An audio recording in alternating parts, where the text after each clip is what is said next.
Copyright information. Ruthless. Book 2 of Coterie of Mages. 100 Halls Universe Series. Copyright 2025 by Thomas K. Carpenter. Chapter 1. Screaming children in the nearby park put Iliona's teeth on edge. They were chasing each other through the jungle equipment while their parents watched from benches, flipping through their phones, barely paying attention. Easy prey. But she didn't have time for such games. Iona strode down the sidewalk in her thigh-high black leather boots. She flicked her finger and the lead child tripped over nothing, smashing their face into the metal slide. The screams changed from joy to horror, and parents came running. Iona let her tongue rest on the bottom of her teeth, as she enjoyed the metallic scent of blood spilled on a fine Sunday morning. She stopped at the corner, peering down one of the spoke roads that led to the center of the city of sorcery. The spire was like a bright candle glowing before the world. Fenris had always told her to avoid the city. That there was too much power. Too many people. And too many mages. It wasn't the place for their family. But now that she'd seen it, Iona disagreed. The powerful never had enough of it, and the more they desired, the more opportunities there were to subvert their interests. She would tell him as much when she found him. The question was, where was he? Her father liked to disappear at times. There was a nearly 2-decade period when he'd headed into the frozen Siberian wastes and only emerged when he was gaunt and skeletal, but he'd found what he'd been looking for. A lost home filled with ancient Egyptian secrets. No one had any idea how it had gotten all the way up there, but it didn't matter, and he never explained what had happened. Nor had Iona ever gotten to learn what was in that book. Maybe when she tracked him down to his new hiding place, she'd ask about it. He told her previously that it wasn't the time. On the other hand, the condition of that backwater farmhouse did not portend good tidings. It wasn't unusual for her father to have destroyed his hiding place once he was done with it, to keep old enemies from tracking him, but it felt so sloppy, so careless and hurried, that she worried what that meant. She would ask him that too when she found him. Or her half-sister Iona. She'd never laid eyes on the girl, only heard about her through correspondence with her father. The prodigy. That girl would never love him like she did. The address brought her to an antique store on the corner of a residential district. A handsome young man wearing a tailored 3-piece suit was sitting on a wooden chair, eating out of a bag of popcorn. The quality of his clothing didn't match the dusty old antiques displayed on the shelves. She handed over a card when she reached him. The handsome gentleman sniffed the card before letting the corners of his lips curl up. New to the city. Could I interest? Spare me the sales pitch. I need information, and not the boring-ass tourist crap you're peddling. His amusement turned to incredulity as he rested his fingers against his chest. What is that delicious accent?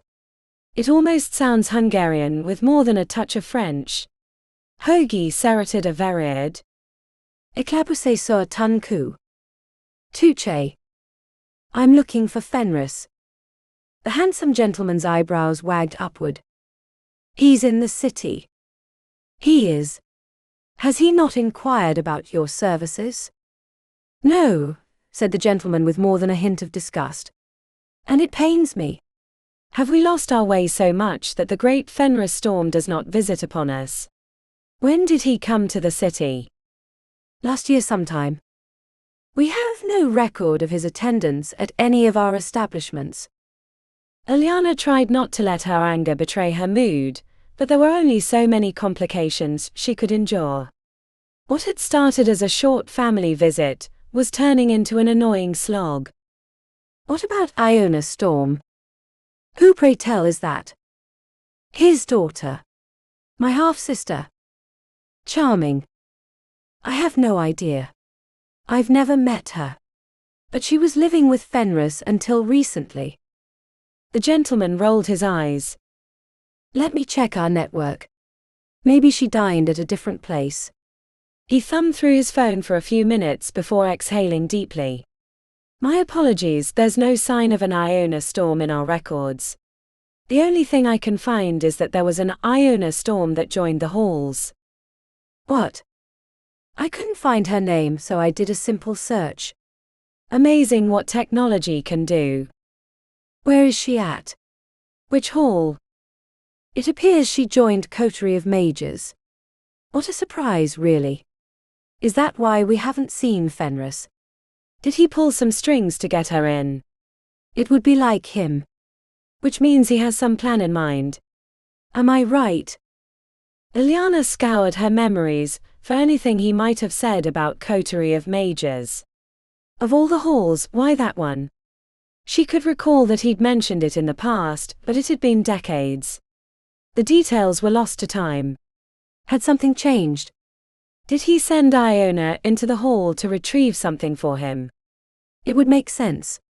They were the most powerful hall. She'd heard rumors of the artifacts and secrets the obelisk contained. What she wouldn't give to get a peek inside. If he'd gotten Iona into Coterie, it meant he'd be lurking nearby. He'd probably sniffed out how insufferable the cadre had become, and decided to avoid them. He had that power and right after all. This isn't your problem. Keep it to yourself. I have a duty to my superiors, he said. Ileana leaned into his perfect face. Would you like me to tell my father about your insolence? His jaw dropped. I'm only doing my job. Your job is to keep your mouth shut. She placed a long fingernail on his upper lip, pulling it down until they were sealed. See? Wasn't that easy? He gave a subtle nod, and she removed her fingernail. Is there anything else you desire? Ileana was preparing to tell him that he had nothing she wanted, but then her stomach rumbled imperceptibly. The address of your finest dining establishment. He pulled out a felt-tip pen and, using the back of her card, wrote in neat penmanship, then held it out between his first two fingers. I'll notify them that you're coming. Ileana turned on her heel and strode out of the antique store. The hunger was making her a little irritated, but she had one more thing she wanted to do before she sated her needs. A taxi provided transportation. She could have used the cadre's services, but didn't want them to know where she was going, not that they couldn't figure it out. The taxi wound through the busy streets. The trials of magic were currently in swing, so more families and tourists were clogging up the sidewalks than normal. Ileana wondered what it'd have been like to enter the trials. Not that she needed them. Fenris had been all the teacher she'd ever needed, but she was curious how well she might have done.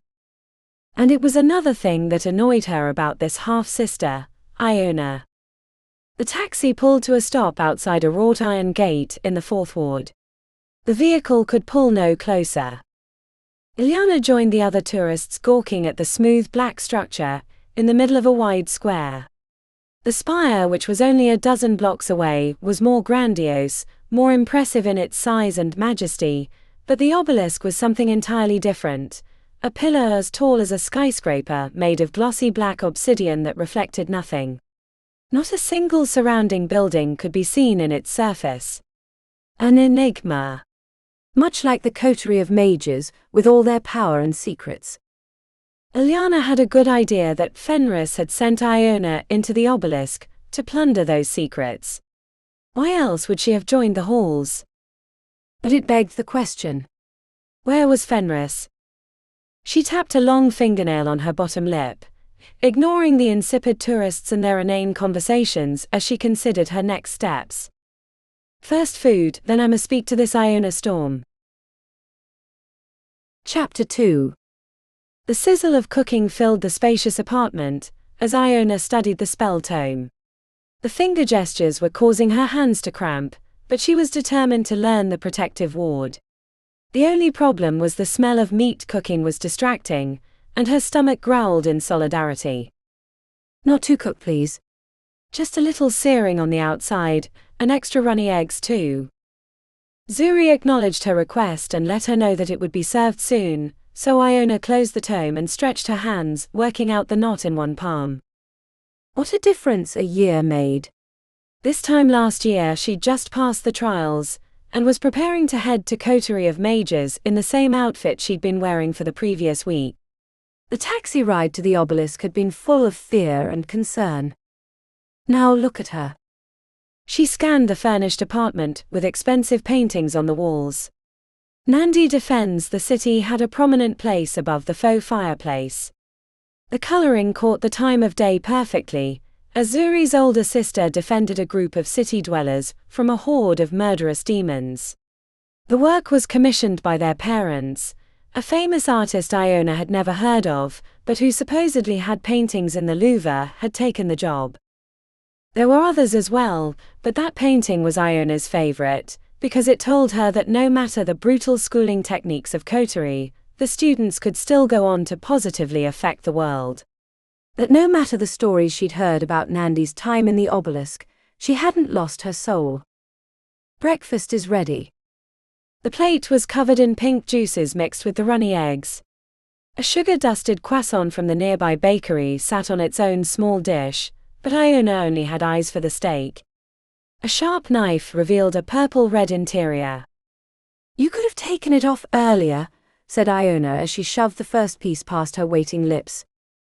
Zuri removed her apron and carried her own plate over. "My apologies, next time I'll toss the raw meat directly onto your plate," she said in that way that sounded like she was British royalty. After the savory meat slipped down her throat, Iona sighed with relief. "I don't mean to complain about a well-cooked meal, just for next time." As Zuri was cutting her steak, she raised an eyebrow. "This obsession with uncooked meat is going to make you sick." "We cook food for a reason." Iona put her knife to the steak, sawing away another piece. "I know, but the burning takes away the flavor, and makes me a little ill." Further conversation was cut short by a heavy bang from Justine's room. They both stared at the door for a long moment. "Do we want to know?" asked Zuri.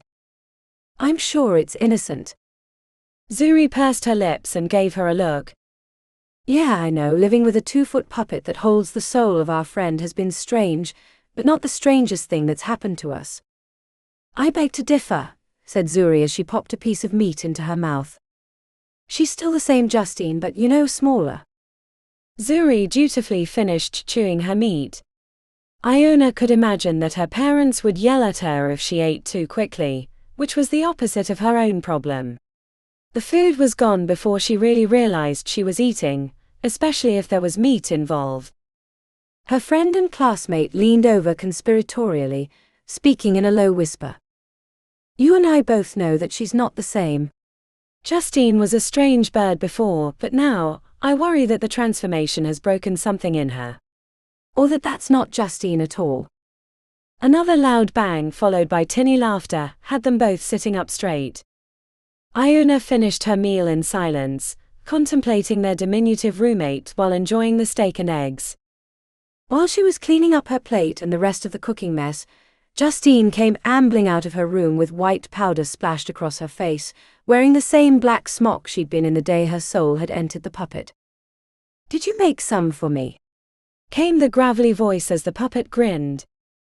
The sour smile made Iona grimace inside, but she didn't want to let her friend know how unnerving she could be in both voice and appearance. The poor girl had survived so much already. "We got you a nice bowl of wood chips," said Iona as she shoved the plates into the dishwasher. "How's whatever you're working on in there?" Justine ambled through the apartment and climbed onto the couch. She sat back and stilled, which made her look like an inanimate object again, until she turned her head suddenly. "Is today the day?" Iona hid her internal flinch. "Tomorrow. We're headed to the Obelisk tomorrow." "Which means we need to test the cubes again," said Zuri, rising from the table. "We did that a week ago." Zuri gave her a look. "We both know that the moment the Obelisk opens, there's going to be a race to the level 4 portal. I'm sure they figured it out over the summer, just like we did. Blake and his minions are going to try to cut us off, keep us from passing. Or just kill us outright. If we don't get to the fourth before them, and either get through or make sure we're ready for them, then why even bother going back this year? The cube testing was one of the more boring things Iona had done since she'd come to the city of sorcery.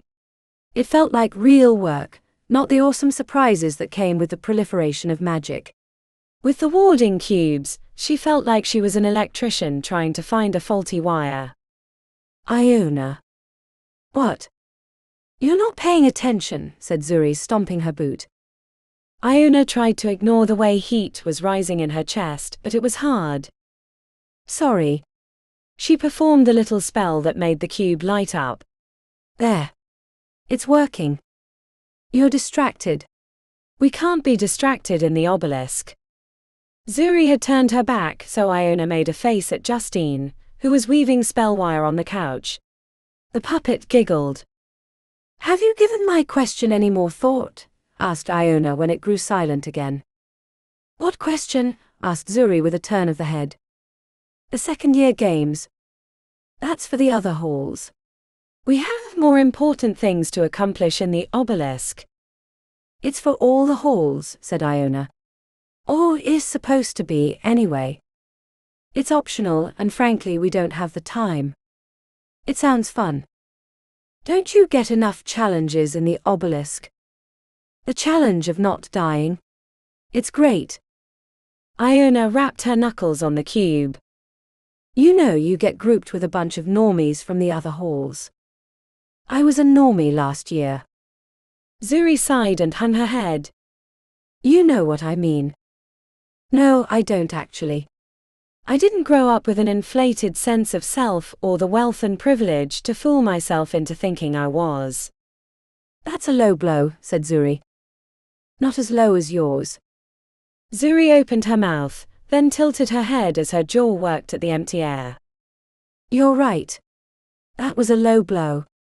I was just thinking about how those other halls might not be up to the standard that we expect in the obelisk. None of them have to live with life and death situations on the regular. Which tells you how fucked up our lives are, said Iona. You're not wrong, but it's the life we chose. Now let's get these cubes finished so we can start packing. I want to be through the door first thing when the obelisk is open to students tomorrow morning. Aye, aye, Captain. Iona gave her a salute, and when Zuri turned around she stuck her tongue out. Childish, she knew, but it wasn't like she'd had a chance to be one.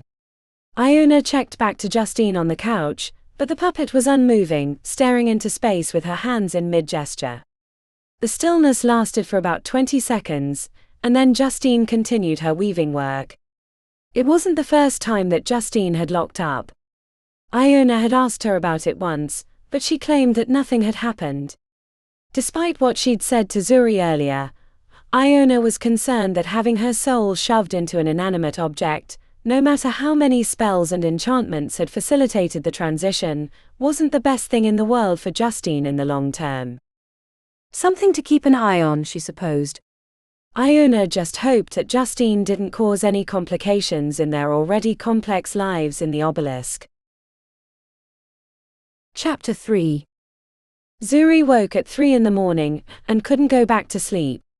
They had to be at the obelisk, 7 a.m. sharp, ready to go with all their gear. It had all been packed already, but she spent the time before her roommates woke double-checking. Roommate, she reminded herself when she heard Justine shuffling around in her room. The odd puppet was awake at all hours of the day and night. Zuri wasn't completely sure she slept except for those strange moments of stillness that were completely unnerving. When Iona awoke at 5, bleary-eyed and with pale blonde hair sticking in all directions, breakfast was waiting, a plate full of pastries from the bakery since Zuri didn't want to have to clean up before their big day. Everyone have everything? She asked when they were in the back of the SUV. The early worm avoids the bird, said Iona with a lazy smile. Justine was in the backpack in Iona's lap. They were the only ones that knew she was alive. Well, if a soul existing in a puppet could be called that. The funeral this summer had been a somber affair with her mother sobbing the entire time, and her famous father Justice Thornlock, staring solemnly into the distance, his jaw pulsing with anger or grief. It was hard to tell the entire time. Iona had argued with Justine about telling them that it was only right that they knew she was still with them, even if it wasn't in the form they expected. But Justine had been adamant that they wouldn't like her new form, and she was content enough that they'd even bothered to grieve her. Their SUV was the first through the gate. No one else had arrived. Technically, they weren't supposed to be in the upper levels of the Obelisk until they'd met with their patron, but no one really considered Professor Sinclair as the real patron, even if he was acting as it on a daily basis. Zuri almost expected to find Blake and his crew at the portal to level 4. It would have been just like him to find a way around the summer restrictions and have already set up an ambush, but she was relieved to find it empty. The tunnel beneath the unfolded pyramid led to a wide chamber filled with ancient Kemetic runes. Zuri pulled out the schematics and got to work directing her friends as they set up the warding cubes. Iona set the small glowing boxes while Justine ran the wires. It took 3 minutes longer than she'd timed in the apartment, but thankfully no one interrupted them. "Are we good?" "I think so," said Iona with her hands on her hips and her hair a little sweaty. "Justine, you're on watch." The puppet ambled up the ramp to the upper portion, while Zuri pulled out the book of runes they'd been working on the entire summer. Zuri was fairly certain that they had the correct solution, but she didn't want to rush to failure. They would confirm their answers as they worked. The two of them took position at the far end of the room, where they assumed the portal would form on the blank wall once they entered the proper solution to the puzzle. "Jackal with feather and bones." "Check," said Iona, pressing the sandstone. It glowed faintly. 3 stones and a bird. "Done." They worked like this for over an hour, pressing stones and confirming they were properly lit up before moving on to the next.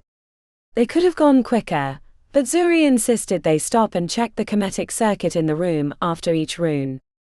When it came down to the last one, Zuri called out the pattern, Vulture Warrior with Spear. "Let's get ready to rumble." Iona touched the appropriate rune, which lit up as expected. There were no reverberations of a door opening or anything like that. Instead, the portal to the 4th level swirled into existence on the blank sandstone wall. "Oh, thank Merlin. You want me to pop over and come back? Get the lay of the land? Then we can start moving our gear through." "Together," said Zuri. Iona checked back to the ramp and shrugged. "Let's do this." They approached the portal. Zuri had traveled through them countless times, but this one was making her stomach ache. Maybe it was the idea that they'd be back to knowing nothing, and having to work out the dangers of the new level. "On the count of 3. 1, 2, 3. Zuri extended her arms in unison, and the moment her hands brushed through the swirling portal she was thrown backwards. Landing on her back knocked the air out of her. "What in the actual?" Iona was next to her, rubbing her head as she climbed to a sitting position. "I don't get it," said Zuri. "We summoned the portal. Did we do something wrong?" "No offense, Zuri, but you're way too annoying for us to have done something wrong." Further conversation was interrupted by the rapid tapping of little wooden feet coming down the ramp. "They're here."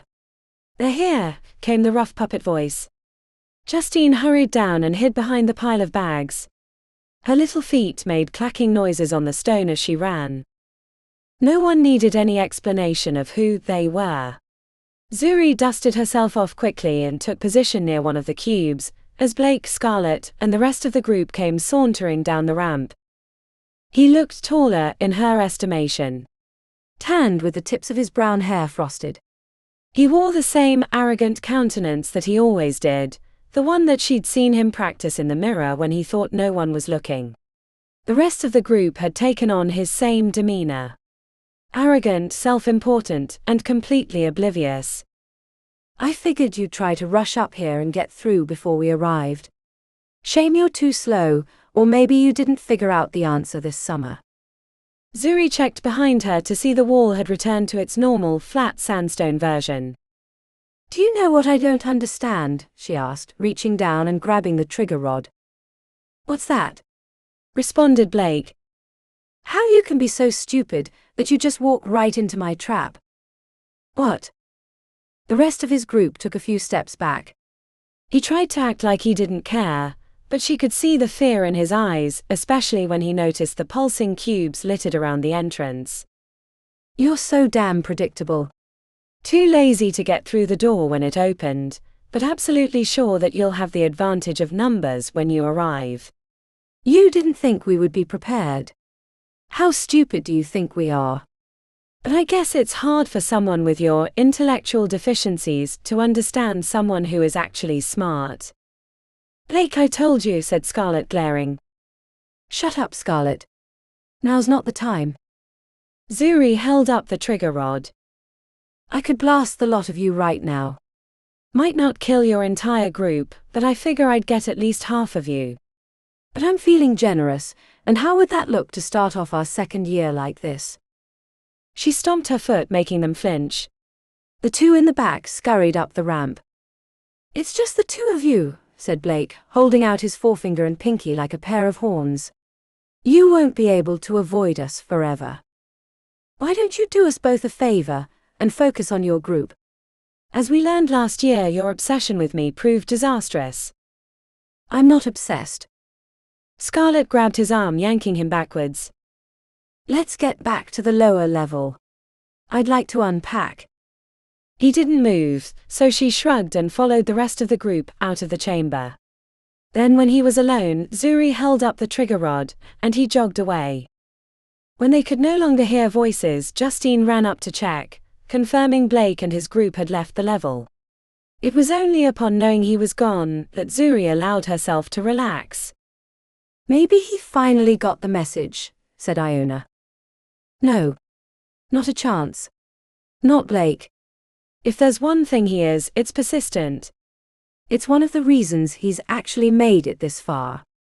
When we first started dating, I was surprised at how much he struggled to learn new things. But he doesn't give up. He'll work all night to learn a spell if he has to. Combined with his numbers, we're at a massive disadvantage. We could try recruiting others again. No one's going to join us. Not after last year and not while he still draws breath. Iona gestured towards the trigger rod. You could have taken care of that. No, I can't. I can't be like him. The world doesn't need two of him. Shall we try again then? Zuri checked to the pulsing cubes and equipment, then back to the blank sandstone wall. No, we need to get to the meeting with the patron in a few hours. It'll take us that long to tear all this down, and then I want to recheck our calculations and try again at another time. Yeah, said Iona, scratching the back of her head. I really thought it was going to work. I would have bet anything that it would, which worries me. We're missing something. Something big. And I don't like it. You're just not used to being wrong is all.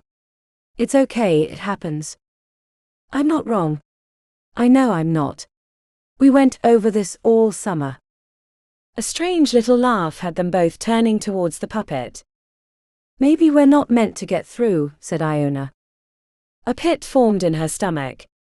It was what Zuri had been thinking. What do you mean? We haven't had the meeting yet. Professor Sinclair has the portal blocked until we speak to him. Zuri didn't believe that. Not based on what her sister had told her about coming back from summer break in the Obelisk. But she didn't want to worry her friends. They'd figure out the reason soon enough, and then they'd be through and on to the next challenge. You're right, Iona. About what? Let's pack up and get down to the meeting early. We should try to find more allies. Chapter 4. Justine had the entire level to herself. No one to bother her. No one to remind her that she wasn't like them anymore. It wasn't like she couldn't see the glances or hear their hushed whispers as they talked about her, but if only they could understand this was the real her. She turned sideways and slipped through the gap between the stones on the mausoleum. The building had been of great interest when they first came to the third level, but after disarming the traps, they'd learned it had nothing they needed. But Justine knew better. Zuri and Iona had given up too early. The building held more secrets than anyone knew, and she'd been waiting all summer to return. An interior space was filled with ancient writings, spells and runes dedicated to the realm between the living and the dead. The veil. The stuffed animals she'd left in the cubby remained. Justine threw herself on them, enjoying the way they cushioned her small body. She didn't feel the soft fur like she had when she was made of flesh, but the wooden body gave her a different sensitivity that made it pleasurable in a new way. Justine pulled out her little book that was filled with drawings, secrets and spells. Iona had found puppet-sized writing materials at a doll shop in the second ward. Holding the pen had required roughing up her fingers because they'd been too smooth before, and the writing utensil kept slipping out. She hadn't had much time in the necropolis before the semester had ended, so she got right to copying the spells. Magic was both harder and easier since she'd gained her new body. The finger gestures using her wooden digits left her frustrated and having to perform the same spell multiple times, even the easy ones, to get it right, but her connection to her conduit of phase was stronger than it had ever been. It no longer came through the base of her skull, and it didn't have that chilled air feeling. Using magic in her puppet body, the raw stuff of magic, was like tapping directly into the feed. And it was warm as if it had been traveling through sunlight before reaching her. There was something else too. A hungry knot in her chest that she hadn't quite figured out. It was like there was still more to unlock, that the transformation into her puppet body was only part of what was to come. Whenever she thought about it, she became giddy with excitement. It was like staring at a box under the Christmas tree, hoping that it was exactly what you wanted, even if you had no idea what it was. Justine was finishing up recording a section of runes, when she heard the thump of something heavy being dropped. She climbed out from her throne of stuffed animals and slipped through the gap. The strange dusk light that permeated the level made seeing beyond 100 meters difficult. She saw two things moving at once. The first was further out to her right, near the back of the level, at a cluster of buildings. The movement was slight, and she lost sight of it right away. The other thing moving was more obvious, and made her forget the first. Justine hid behind the wall as soon as she saw him. Orion Dreadmarsh. He'd been a towering figure when she had a human form. Around 6'6" if she recalled, but either he'd grown a few more inches during the summer or her diminutive form made him seem giant-sized. The fact that he was as wide as two normal people made him seem impossibly big. He dropped a big crate outside the unfolded pyramid. It looked like it would have taken 2 or 3 normal-sized people to carry it, but he'd done it himself with a huge pack on his back, which he let slough off his shoulders before heading down the ramp. It'd be like him to not bother with protections or wards. Justine knew she should get back to her own work, but she was curious if he'd solved the final puzzle like they had. She crept down the ramp, reminding herself that she should find rubber-soled shoes to keep her wooden feet from being so loud. He was talking to himself. He had a notebook open, and was already touching the runes in the same order they'd uncovered.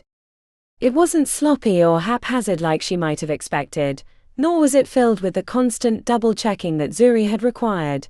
It had a straight, direct-to-the-point kind of feel. Like a martial artist using no more energy than was required. Justine was mesmerized. She stayed at the bottom of the ramp, clutching the scrolled pillar, listening to Orion work. She'd never heard him talk so much, but he had a constant banter going as he worked the runes. But then again, it wasn't like she'd spent any time with him either. When Orion touched the final rune and the portal swirled into existence, Justine remembered that he'd left his gear outside, and worried that he was going to turn around and spot her. With his long strides he'd easily be able to capture her, and then she'd be screwed. To her utter relief, Orion strode towards the portal like an arrow shot straight to the target. He didn't slow when he reached it. Not a hint of self-doubt in that massive frame. When he was thrown onto his back, she let out a snort of laughter. The portal had rejected him too, and Justine found it hilarious. She held a hand over her mouth to contain the mirth, but when it grew too much she had to run up the ramp. Orion must have heard her because he came flying after her.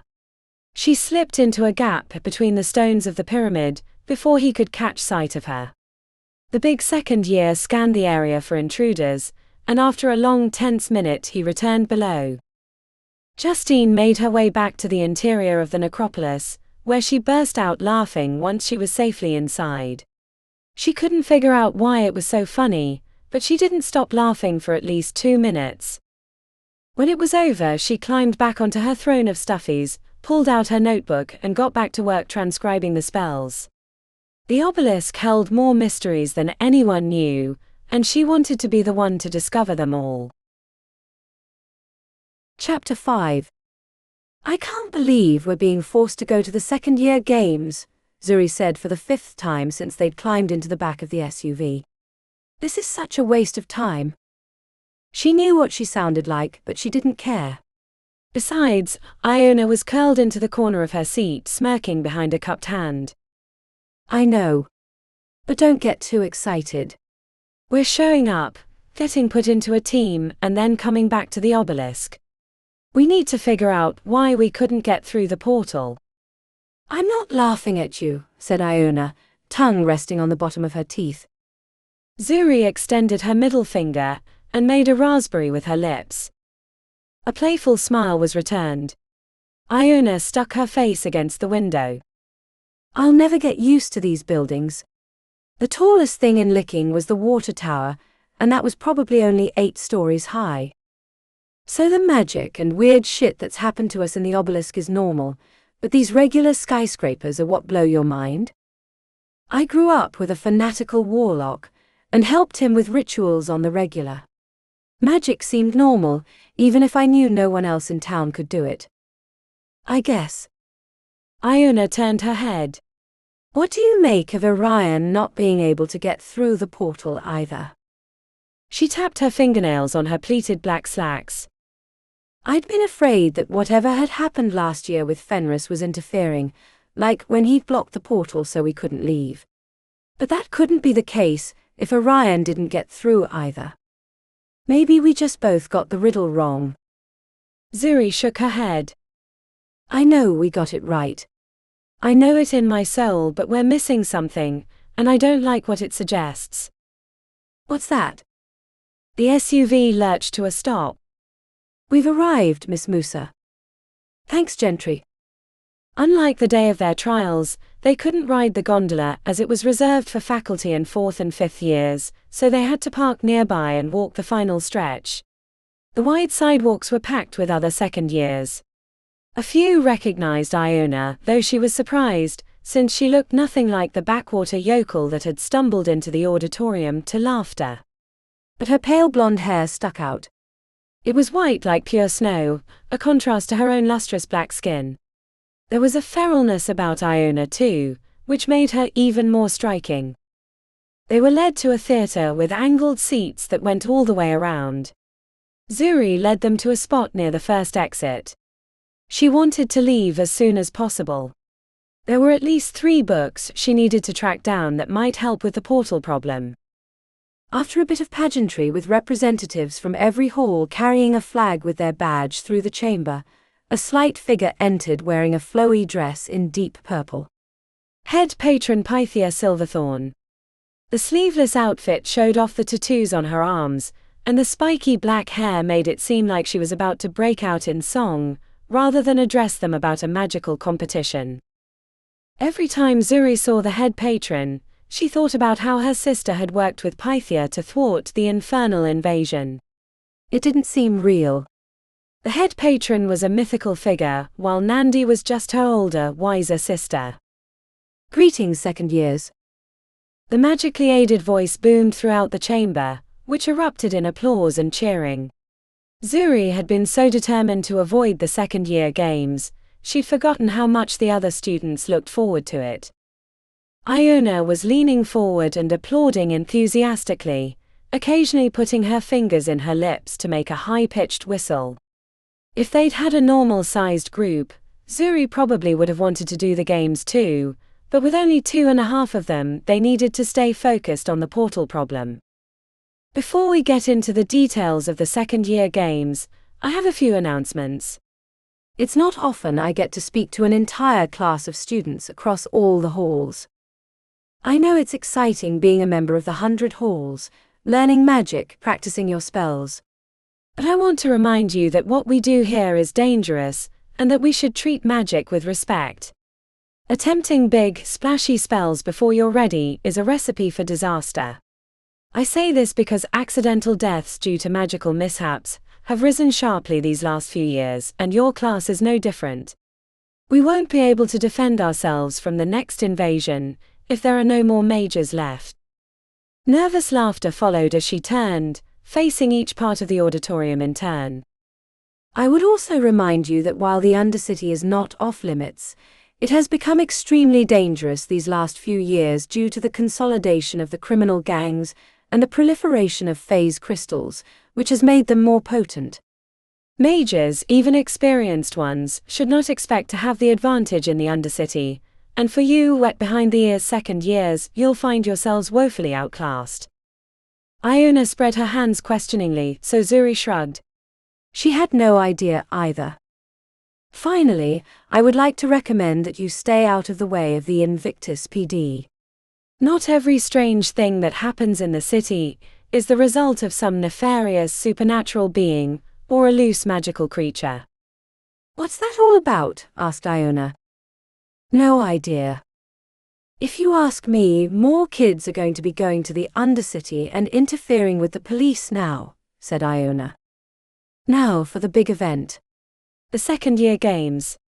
I won't be telling you anything about the actual event. That will be yours to discover, but I can assure you that our game makers went to great lengths to create a memorable challenge for you. Remember that these games aren't just about creating a problem for you to solve. They're a way to get to know your fellow hall students and, more importantly, yourselves. The further you get in this challenge, the more you'll find the contest is about discovering the best or worst version of yourself. Head patron Pythia offered a pinched smile to the auditorium, but Zuri didn't get the impression that it was a light-hearted statement. To the contrary, it sounded like a warning, one that most of the students wouldn't get. But the challenge isn't why you're here but the prize. This year we have a special reward courtesy of a collaboration between patron Celeste Agastine, who personally brewed these potions, and the Oculus Hall. An older student pushed a cart filled with small vials onto the platform. He left it near patron Pythia before leaving. She picked up a glass of light green liquid and held it up so it caught the light. Even from a great distance, Zuri could see the swirling golden hue within the green. Whichever team wins the second-year contest, they will each be given one of these vials. The liquid within is called the Elixir of Foresight. After drinking it, you'll find yourself capable of understanding even the most complex subjects and finding answers to challenging and thorny problems. The divination side of the potions will even allow you to anticipate things that may or may not happen in the near future. One of these potions might just be the reason you become world famous, or a titan in the industry of your choice. And before you think you can do this on your own, know that the reagents required for these potions are nearly impossible to find, so don't think you'll acquire them any other way than winning the contest. A hushed silence was followed by scattered applause. Now that you know the stakes, it's time to get started. Follow the floating mage lights into the corridor, where you'll take your second-year games test. Based on your scores and your halls, you'll be placed in a team. Remember, these games are a chance to work together across halls and learn the value of our diverse magics. We couldn't have stopped the infernal invasion without all the halls working together. Zuri got a little shock when the head patron's gaze was sent directly at her. It was brief, and Pythia turned away before anyone else noticed, but she sensed the intentionality of that look. As the auditorium full of second years rose to their feet, Iona tugged on her arm. You heard that right? Which part? Asked Zuri. The Elixir of Foresight. We could use that to figure out the portal problem. Even if one of us managed to win, beating out 200-something other teams, we wouldn't get our prize until the end of the year. If we're not through before then, we're screwed. Then it would help us with the next level, or whichever one gets us stuck, said Iona. Or we could put our noses down and work hard, and never have to need the stupid elixir in the first place. My parents always taught me there were no shortcuts. The second-year games would be a major distraction. They filed in behind the lines of students. The wait wasn't as long as she thought it would be. The test, whatever it was, seemed to take a few minutes max for each student, and there were dozens of doors. Good luck, said Iona as she went through a door, bright-eyed and cheery. It reminded Zuri how different their backgrounds were. Iona looked forward to the drudgeries of school because she'd never experienced anything different, while Zuri was overly cynical due to her history. Have a little fun for once, Zuri told herself as she entered the testing room. A rainbow ball was resting on the floor in the middle of a slight depression, while there were 5 colored discs on the 4 walls and the ceiling. A disembodied voice came over a speaker. This is a test of your mastery of the 5 elements and your phase endurance. The goal is to keep the rainbow ball in the air by hitting the discs with the appropriate element when they light up. The stronger your hit and the shorter the delay, the longer your ball will stay in the air. The test will grow more difficult as time goes on. The current record is 1 minute and 38 seconds. You may start when ready. Loosening up her fingers and shaking out her arms helped Zuri get in the right mindset for the contest. While she had no plans on continuing in the second-year games, she couldn't back down from a challenge. She memorized the locations of the elements: air to the left, earth to the right, fire on the far left with water on the far right, and spirit on the ceiling. Fire was her slowest element, so she started with that. The ball leapt into the air, hovering at the center of the room, as the counter started ticking upward. The spirit disc lit up with light purple, so she blasted it with a quick force bolt. A few seconds after that, the fire disc glowed and she hit that. Zuri got into a rhythm as the lights sped up, occasionally glancing at the timer to see her progress. When 30 seconds passed, the pace increased until there was no resting between elements.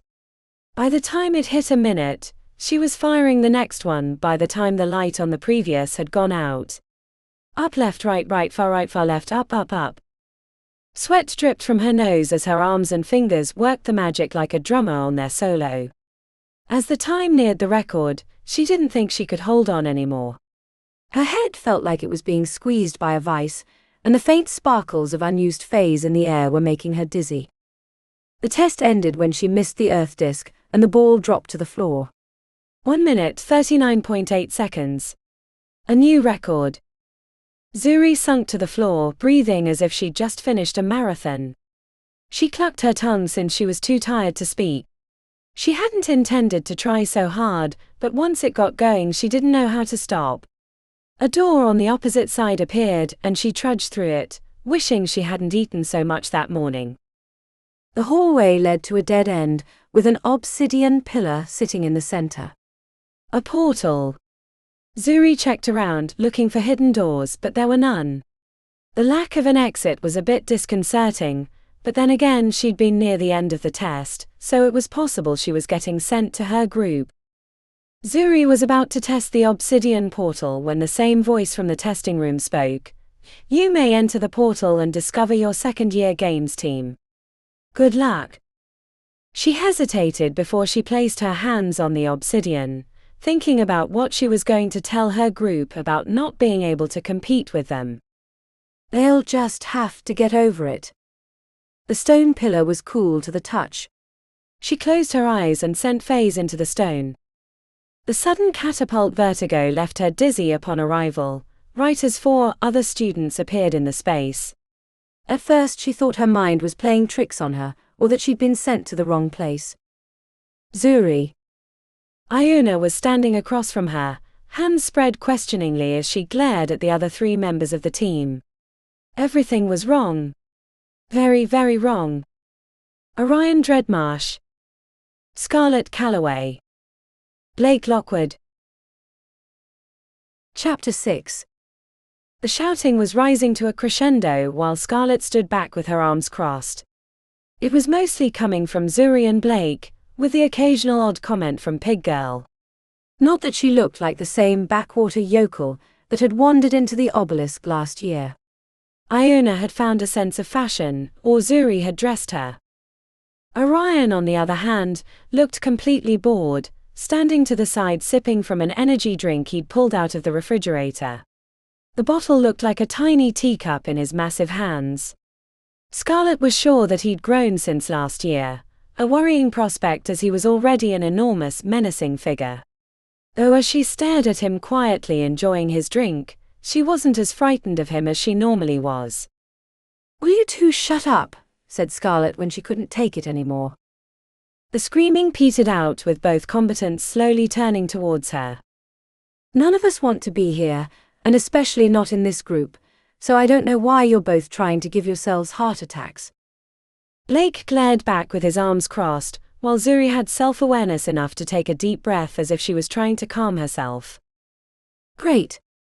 Now that we're going to act like adults." The words died on her tongue the moment a sixth person entered the room. Zuri was the first to blurt something out, head patron Silverthorn. Scarlett was struck by how small the head of the magical university was, and how young she looked, but that lack of size or age didn't change the intensity of her presence. It was like standing next to high-voltage power lines without any protective gear. "Zuri Musa," said Pythia. "How is your sister doing?" "I thank you for asking, head patron." She's bored of foundation work, and wishing she'd taken a different specialty in coterie. "I for one am glad she was a demonologist. Her expertise came in handy when things got bad." Scarlett had always been aware that Zuri's sister had known the head patron, and even fought beside her during the invasion, but knowing that and seeing evidence before her eyes were two different things. "Hello, Patron Silverthorn," said Scarlett, extending her hand. "Scarlett Calloway. I knew your cousin Simone. Is she still with Derek Kensington?" "They got divorced a year after they married." "That's a shame, they seemed like a good couple." The patron turned towards the big man in the corner. "Orion Dreadmarsh. I see you're carrying on the Dreadmarsh name quite well." "You're one of Leo's brood." He shook his head tightly. "My mother was Etienne." The head patron gave a slow nod, as if she were considering this news. Scarlett was confused as well. She'd always thought that Orion was part of the main trunk of the Dreadmarsh family, not one of the offshoots. Not that it mattered. Any Dreadmarsh was inherently dangerous, and even the head patron seemed wary.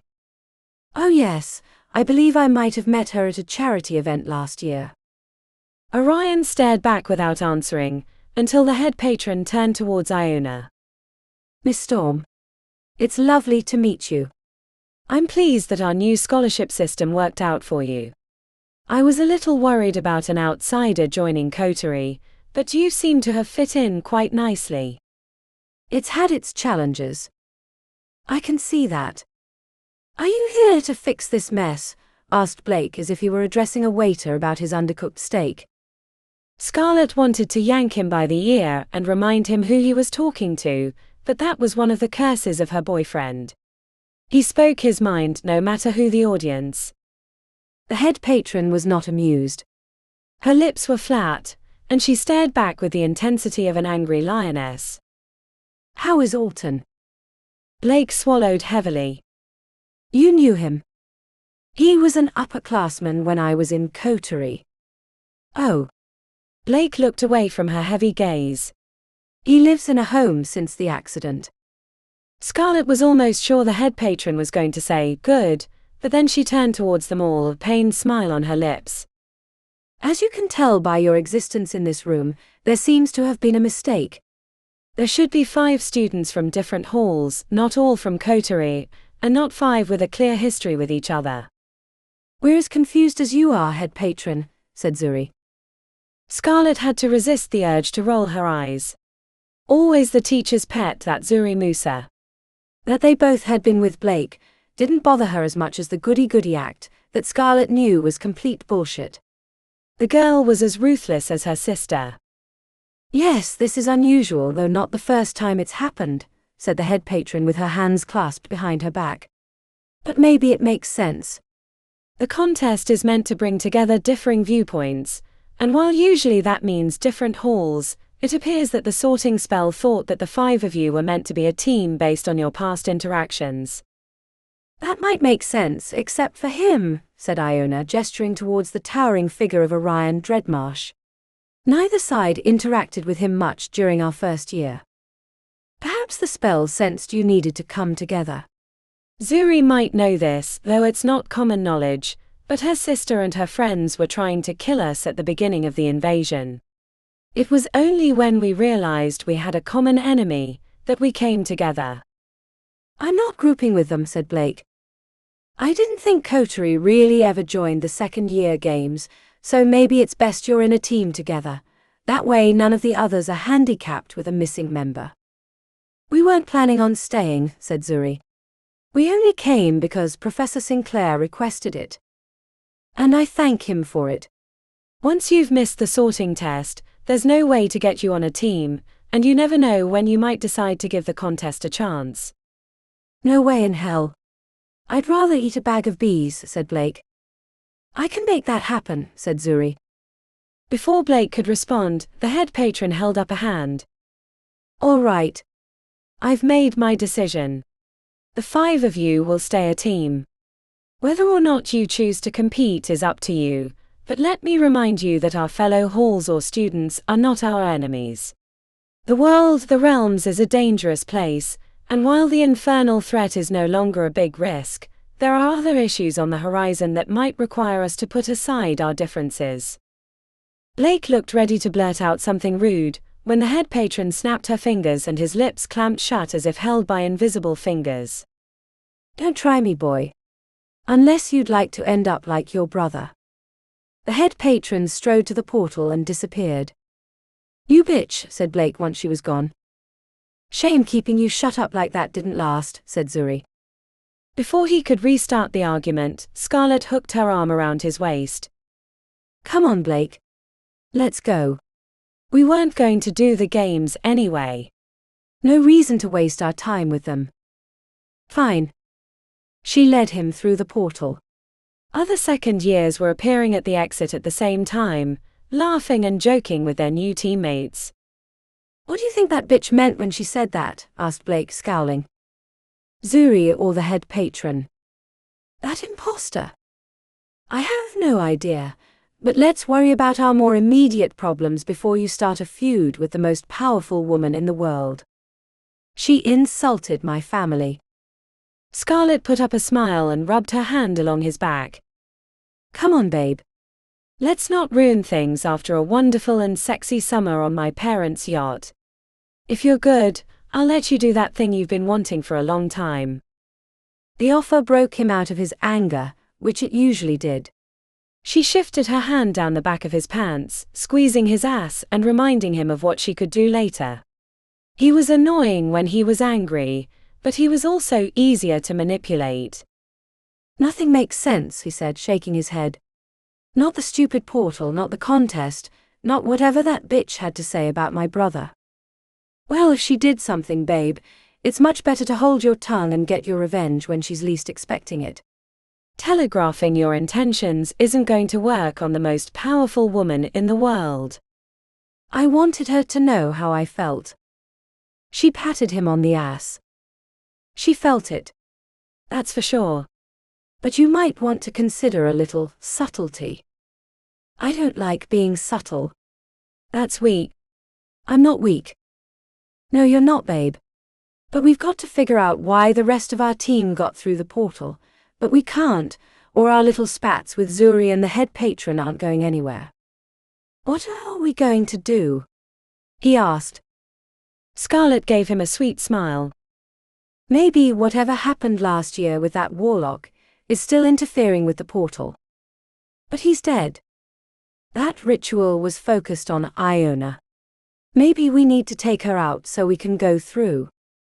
And Zuri. Don't forget Zuri. I would never do that, babe. Do we have a plan? Blake stared into the distance before giving a nod. Great, she said, then whispered something in his ear that made him squirm with delight. You promise? She grinned. I promise. Then let's kill those bitches. Chapter 7.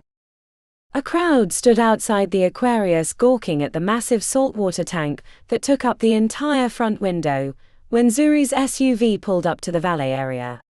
Kids were laughing as the octopus signed innocent jokes while the parents glanced around nervously. Zuri smiled at the display, even as her stomach was twisted in a knot. She'd been nervous about the visit since Anna had texted a week ago. The hostess led her to a private booth in the back of the busy restaurant, where Anna was already waiting. She wore a tight-fitting red dress that showed off her curvy body and accented her auburn hair and freckles. Zuri. The long hug broke loose some of the nervousness. It's been too long, she said as she sat across from Anna. A waiter appeared and they gave their drink orders. What brings you to town? I'm sorry if you already said so in our texts, but things have been crazy, and we don't get much reception in most of the Obelisk. I bought tickets for the Dirge at the Bastille charity event last month. The Dirge? Anna made a random gesture with her hand. Some hot new band that people are saying are the next Garbage Kings. They've sold out the Glitterdome. I don't know any of the music, but I hear they put on a good show. Anna rolled her eyes. That's why we're eating here, by the way. A private dinner came with the tickets. I hope you don't mind. This isn't exactly our normal kind of eating establishment. Of course not. It's good to get out. How are your parents? Anna exhaled heavily as she ran a fingernail around the top of a water glass and looked away with a pained expression. They're a wreck. I thought they'd get better with time, but it's been over 2 years and they look like they're waiting for Gemma to get home any minute.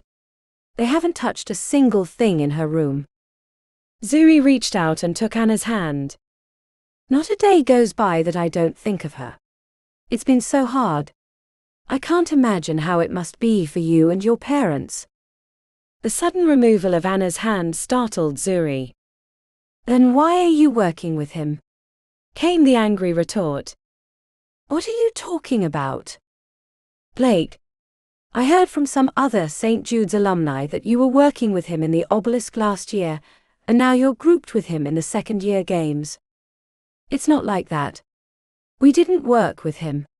I didn't work with him. He tried to kill me multiple times last year, and as for the second-year games, we don't know how that happened, but head patron Silverthorn left us that way. But don't worry. We're not doing the games. Especially not with him. Why haven't you taken care of him? For Gemma. It's not that simple. The hell it is. You said it yourself. He killed Gemma, but then you let him get away with it. My family is ruined. My parents are shells of themselves and nothing is right anymore. If you have a chance, you take him out. That's only fair. Unless you're lying. I'm not lying. But you said you'd take him out. He has a big group. It's only the two of us. The Zuri I know, the one that my sister worshipped, could get him, or are you too afraid to do it? Zuri opened her mouth to respond, but she remembered last year when she'd had a chance to kill Blake, but had let him go. I knew it, said Anna, shaking her head. You're afraid. I'm not afraid, but... You promised me that you'd take Blake down. Don't you remember that? After the funeral. I wanted to know that some of the pain was going to go away, and you promised me his cold, lifeless body, but he's still alive and I still hurt. Water in her eyes pooled at the corners. Zuri was gutted. She had no idea what to say, but then the waiter appeared, oblivious to the undercurrents, and took their order. Zuri wasn't going to eat anything, but Anna ordered a special meal for two. I know you don't want to hear this right now, but I'm barely surviving. When the trial was over, everyone thought I was lying, that I was just the jealous girlfriend who wanted cheap revenge for his successes. That he was the boy with a bright future, and how dare I try to take that away from him for something that I probably did. My own parents didn't show up when I joined the halls, because they were afraid of being seen with me. I'm sorry, Anna. I really am. I love Gemma like a sister, but nothing I can do will fix the fact that she's dead. Anna sniffed and dabbed her eyes with her napkin. I'm sorry, Zuri. I shouldn't have come at you like that. I've just been under a lot of stress. The family business isn't doing well, especially with my parents being so distracted. What's wrong? It's nothing. Anna, tell me. If there's something I can do to help, I'll do it. As soon as she said it, Zuri cringed internally. She'd promised revenge on Blake and hadn't delivered that. It's the Siren sisters. Well, not them, but their family. They're trying to move into our side of business. I don't understand. I thought they worked with entertainers. Career management and stuff like that. It's really not so different from the business management we do, but with the reputation hit from the trial, we've been losing clients. The Siren sisters are our biggest threat. They have the size and background to sway the nervous away from us. They're saying if we couldn't defend Gemma at trial, then how can we help them with their careers? That's bullshit. How can they be so callous? Zuri, come on. The conversation was interrupted when 3 waiters appeared. They were carrying a steaming cauldron ringed in runes, using a pair of long 2-person tongs, while the third brought a tray of vegetables and meats. The cauldron was set in a hole in the table, while the waiter explained how it all worked. The cauldron is enchanted to cook your food perfectly. Throw anything in, veggies, meats, you could throw in your shoe if you wanted, and when it's done, it'll rise to the surface where you can scoop it out and eat it freshly cooked. There's a color chart on the tray to show you how long each thing takes to finish, so you don't have your entire meal ready at once. After the waitstaff left, Anna smirked as she grabbed a handful of mushrooms and tossed them into the steaming cauldron. Sorry. I had no idea that we'd have to cook this ourselves. Hard to believe there's a line of people trying to get in this place with this kind of service. It's not all bad. Cooking for yourself, that is. I did a bit of cooking this summer, and I'm not terrible. Gemma liked to cook. She wasn't very good at it, said Zuri, which got a laugh out of Anna. No, said Anna, shaking her head. Despite what she always said, hot sauce does not go on everything. She put it on her cereal once just to prove a point. 7 hells she did. Zuri smirked. It was disgusting, but she didn't want to admit she was wrong, so she ate the entire bowl without complaint. That makes my stomach hurt just thinking about it. Zuri threw some random meats into the cauldron. She'd love this place. She would. It's just cheesy enough for her to enjoy. She never liked the uptight restaurants our parents would take us to. I miss her. Me too, said Anna. But at least she won't have to be around when the family business fails. Is it really that bad? We've already lost some of our best employees. Poached by the Siren sisters. Which isn't helping after all the legal bills. Our lawyers don't think the libel suit will stick, but I don't think the Lockwoods care. They're just trying to bankrupt us through the legal system. I'm sorry, Anna. I didn't know. It's okay. There's nothing you can do. Zuri knew that wasn't true, but she also knew that Anna would never ask directly. In fact, she was pretty sure that's why they were meeting in the first place. I can't promise anything, but I can dig around and see if there's anything interesting with the Siren sisters. Anything would help. Anything to put them on their back foot, give us room to climb out of this hole. If my parents had their minds right, this wouldn't be a problem, but they've just never. I know. I'll see what I can do. A mushroom stalk plopped to the surface. Dinner's ready, said Anna, laughing. I hope we don't get too full, she said, matching her mirth. As if summoned, other pieces of mushrooms, veggies, and bits of meat appeared like divers after a long time beneath the surface. The rest of the dinner, they stayed away from serious talk and instead spent their time making fun of their dining experience, but generally enjoying the meal. The entire dinner, Zuri couldn't help but think about Gemma's parents and their business, and how she might be able to help with the Siren sisters. She had nothing specific in mind, but vowed to keep her options open. She owed Gemma that much. Chapter 8. Iona's stomach rumbled despite her leaving a corner diner where she'd had a very rare and extremely greasy burger. She pushed away the annoying sensation and focused on the group of students ahead of her. They sounded like first years based on their conversation, though she thought they'd come from different halls. Maybe they'd made friends in the third trial. What a different experience they were having, wandering the streets carefree, learning magic with professors that actually cared, and having fellow students that weren't trying to kill them. Their attitude showed up in their choice of clothing. Hoodies and t-shirts with half of them with hall logos. Much different than the expensive slacks and silk shirt she was wearing, but fitting in at coterie required a completely different wardrobe and mindset. Iona adjusted the backpack full of tomes. She'd been scouring the various bookstores for books that might help them with the portal problem. The weight was putting pressure on her shoulders, but she'd given herself a little endurance charm to make it back to the Obelisk. A pair of kids ran by with novelty wands, controlling illusionary dragonlings above their heads, while their parents shouted to slow down and watch out for strangers. She dodged around them, stopping behind the other students as they waited to cross the busy intersection. Iona glanced into the park at a group of pigeons pecking at thrown seeds. Her stomach grumbled in response. "Stop that," she muttered, holding her gut. But she couldn't help but stare at the pigeons and wonder what they would taste like. What is wrong with me? A girl in the back of the group checked back, curious, but then the light changed and everyone surged to cross.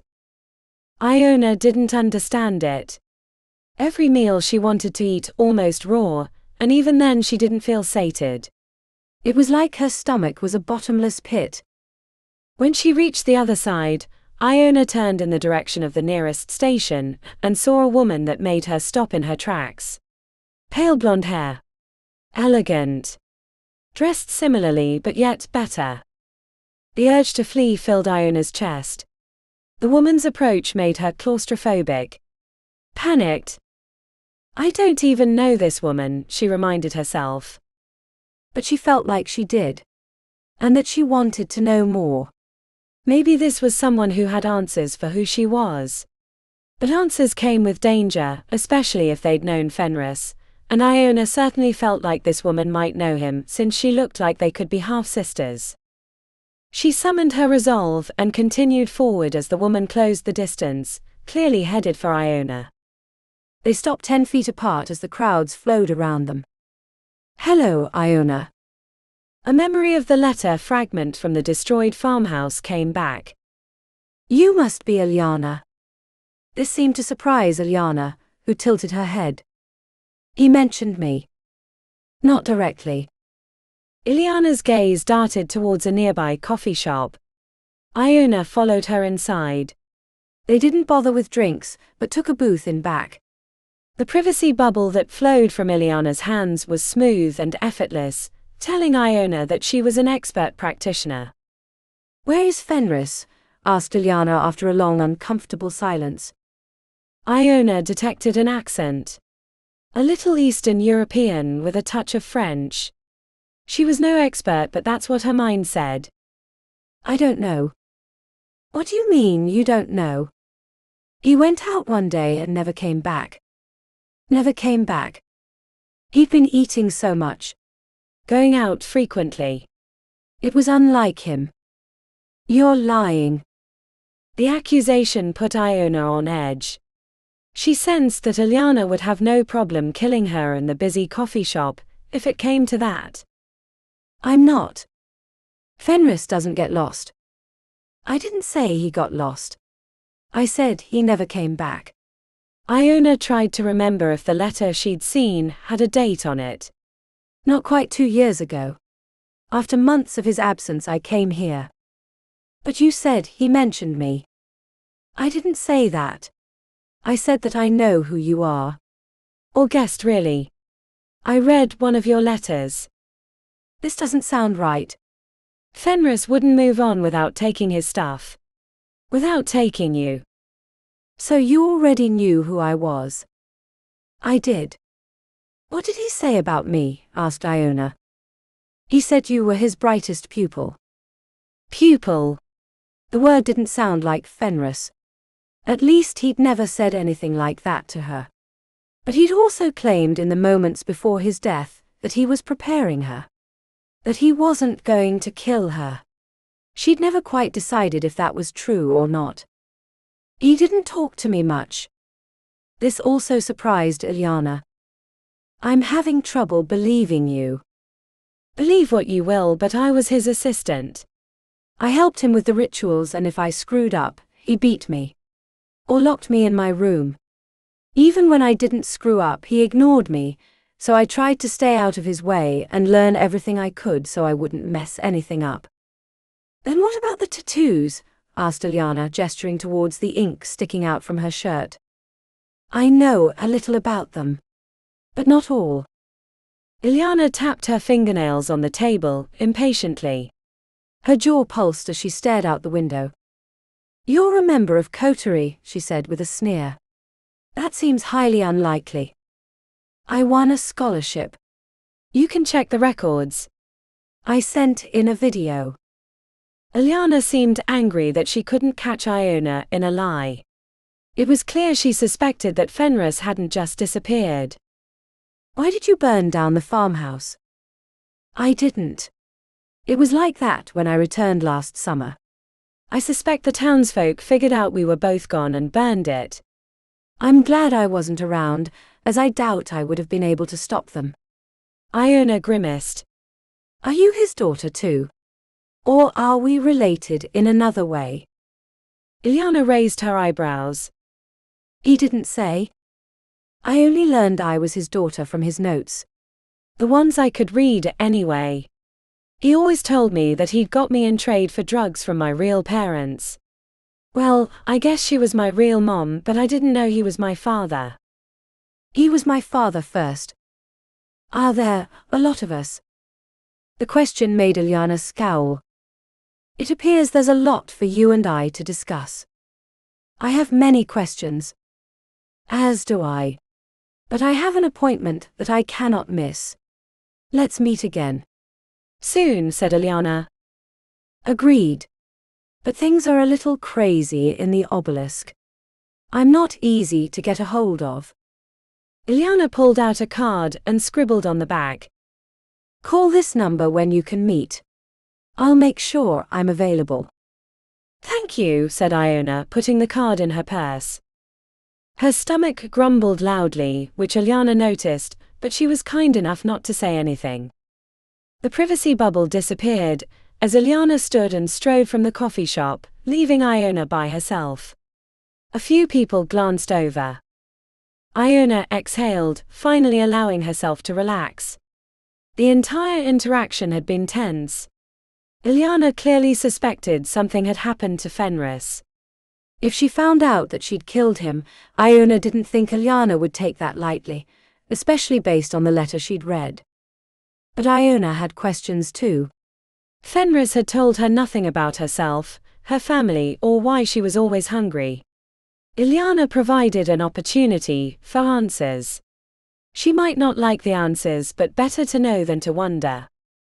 As she left the cafe, a new thought intruded. I have a sister that I might have to kill. Chapter 9. Grey October skies covered the city, erasing the top half of the spire and blowing brisk winds through the streets. The clouds reminded Zuri that they were rapidly running out of time. The semester was nearly half over, and they had yet to discover the reason they couldn't get through the portal. It had to be something that Fenris had done last year, because Blake and Scarlet were stuck too. The rest of their group had gone through the portal. Fenris' ritual was the only thing that made sense. Zuri was about to cross the street when a voice startled her. Your debt is unpaid, Zuri Musa. A woman with silky black hair and one grey eye was standing off the sidewalk. No one else seemed to notice the woman. The other side of the street was faintly visible. Debt? Did you think that book was free? Asked the half-matry woman named Murder. Nandi had warned her. She should have expected this, but the trials of the first year had buried this inconvenient fact. Come see me. Now. I know you're only a few blocks away. The illusionary projection winked out, leaving Zuri with a stone in her gut. 7 hells. Zuri had other business to attend to. She didn't have time for dealing with the owner of Grimoire and Gold, even if she did owe a debt. She headed the opposite direction, making it half a block before she found herself back where she'd been right before. She growled under her breath and marched back in the original direction. The dislocation happened much sooner, and this time she found herself staring at the spot between the ice cream shop and haberdashery. The hidden door revealed itself a moment later. Nandi had warned her not to use Grimoire and Gold, that the more you relied on the owner, the worse things would get. Now it didn't look like she had a choice, so she went down the stairs. The strange and crooked bookstore was filled with musty books and glass cases. She maneuvered down the angled passages in search of the owner, occasionally spotting interesting titles like Noble Arcana, The Secret Lives of Pottery Ants, or The Value of Souls to the Fae. The urge to read was tempered by the fact that her visit had been required. A pungent, rich smell led Zuri to a side room, where she looked through a gap to see a slim woman wearing a leather apron and wielding a butcher knife. The strike of the heavy blade separated a piece of the small body, and once struck she glanced up, a grim smile lurking on her lips. The one grey eye looked into her soul. Come in, Zuri Musa. She approached apprehensively. The owner seemed different than last year. Zuri examined the mess on the wooden table. It was scarred with butcher knife blows. At the center of the bloody pool was a small figure with fur that had been dismembered into 4 pieces. It was unrecognizable to Zuri, who stared back at Murder rather than the dead thing. I'm sorry I didn't. The words died on her lips as she examined the room, filled with bones and stuffed creature heads, including a bat-like one the size of a human's. A scapula and rib cage were spread out on the wall with black runes drawn over the bones. Zuri caught herself when she realized she wasn't under the effect of the matry charm. The owner Murder was half matry, and last time it had scrambled her thoughts. She examined her to find the silver leg beneath the knee, suggesting that it was the same person. Do you think I'm a library? Asked Murder, pointing the bloody butcher knife at her. Do you think you get to come in here and make a request like I'm a fast food window, and do nothing for me in return? She slammed the knife into the wooden table, and grabbed a towel to clean her hands. The look made Zuri wonder for her safety. I'm sorry. I didn't. You didn't what? Zuri swallowed. She'd already stuttered that out once, and she knew how stupid and young she sounded. The half-matry woman outclassed her, and she felt small in her presence, much like the moment that the jury had revealed their not guilty verdict. I don't know how this works. The owner tossed the bloody rag on the ground. I gave freely last time. Now it's your turn. Zuri was reminded of a drug dealer's motto, the first one's free. Of course. Follow me. She followed the owner through the stacks. Along the way, they passed a figure slumped over in a corner. Zuri opened her mouth to ask about them, but then realized it was a bad idea. She was on unfamiliar turf. The space they stopped in was dominated by a working fountain, with what suspiciously looked like the owner as the central sculpture. A ring of shelves surrounded the fountain. Murder climbed up a rolling ladder and grabbed a tome off the top shelf, handing it to Zuri upon return. I don't understand. It's empty, said Zuri after paging through it. Exactly. There's a book in the possession of Professor Cornwallis. A diary of sorts. I need a copy of it. Bring me that, or I'll exact my payment in another way. Professor Cornwallis, exclaimed Zuri. Did I stutter? Or are you a middling mage, with little or no ambition? How will I know which one it is? Murder's eyes turned to slits. It has a golden eagle on the front. She keeps it in her office on the third shelf, next to the bust of her father. The idea that she could sneak into the office of one of her professors, a coterie mage, and come out with one of her prized books seemed ludicrous, but Zuri wasn't about to admit that in front of a woman she knew very little about. How do I copy it? The book will do the work. It's a Libri Tempus. I guess I'll figure it out. If you can't, then you're not much of a mage. Murder looked into the distance. I have other business to attend to. You can let yourself out.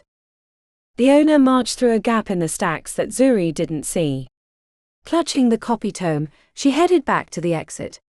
By the time she was back on the street, the whole thing felt like a dream. She might have thought it a hallucination, except for the book she had in her hands. What have I gotten myself into? As Zuri headed back to the Obelisk, she wondered if she'd try to steal the book from Professor Cornwallis. It seemed extremely dangerous. The professors were not like the ones from the other halls. She would kill her if she found out, that much Zuri was sure of. She shoved the copy tome into her bag, and vowed to herself that she would find another way out of the problem. Stealing from a professor was a step too far. But then again, the half-matry woman Murder seemed like she might be worse than Professor Cornwallis. Caught between an immovable rock and an unstoppable force, Zuri had no idea how to escape the trap. Chapter 10. The subject of the lecture, how to deal with supernatural beings from the veil, had been less than exciting.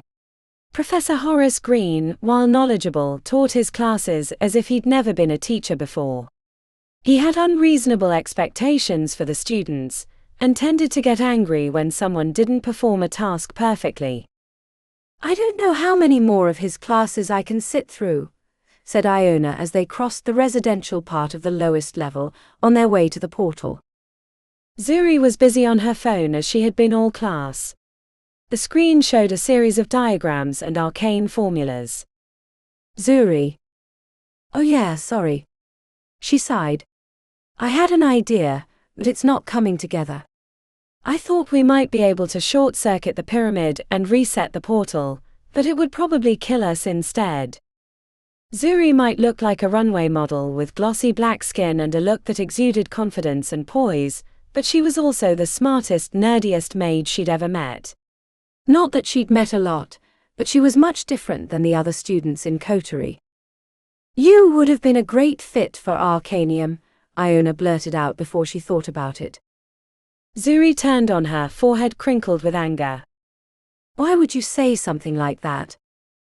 Iona swallowed and prepared to apologize when something caught her eye in the side passage near the statue of Malden Antarist. Zuri followed her gaze. What the? A bloody, mangled body lay in the middle of the hallway, surrounded by a pool of blood. Iona approached with a sick feeling that turned to hunger the closer she got. The gruesome scene should have been horrifying, but she found herself drawn towards it like a moth to flame. Can you tell who it is? Asked Zuri. Iona crouched on her heels, spotting a little trail of tiny footprints leading away from the pool towards a side passage. She was about to mention it, when a second group came from the other direction. Fourth years. A blonde girl with a high ponytail screamed when she saw the body. She threw herself on her knees before the bloody scene. Anton. Zuri leaned in her ear. Jessica Goodhart. Iona had heard the name but didn't know much about her, other than she was a fourth year and a member of one of the more ruthless upperclassmen teams. When glares were sent their way, Zuri held her hands up. We stumbled upon this the same time as you did. A tall fourth year with mellow brown skin stepped forward. Pig girl and the traitor. Iona grabbed Zuri's arm, whispering, "We should go." Her friend seemed to agree, but before they could turn, the tall guy said, Neither of you are going anywhere until we say so. Not only was it 4 against 2, but they were outclassed in ability. Fine, said Zuri, more defiant than Iona would have advised, but she knew these people better. What happened, Jack? Asked Jessica as she was sobbing and thumbing away tears. The tall fourth year crouched down. It looks like something was eating him. A loud gurgle erupted from Iona's stomach.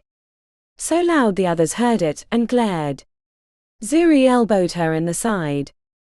I couldn't help it, she whispered back. Let me check something, said Jack, pulling back his sleeves. Iona had no idea what the spell was, but she was mesmerized by his smooth motions and absolute command of his craft. The magic flowed from his lips like a soliloquy on the stage, and when he was finished the body lit up with strange pale grey light. She was expecting to see the light follow the little footprints, but instead a tendril undulated from the gnawed corpse and eventually split into multiple sections, with most pointing to other parts of the obelisk, but then the 2 largest connected to both her and Zuri. The other group bristled, appearing on the verge of combat. You did this. We had nothing to do with this, said Zuri, holding up her hands.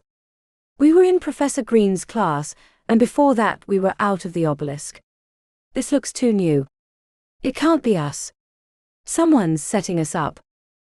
No, said Jessica, standing and stretching her fingers. No. You don't get to lie to us like that. Neither of you should be in coterie.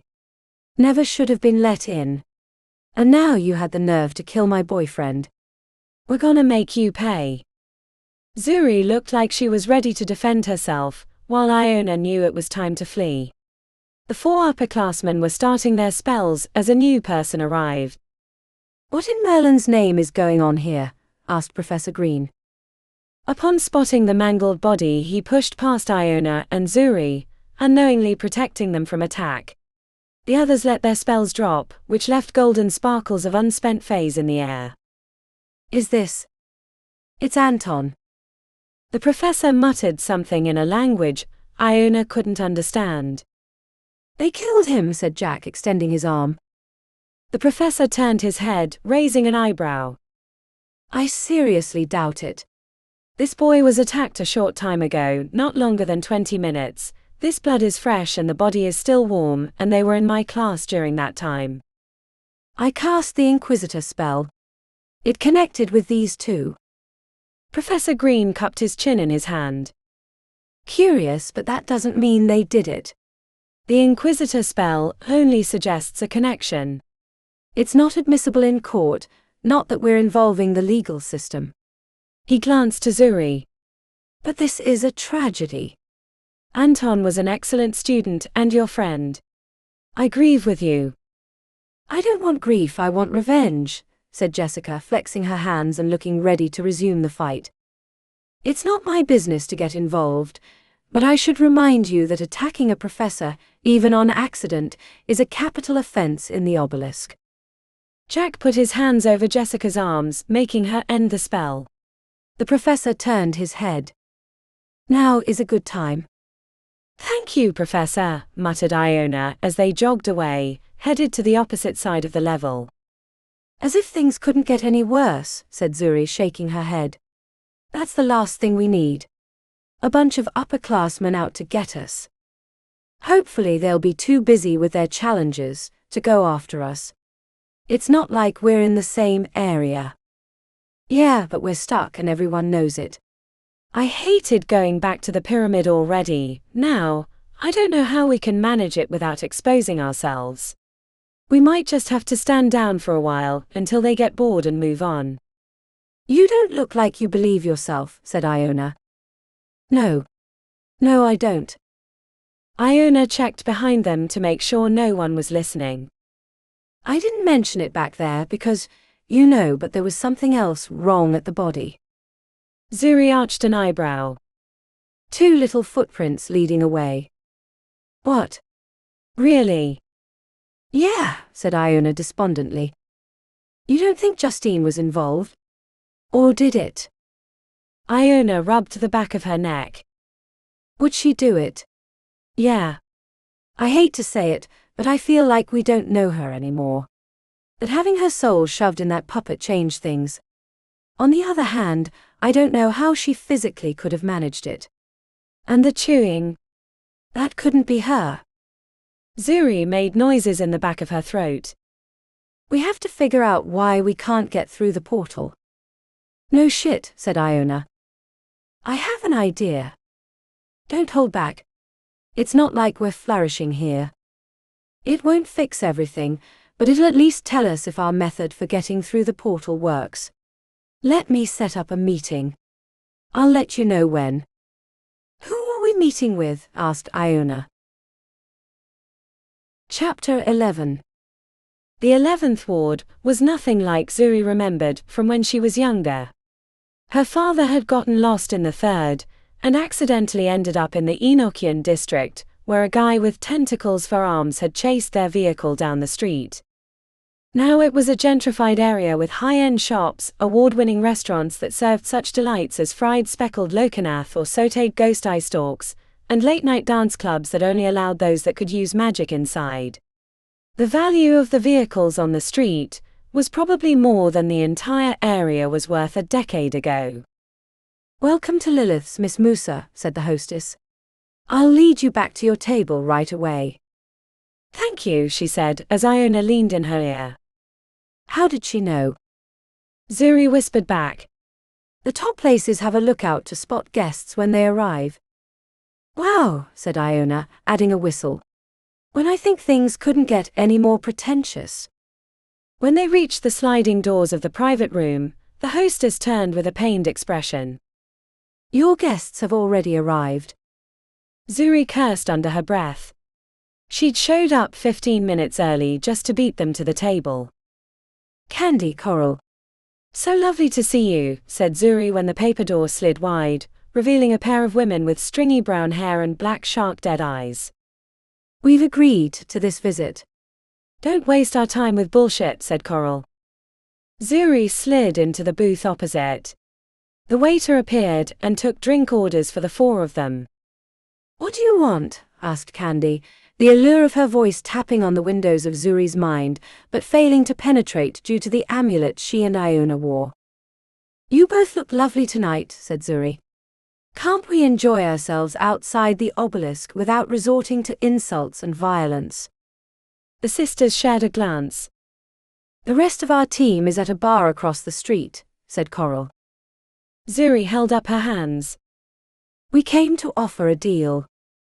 Like the deal for the onyx heart seed which you dangled before us before giving it away? Asked Candy, staring directly at Iona. Maybe you should have sweetened the deal more. Or maybe it just made sense to give it to our teammate. Who died and presumably lost the onyx, or you would have brought it up again. Yes, Justine's death was tragic.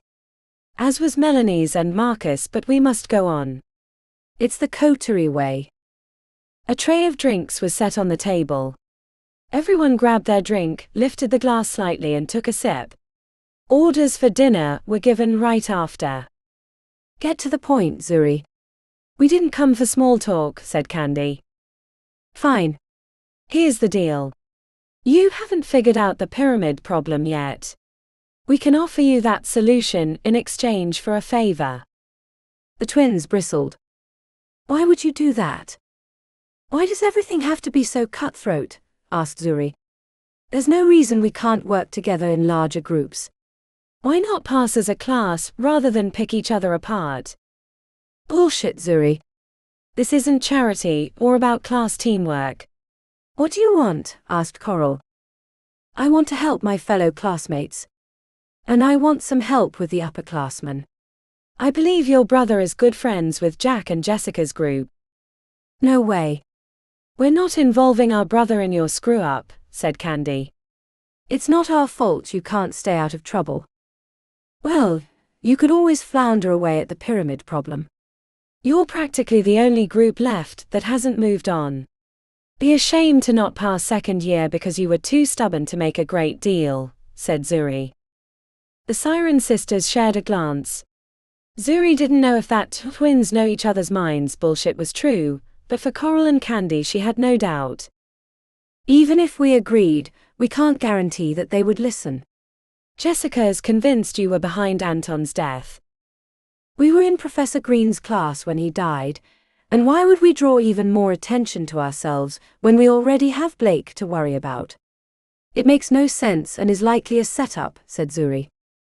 The waiter returned with an enormous tray of exquisite sushi.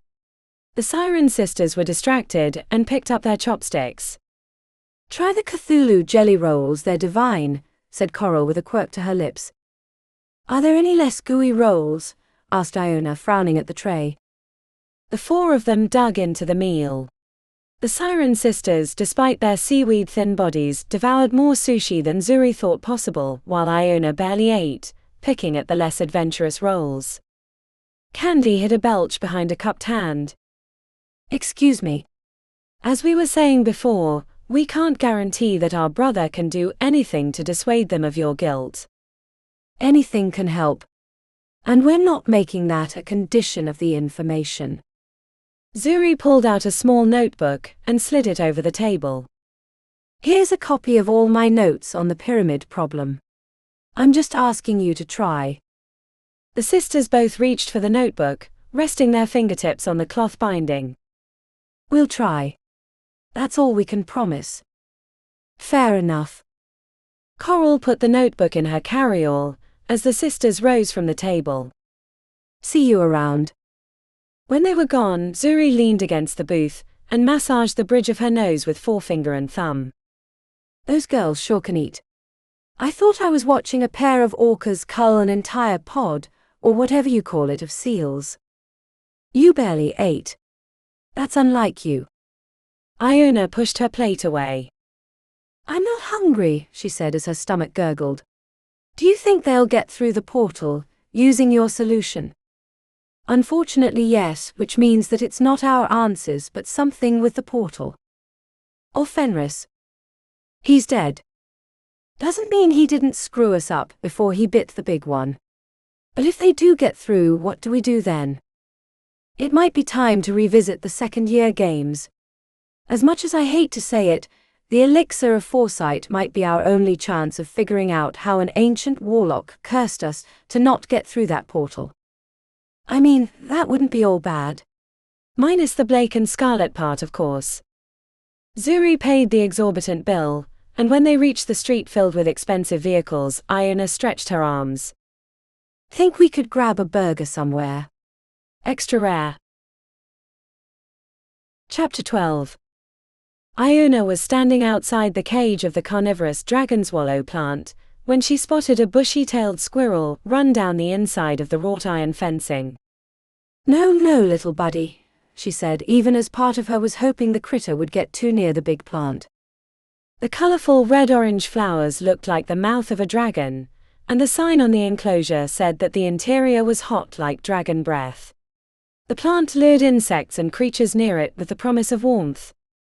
The approach of footsteps had Iona tensing, but she tried not to show how nervous she was. Have you ever seen a dragon swallow plant feed before? Asked Ileana. Until I came here, I only knew the farmhouse and a few select places around Licking, Missouri. Any greenhouses in the area were probably filled with illegal drugs, not carnivorous plants. I was quite pleased to learn about the greenhouse. While I'm not a fan of the halls and all they stand for, if I'd had to join one, this new hall would have been my choice, said Ileana. You like plants? Ileana leaned forward, an excited grin perched on her lips. Watch. The squirrel was sniffing around the base of the plant.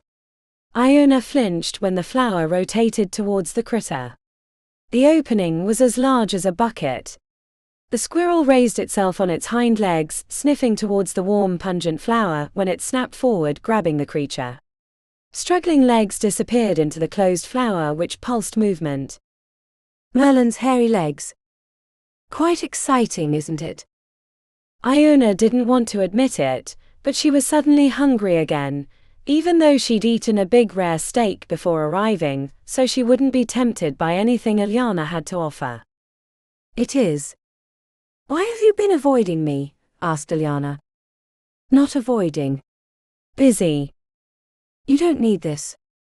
They walked the paths beneath the arched botany dome until they came to a glass case filled with wavy blue-green plants that moved on their own. The tips had a bulb covered in milky dew. When Iona didn't move on, Iona examined the sign.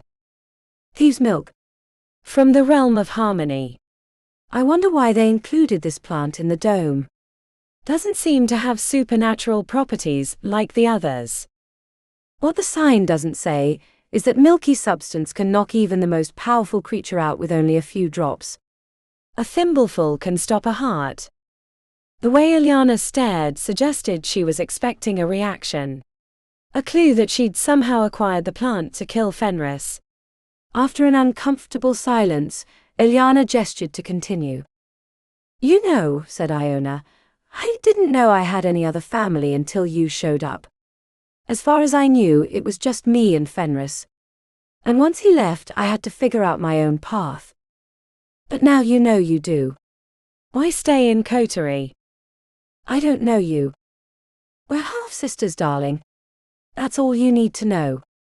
For the next hour, conversation turned back to the unusual plants contained within the dome, including a thorny vine plant that undulated to music, a bush that secreted a blood-like substance, and a young nekia tree that was being pruned to keep it from connecting to the veil. Iona surprisingly knew a lot about the plants, which made it easier to relax. When they'd had enough of the greenhouse, Iona suggested they grab a drink nearby. Are there others like us? Like what? Asked Iona with her hands behind her back as they cut through an alleyway, dodging around rusted old garbage bins and a couple of homeless sleeping in cardboard boxes. The way Iona looked at them made Iona feel like she was sizing them up as a meal. Fenris. There are. How many? Do any live in the city? Oh no. Not in a place like this. Too bright, too many curious mages. We live in other parts of the world where rules are less confining. Iona didn't like the sound of that, but she tried to keep her face neutral. She wanted answers and knew that insulting Iona wouldn't get them. My turn, said Iona. What really happened to Fenris? I told you, said Iona, looking directly in her eyes. I'm not certain I believe you. You really think that I could somehow kill Fenris? I appreciate the vote of confidence, but I've seen what he can do. His rituals. The tomes. Especially now that I've had a year of schooling in coterie. The things he could or can do, they're frightening. Iona made a noise in the back of her throat. Well, there is that. But it's unlike him. He moves from time to time, especially when his hungers start to get noticed, but he usually brings everything with him and leaves a trail to make it easy to find him again. Speaking of hunger. Iona smirked in her direction. I see you suffer from them. We could make a detour and take care of them for you. I'd like to understand them first. What's to understand? Asked Iona, gesturing towards a homeless woman in dirty rags who was feeding a small ratty dog in her lap. We hunger. We eat. That's all there is to it. But normal foods no longer sate me. I have cravings. Iona reached over and ran her fingertip across Iona's jaw. The intensity in her gaze was unnerving. Then eat. Iona heard the guttural words at the same time that Iona pushed her out of the way. She crashed into the side of the dumpster, as sorcerous energies filled the alleyway. As Iona climbed to her feet, Iona threw up a shimmering barrier that blocked the multiple lines of elemental magics that had intended to kill them. On the other side of the alleyway, the upperclassmen who'd accused her and Zuri of killing their teammate were lobbing brutal sorceries that would have annihilated Iona if she'd been alone. Get ready when I drop the shield, said an eager Iona. Ready for what? The words had barely left her lips when the shimmering barrier winked out of existence. Iona shot across the gap like a lightning bolt, appearing in their midst. Two of them flew into the brick wall, while a third was suddenly screaming as she had him around the neck. It was Jack Townsend. Stop, she yelled before Iona could kill him. The blow never came. She glared back. If you kill him, the entire class of 4th years will come down on us. It'll be a death sentence. Iona gnashed her teeth and tossed the stunned Jack onto the ground. The others were climbing to their feet, shaken and mystified by the reversal. Go on, said Iona. Before I change my mind and rip your throats out. The upperclassmen scurried away, glancing backwards as if they were being chased by psychotic ghosts. Iona strolled back, knocking the dust from her hands. You should have let me kill them. That would have taught them a lesson. I think they'll be less likely to come after me again after that. Thank you, said Iona, hating that she owed a debt to her half-sister. Anything for family. That was impressive, said Iona, gesturing randomly. Gifts from Fenris. He didn't give them to me. Iona frowned. Of course he did, darling. You're his flesh and blood. But you have to give in to the hunger. Let me teach you, sister. You could be unstoppable. And what does that? A buzz in her pocket had her pulling out her phone. Zuri. She turned away from Iona. What's wrong? 2 things. The first is that Jack and Jessica's group is in the city looking for you, so keep an eye out. Already ran into them. I'll tell you about it later. What? Okay. Glad you're fine. What's the second thing? The Siren sisters got through the portal. Iona put a hand to her forehead. I should be happy, right? It means we're not idiots, but... Iona paced away. What are we going to do? I already reached out to Blake and Orion. They've agreed to meet us at the 2nd year games portal in an hour. Are you sure this is safe? It'll never be safe, but this is the only way. Right. Zuri sighed. One more thing. What's that? I want you to make friends with Orion. Iona recoiled. What? Why? Because if Blake decides to backstab us, I want Orion on our side so that it's at least 3-on-2. And we need to figure out why he was grouped with us. There has to be something that will help us figure out the portal problem. But why me? Because as far as I know, you're the only person Orion has spoken to since he came to Coterie. 7 hells probably since I went to St. Jude's. The guy is famously quiet. Oh. Okay. I gotta go. I'll see you in an hour. Iona hung up, with Iona staring at her. I'm sorry, I have to go. Iona showed her a toothy grin. You don't have to, you know. That way is full of disappointment. Let me show you real power, the kind that doesn't require getting finger banged by a bunch of murderous rich kids. A knot caught in Iona's throat. She wanted to know more, but she didn't want to know too much. I have to go. Can we catch up again later? There's so much I want to ask you. Iona had to force herself to relax when Iona approached. She leaned over and kissed Iona on both cheeks before winking and striding away, speaking over her shoulder as she went. You know how to reach me. Once Iona had turned down the street, leaving Iona alone, she spoke softly to herself. That's what I'm afraid of. Chapter 13. Zuri was last to arrive in the 2nd year games portal room in the spire. Iona was sitting in a chair near the mini kitchen, while Blake and Scarlett were conspiring on the couch. In the back of the space, Orion was staring at the glossy obsidian portal built into the far wall. Thank you for coming, she began. I'm glad we could. Blake burst to his feet angrily. Who said you were the leader of this group? What? I was just... If there's going to be a leader, it has to be me or I'm walking out. Scarlett and I already decided before you got here. Zuri ground her teeth as she considered calling his bluff. But she knew how stubborn he could be. Almost to the point of stupidity. Iona gave her a who cares gesture while Orion had barely acknowledged her arrival, with a brief glance over his shoulder. Fine, Blake, she said through gritted teeth. You have the lead.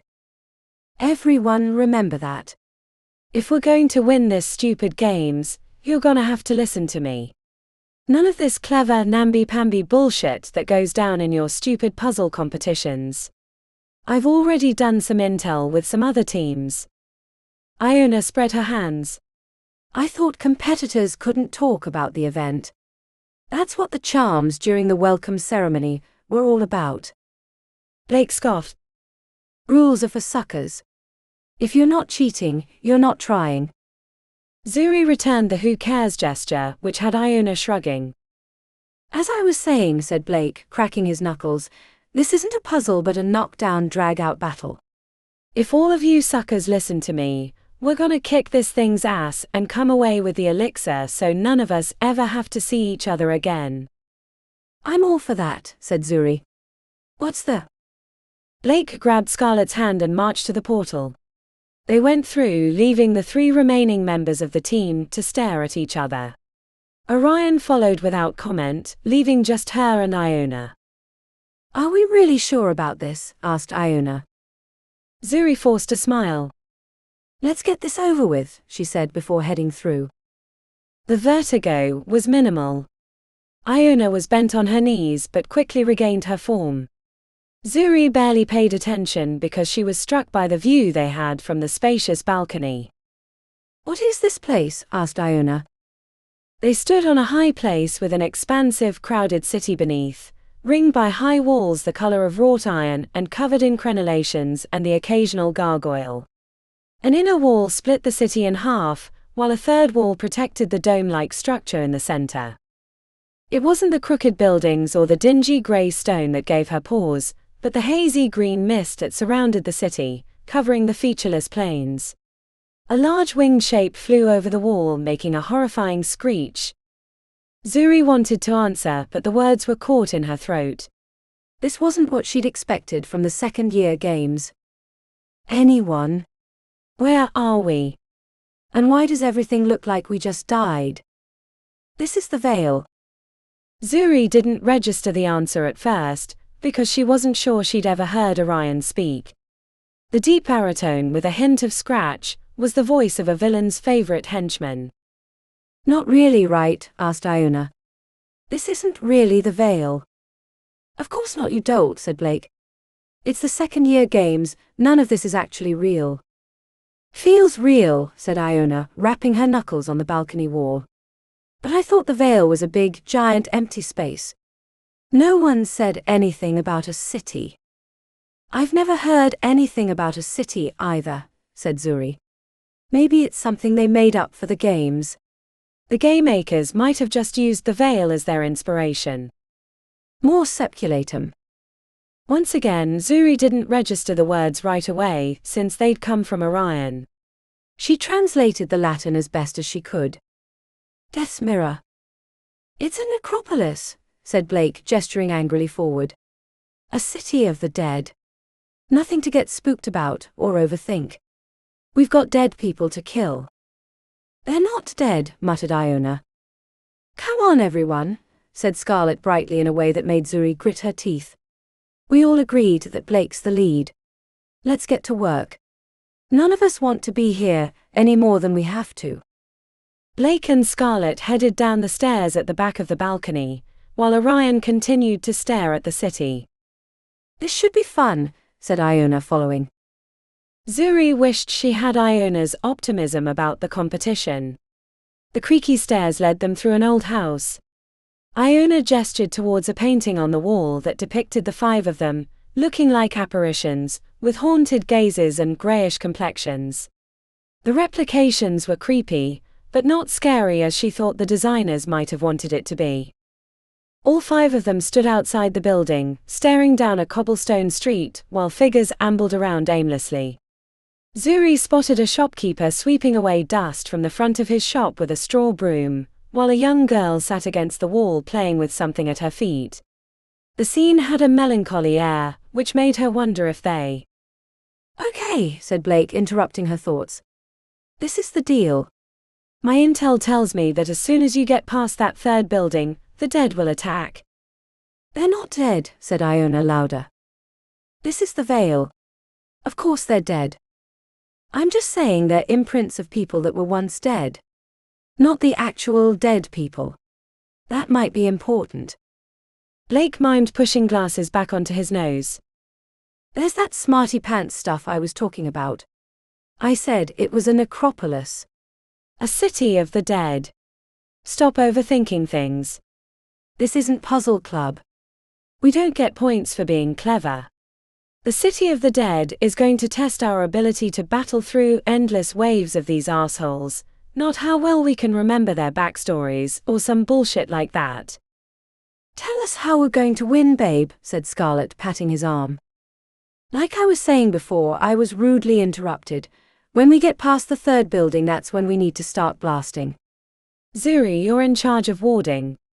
Me and Scarlet will focus on ranged. Orion, you smash anything that gets near, and Iona, I have no idea, what can a girl from Iowa do? Milk a pig, she said. What? She's kidding, babe, said Scarlet. Weird thing to kid about. But really, what can you do? He asked. Iona pulled up her sleeves, revealing her tattoos. Bend over and I'll show you, or did you forget about last year? Blake puffed up, but Scarlet whispered in his ear and he pulled back. All right, kiddies, said Blake, clapping his hands together. Story time is over. Now it's time to smash and blast. Follow my lead, and we'll have this elixir faster than Orion can recite all 100 halls. Shouldn't we put up protections first?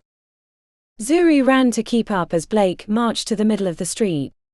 The grand gestures were impressive, and followed by a barrage of searing white shards of light that whistled through the air, impacting a group of city folk clustered near a shopfront. Half the targets remained standing. Zuri wondered what was going to happen next when the shopkeeper and a little girl in a dusty grey dress screeched in unnatural voices, their forms turning hazy as they shot at Blake. A second and third illusionary Blake appeared on either side, confusing the dead, until they turned towards Scarlet as she tried to maintain her illusions. Two sets of force bolts, one from her and the other from Iona, impacted the dead, turning them to dust, but every other humanoid in range reared back their heads and after awful throat noises came rushing towards the group. The next 2 minutes were a blur to Zuri, as she tried to keep up with the onslaught of the dead. Every time they cleared out the oncoming, Blake would surge forward, drawing more on them. We need a break, she yelled a few times, but he ignored her and continued charging forward. The group made it to the end of the next street, before a large group of customers in an outdoor cafe flew at them in such a mass of dead that their spells failed to knock down enough of them. A woman with aviator goggles tackled Blake, and then 2 others grabbed Scarlet. The loss of spells left them defenseless, and the rest of the team was overrun. The last thing Zuri saw was a spectral mouth, growing large enough to swallow her whole. Zuri snapped awake in the portal room, arms flailing to push the bodies off of her, but it was over. They were out of the game. She was still processing the feeling of dying when Blake clapped his hands and gave a shout. Did you feel that? Wasn't that fucking balls? We slayed and slayed and slayed. What are you talking about? Said Zuri. We got slaughtered. See? This is why we're not together anymore. You're not smart enough to trust me. That first attempt was further than anyone else's first time. Coterie gets it done. He grabbed Scarlet and gave her a long kiss that Zuri regretted watching the entirety of. Hell yeah, said Blake, hopping around like he chugged an energy potion. If you guys had my back like I told you, we could have gone further. Orion, not to complain, man, but you barely moved the entire time. The big man stared back ambivalently. Zuri couldn't recall that he'd lifted a single finger during the fight. But you do you, man, said Blake, holding out his hands. Next time can we put up wards first? You did put me in charge of them, said Zuri. You should have been adding them during the fight. We're gonna have to learn to be quick about it. He clapped his hands again.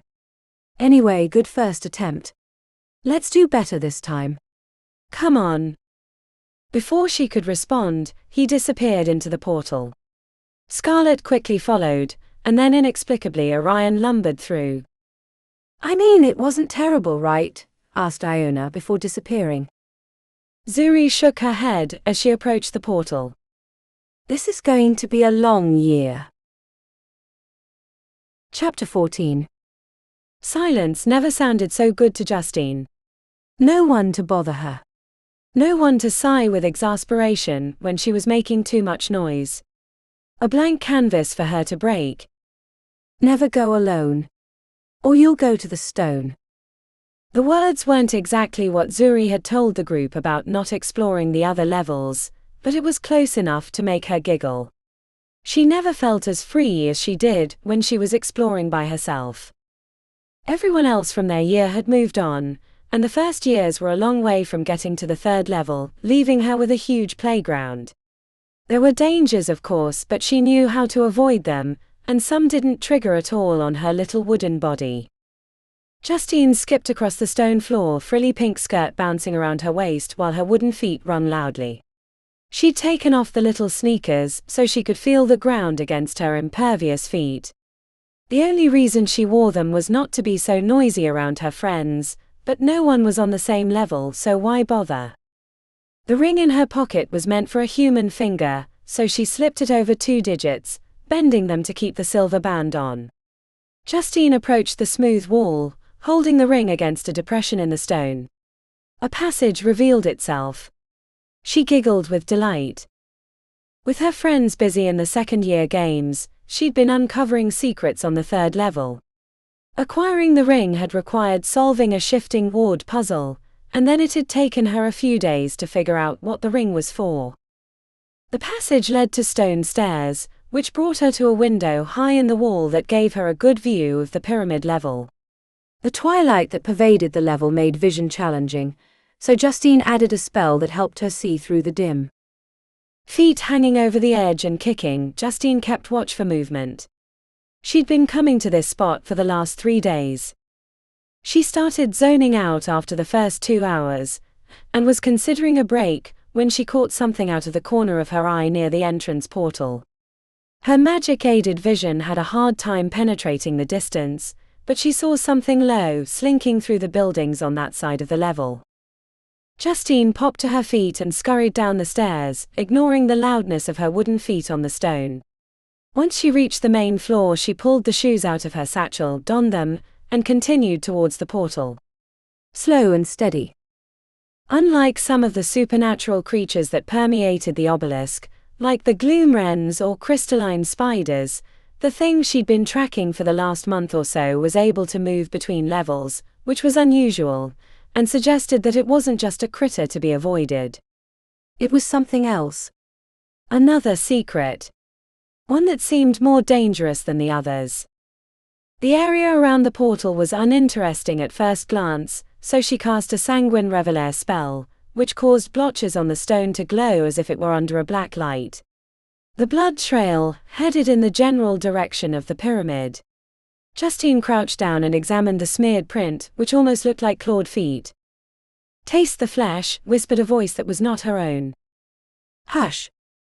Travel to the second level was instantaneous, and without the vertigo she experienced when she was made of useless flesh. A second spell revealed more blood. The creature had been hunting on the second level this time.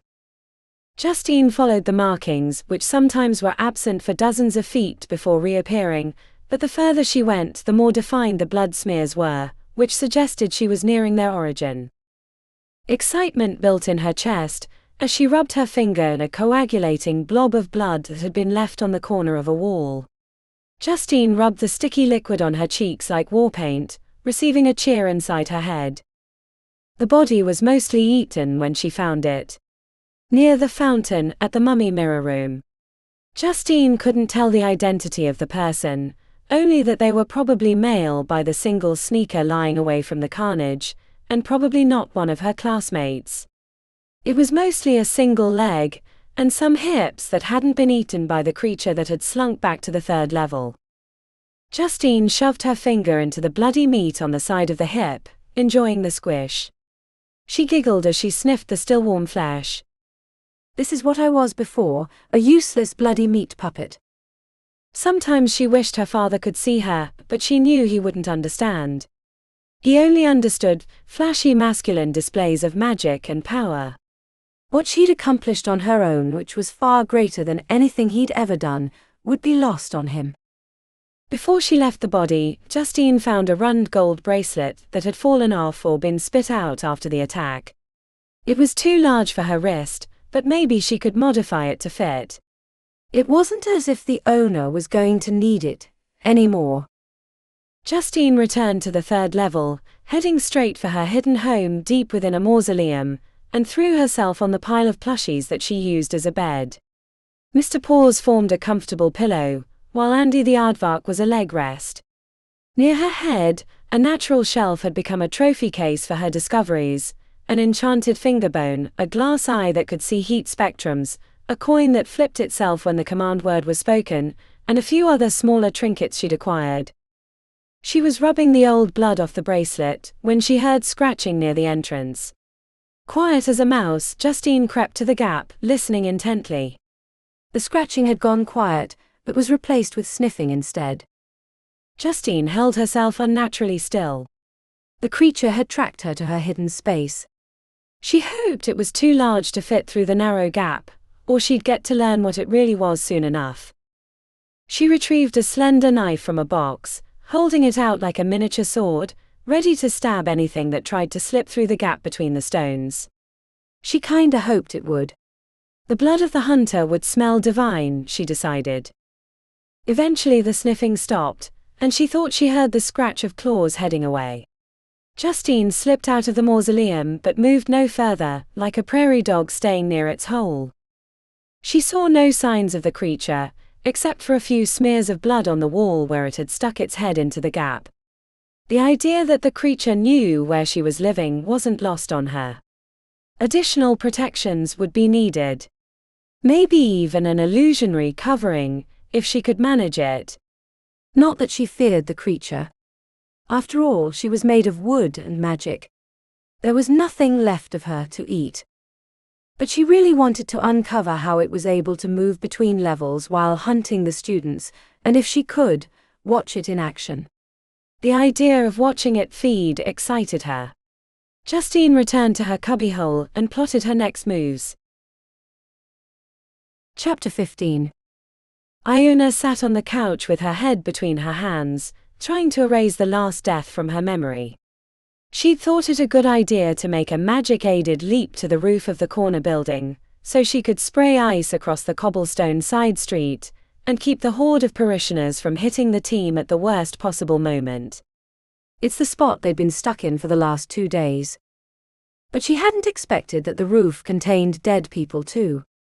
She heard the scuff of a foot the moment before she was shoved off the 3-story building.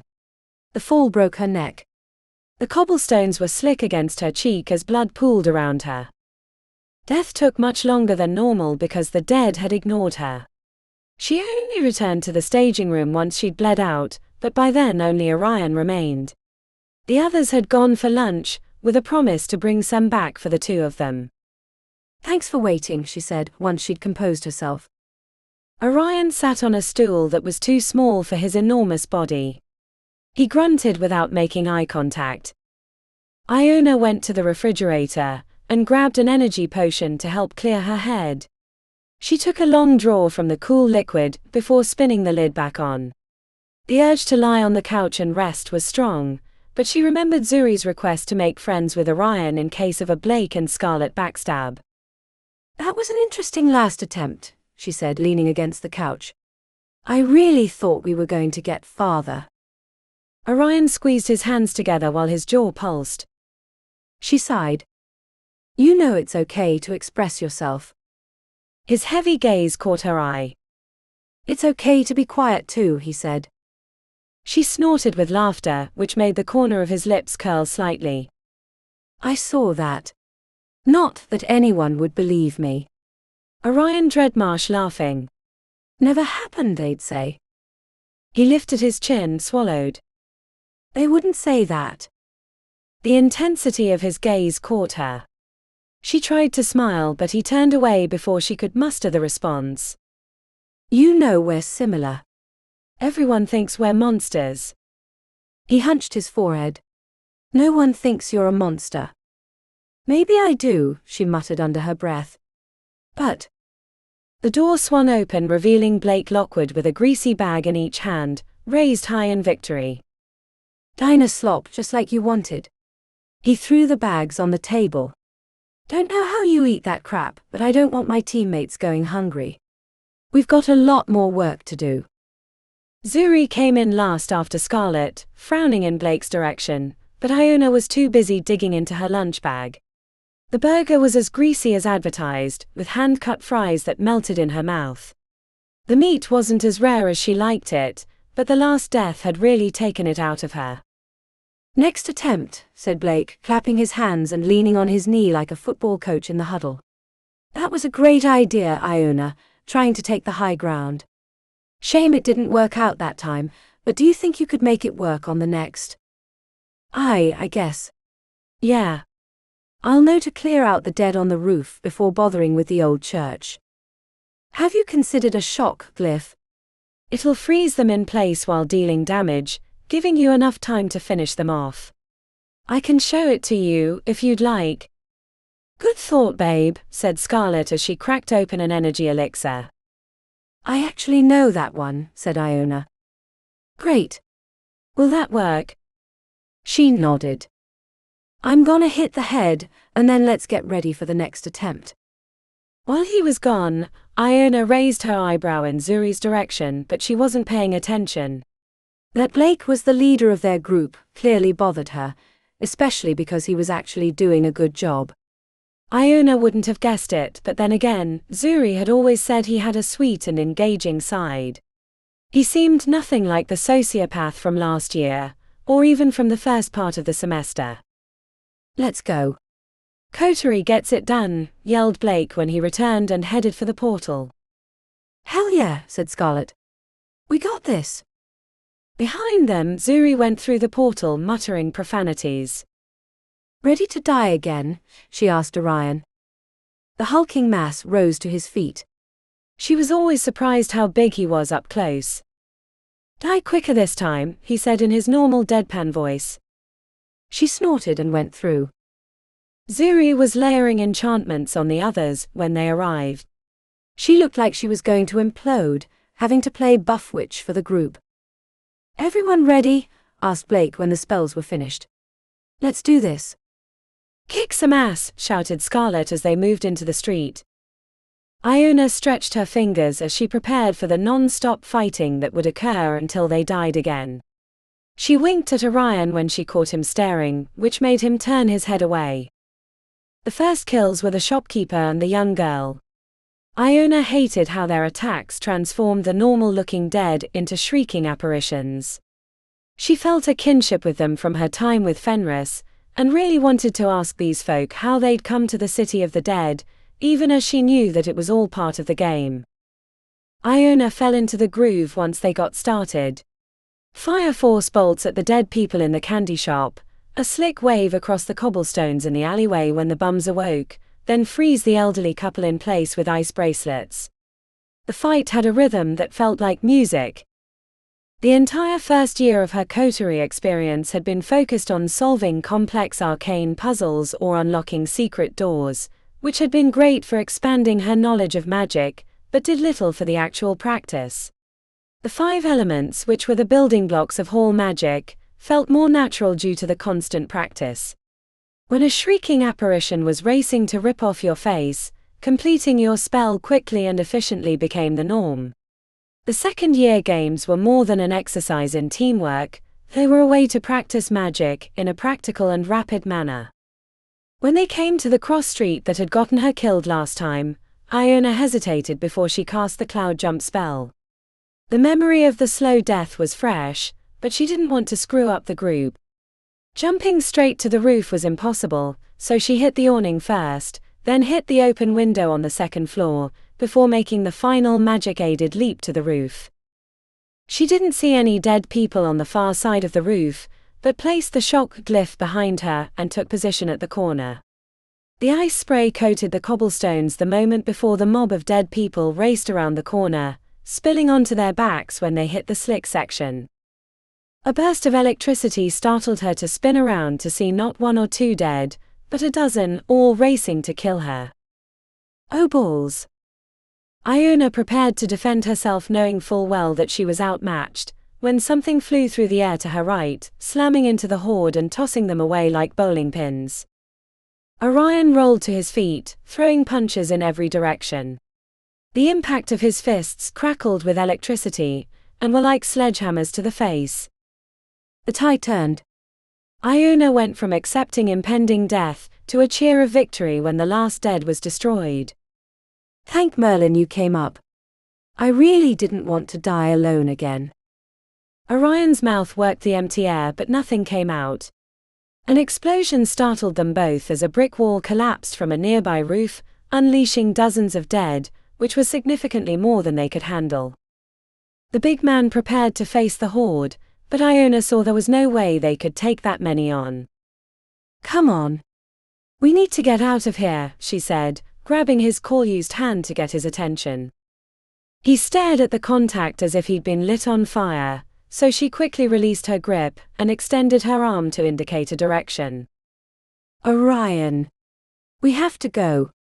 That's too many. Where? That other roof. Come on. You can make it.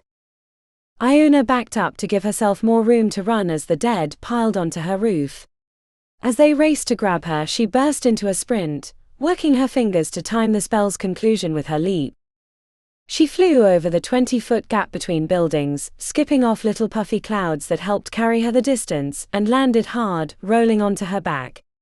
Orion shook the roof when he landed, and to her surprise, he helped her to stand, though he pulled his hand away the moment she was standing. Thanks.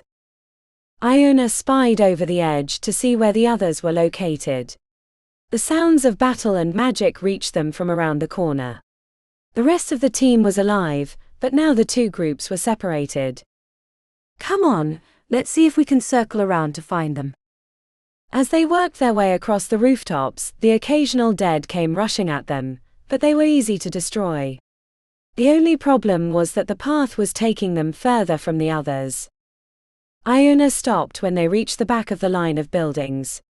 They'd been working their way through the upper bowl of the city, but now she faced the interior section. At the center of the city was the Great Dome, and now that they were closer, she could see dark winged creatures circling the structure. What do you think that place is?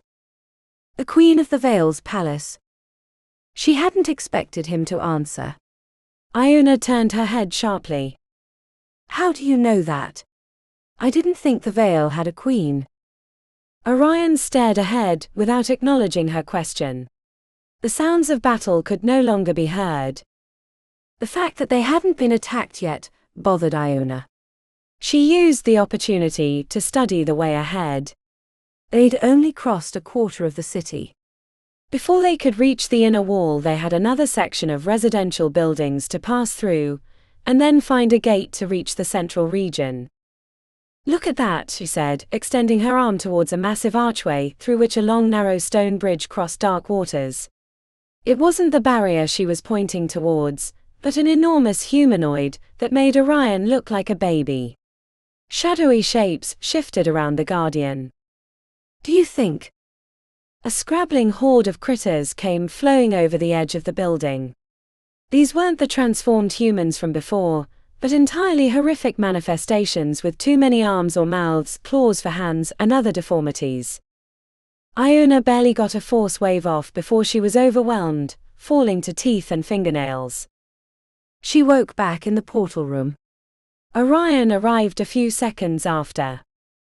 To her surprise, the only other person in the room was Zuri, and the air smelled like sorcery. The refrigerator was burned black, with the door barely holding onto its hinges. What happened? Asked Iona. Zuri glanced to the outer door. Blake threw a fit when you both didn't come back. We found a new route. I think we can get us to the next area. Isn't that right, Orion? The big man headed out of the room without answering. Iona threw up her arms in confusion. It's okay, I believe you, said Zuri. For a little bit there, I thought we might be connecting, but now I'm not so sure. Probably for the best that ended there, said Zuri, rubbing her temples. I was getting a terrible headache from all that phase use. Iona grabbed her backpack and met Zuri at the door. She had a pensive look. What's up? Do you trust me? Asked Zuri. Of course. Even if I asked you to do something really stupid. Iona paused. Is this taking a bath with a school of piranhas, or going to class without clothes on stupid? A bit of both. What are you thinking? Zuri flattened her lips. How much do you hate Professor Cornwallis? Chapter 16. The cubby near the professor's offices was abnormally cold. Zuri shivered as she waited for the others to arrive, fussing with the pack on her shoulder. The scuff of a footstep startled Zuri. Iona appeared with her white hair pulled into a topknot, and a blue tome under her arm. Any problems? Iona handed over the borrowed credit card. Didn't ask a single question. Good. Zuri peered down the hallway. Where's Justine? I told her the time. She squeezed the pack to her chest, feeling the lumpy materials inside. Is it just me or has she gotten stranger? Iona shifted her mouth to the side. She was singing a song about how the guts fall out when I found her. Other than that, seems perfectly normal. A minute later, the diminutive wooden girl came ambling down the hallway. Her glass eyes had an intensity that bordered on manic. This is fun, she said gleefully. As long as we don't get caught, said Zuri. About that. How are we getting into her office? She has a soul lock on it. Zuri lifted the pack. Follow me. Their footsteps rang in the hallway. They didn't bother to sneak around, as word was that the professors were out of the Obelisk at a dinner with the acting head patron, Professor Sinclair. When they reached the door, Zuri revealed the protective enchantments, which were overlapping fields of grey, a sickly green and blotches of blue. She pulled brass buttons with sticky glue on the flat bottom side out of her pack, and placed them around the outside of the frame and nowhere near the wards. The matrix took Zuri a half hour to unravel, but the time last year working with the chemetic circuits had taught her a lot about how wards influenced each other and created opportunities to break their protections. How's the lookout? She asked Iona through the matched speaking stones. She was on lookout at the main cross hallway. All clear. Zuri crouched down to see eye to eye with Justine. She'd done it so she didn't feel like she was speaking down to her, but regretted it right away as the strange puppet stared back with an odd smile on her wooden face. You ready for the next part? I can't wait. Zuri pulled the desiccated finger bone out of the pack. The professor's sister had died during the invasion, and had been buried in a graveyard outside the city. Then she pulled out the nutcracker she'd gotten from the antique shop in the third ward. Forgive me, Janine, said Zuri before she placed the old bone between the two ends and squeezed until it cracked and turned to dust. She swept up the bone dust and placed it in a jar, then added powdered amethyst and a few drops of mercury. The mixture sizzled when she added phase. Justine stuck her little wooden fingers into the orange-brown paste, and wiped it on her face like a child playing in the mud. Then she put some on her bare arms and legs. I hope this works, said Zuri. While Zuri held her breath, the puppet leaned on her tippy toes and turned the handle. The door swung open, revealing the professor's office. Justine waddled inside and toggled a switch, which turned off the enchantments, after which Zuri removed all traces of the ward disabling from the walls and door. Professor Cornwallis' office had a huge bookcase. Zuri searched the shelves for the diary, but it wasn't clear where it was. Can you help? She asked Justine, who had been poking around the professor's desk.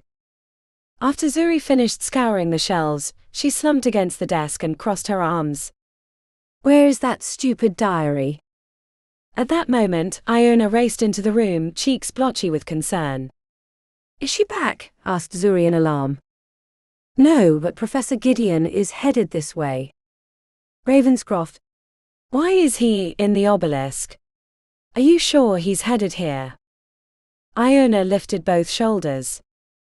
There's no other office down this way, and his is on the opposite side.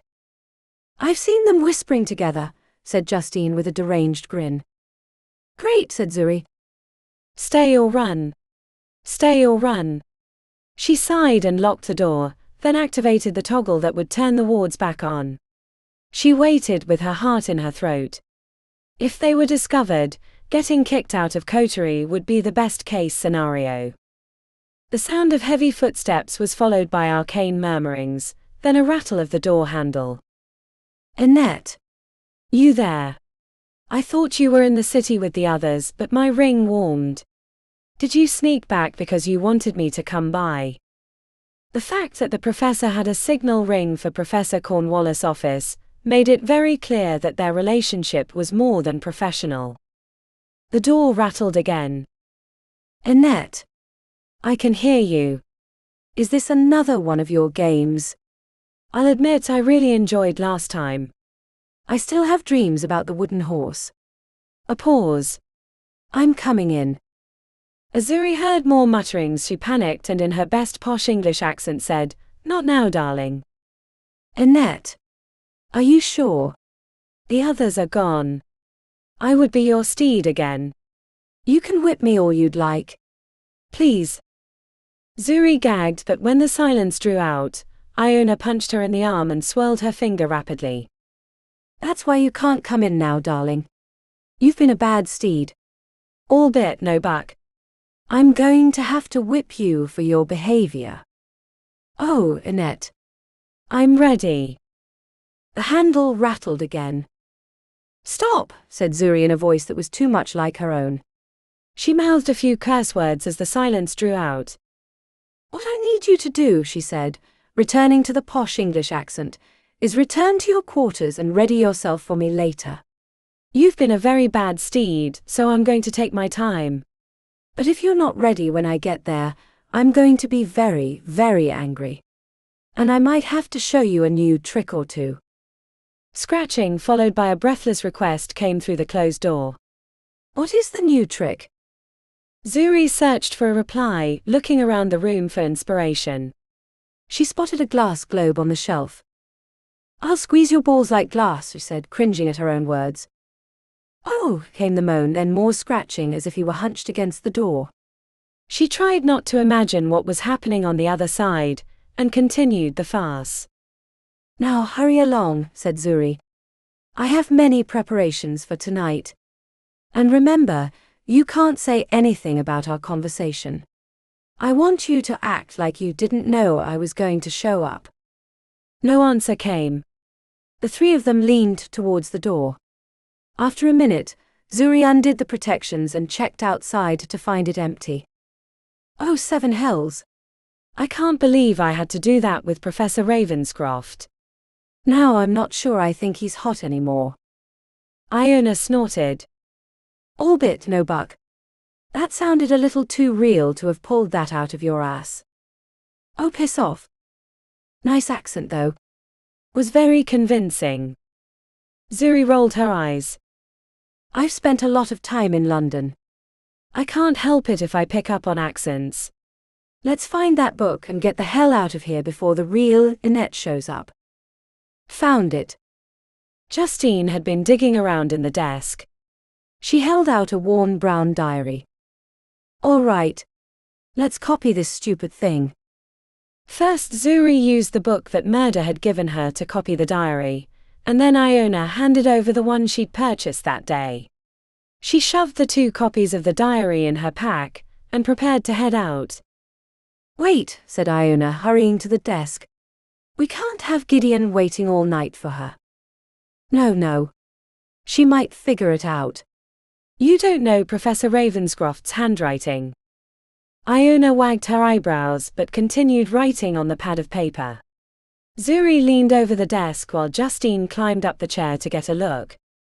On the center of the yellow pad of paper was a crude drawing of a horse with a stick figure behind it, doing something near the tail. Iona made a few other doodles near the head that Zuri couldn't quite figure out. What are those? No idea, but Annette should have fun trying to figure it out. They closed up the office behind them, reapplying any wards that had been disabled, and headed back to their suites. Justine peeled off to head back to the third level, leaving her with Iona. What's the second copy for? Zuri didn't want to reveal all her plans, but she didn't want to lie to her teammate either. Insurance. Fair enough. Just be careful with whatever's in there. Zuri saluted Iona. I won't get us in trouble.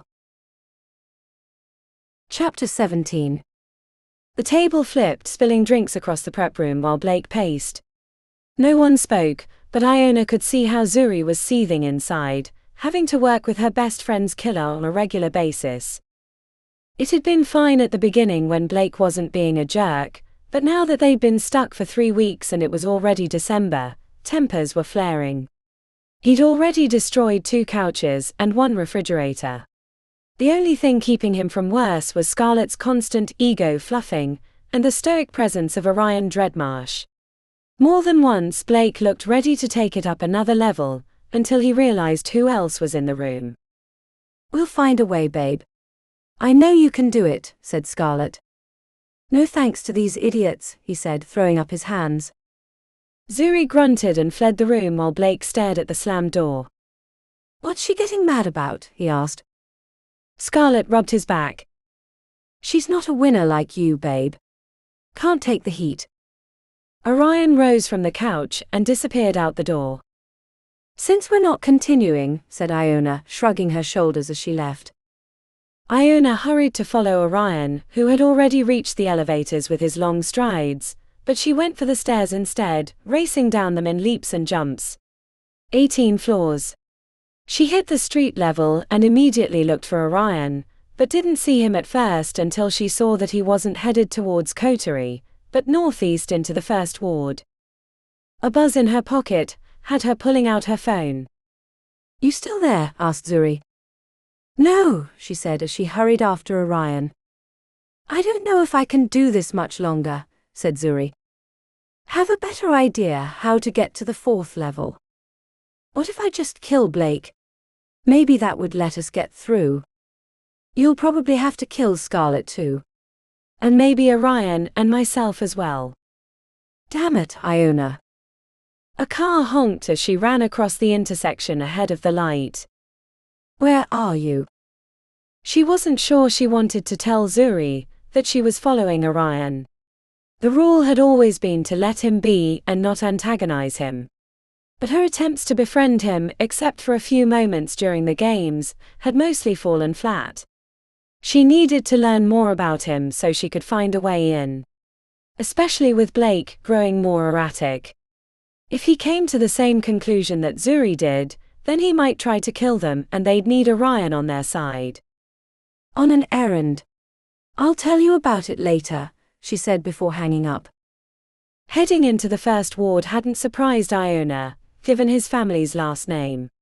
She'd seen him go that way after other sessions, but this time she wanted to see his final destination. Iona applied a look-away enchantment, and stayed at least a block behind him. Not that it was probably necessary. Orion marched straight forward without deviation, while the oncoming sidewalk traffic bulged around him like a bubble. The inner part of the first ward was filled with skyscrapers, the largest of which barely came up to the halfway point on the spire. Given that it was the middle of the afternoon on a Tuesday, the sidewalks teemed with business people on their phones. Occasionally she spotted hazy privacy shields, but most of the inhabitants of the area were non-majors. There were fewer vendors and street shows in the first. No one had time to stop for frivolous enjoyment. The tourists tended to stick to the second and third for the most part. As Orion reached the residential section of the first ward, she expected him to turn into a side street and disappear past the high wrought iron gates that populated the area, but he kept marching forward. Not only was she surprised that he hadn't gone into one of the big compounds, but it also confused her that he hadn't taken a taxi or the train. They'd already traversed a couple of miles, and were nearing the 7th ward. She hadn't seen him stop to add any enchantments, nor had he slowed his pace, which was considerable. Iona had applied her own enchantments to help with the long travel, but they weren't reducing the hunger in her belly that woke every time she passed a restaurant, or caught an errant smell of food. Traffic on the ring road that separated the inner and outer wards was heavy, but an arched pedestrian walkway made crossing easy. When she hit the sidewalk, she saw no sign of Orion. Iona thought she'd lost him until she saw his enormous back, heading north into the 7th. She hurried to catch up, eventually getting him back in view a few blocks in when he stopped to talk to a group of gang members loitering outside a group of apartment buildings called the Atlas Gardens. "What are you doing?" She watched from a distance, being careful to stay out of view. Orion looked to her surprised to be laughing with the gang members about something one of them said, and after sharing some fist bumps, he headed around the corner, presumably to enter one of the buildings. As she crossed the street, heading towards the opposite corner to avoid the gang members, she pondered the meaning of this latest revelation. Had he come here to buy drugs or illicit magic items? Orion didn't seem like the type, but she couldn't figure out why else he would have come to this region of the city. Not that it was run down. The apartments looked fairly decent. Nothing like Zuri's place, but that kind of abode required a higher level of income. Which was why his arrival didn't make sense. He was a Dreadmarsh, which came with all sorts of wealth and privilege. The name alone inspired fear and admiration. That the gang members knew him was another wrinkle. This wasn't his first time in the area. She turned around, planning to see if she could find out which apartment he'd gone into, and ran right into Orion. "Stop following me, or I'll kill you." It was like she'd hit a brick wall. Iona stumbled backwards. His expression was pure anger, with nostrils flaring and fists at his side. She'd never seen him like this. He was normally so stoic. "Orion, I'm sorry, I just wanted—" "I don't care what you want or what you think or anything else. You shouldn't have followed me." Iona opened her mouth to argue further, but she saw a second emotion beneath the rage. Betrayal. She'd crossed an unspoken line without realizing it. "I'm sorry. I'll leave now." She turned and headed back the way she'd come. The gang members who had ignored her previously watched her like a pack of hyenas watching prey. Orion had told them to let her pass, she realized, which added a new twist to their teammate. Not only could he stop and joke with a group of criminals, they took direction too. After checking for the nearest train station, Iona looked back to the Atlas Gardens apartment complex. It looked normal, no gang tags, and the bushes looked well manicured, but she had a suspicion that something bad was going on inside. The further away Iona got from the apartments, the less she thought about what was going on, and the more she felt a sinking feeling in her gut that whatever tenuous relationship she'd been building with Orion had been severed irrevocably. Which couldn't be worse timing with Blake's constant blow-ups. Iona looked up Ileana's information on her phone, and let her thumb hover over the red phone icon for a few seconds before closing it back up. If they couldn't figure out the portal problem, or win the second-year games, then figuring out what she would do after coterie was becoming a priority. Chapter 18. The tooth had sharp, serrated edges, and rattled around between her wooden hands as she shook it. Justine tossed the tooth on the stone, watching it tumble across the floor. She'd found it near the body on the first level, a few months ago. Justine retrieved the tooth and set it on the ledge next to her other trophies, including a tuft of hair from the warlock Fenris, a petrified beetle she'd found in another tomb, and chipped scales. After changing into her explorer outfit, which she'd had Zuri buy for her in the city from the doll shop, Justine slipped into her pack and headed into the level. She hadn't seen the creature in a few days, but kept to the hidden paths to avoid getting caught. Near the back of the pyramid level, Justine used a little crowbar to lift a stone block, revealing a passageway. A flashlight blew away the darkness, and she headed down the sloping path until she reached a larger chamber. The discovery had been made a few weeks ago when she'd found the loose stones. It had taken her a few days to move them out of the way, revealing a passage only big enough for her. The chamber was huge even by her standards. None of the buildings on the level had interiors remotely as large. Justine ambled to the archway on the far wall covered in Kemetic runes, and pulled out her notebook. She'd been transcribing it for later to show the rest of her team, but they'd been so busy with the second-year games they rarely returned to the Obelisk, except for meals and sleep. Near the archway was a huge diagram that looked like a map of the subway system in New York or Tokyo, except it was inlaid with gold and a strange glistening black stone. Justine pulled out her notebook and checked the notes she'd transcribed a few days ago during a moment of inspiration. She reached out and touched an end circle which caused it to light up, then moved to another section and touched a different circle which made the first one go out. She repeated the ritual, except she picked a different second circle. On the fourth try, it lit up. She let out a giggle and examined the board for a third circle to touch, picking the one between the two, which set off a rumbling from another area. Justine went in search of the noise. A new opening in the far side of the chamber led to a set of stone stairs. Footfalls sounded louder as she explored, following the stairs to a hallway which eventually turned to a dead end. But this didn't dissuade Justine.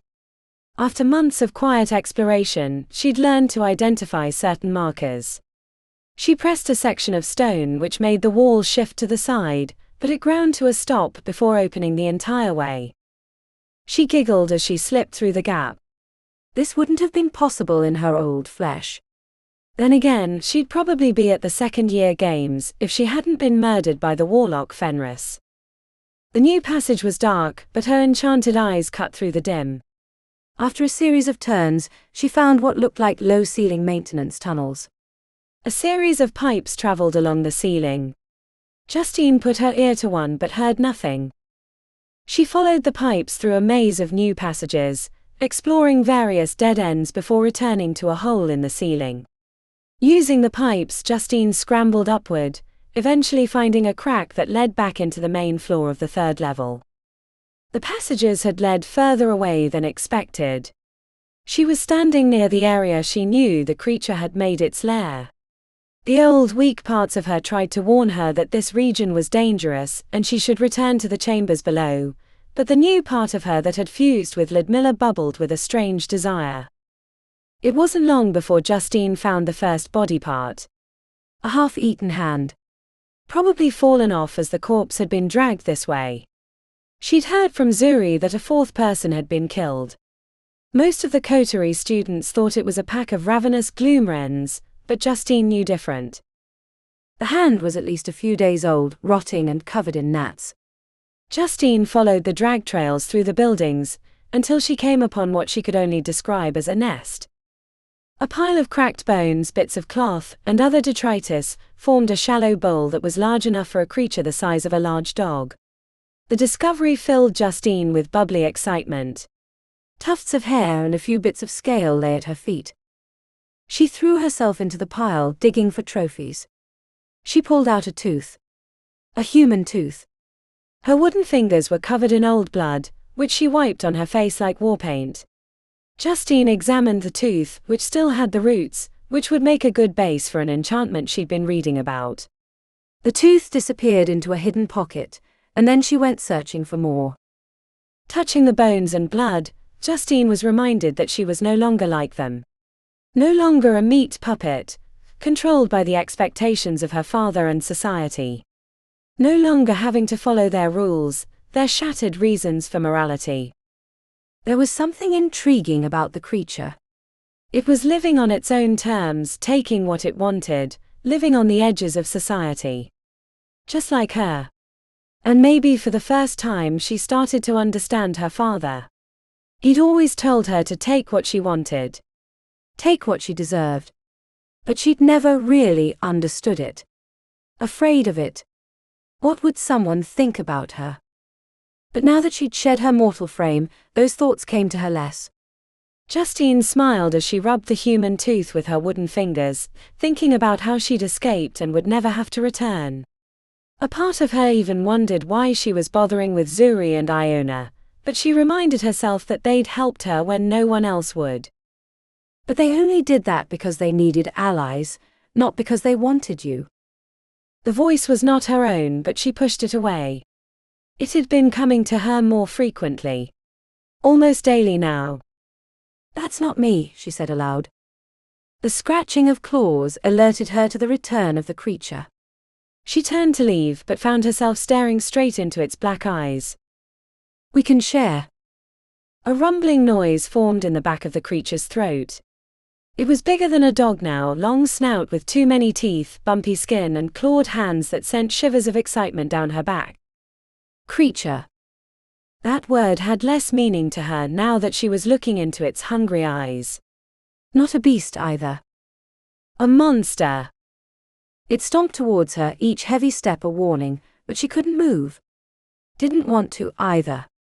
The excitement of the monster's approach left her dizzy. I'm like you. A noise that sounded like a voice came out in guttural tones. This was new. The monster could talk, but she didn't know its language. As the monster grew near, the long protruding snout reminded her of a crocodile, yet the hands were claws and the rounded backside seemed like an entirely different creature.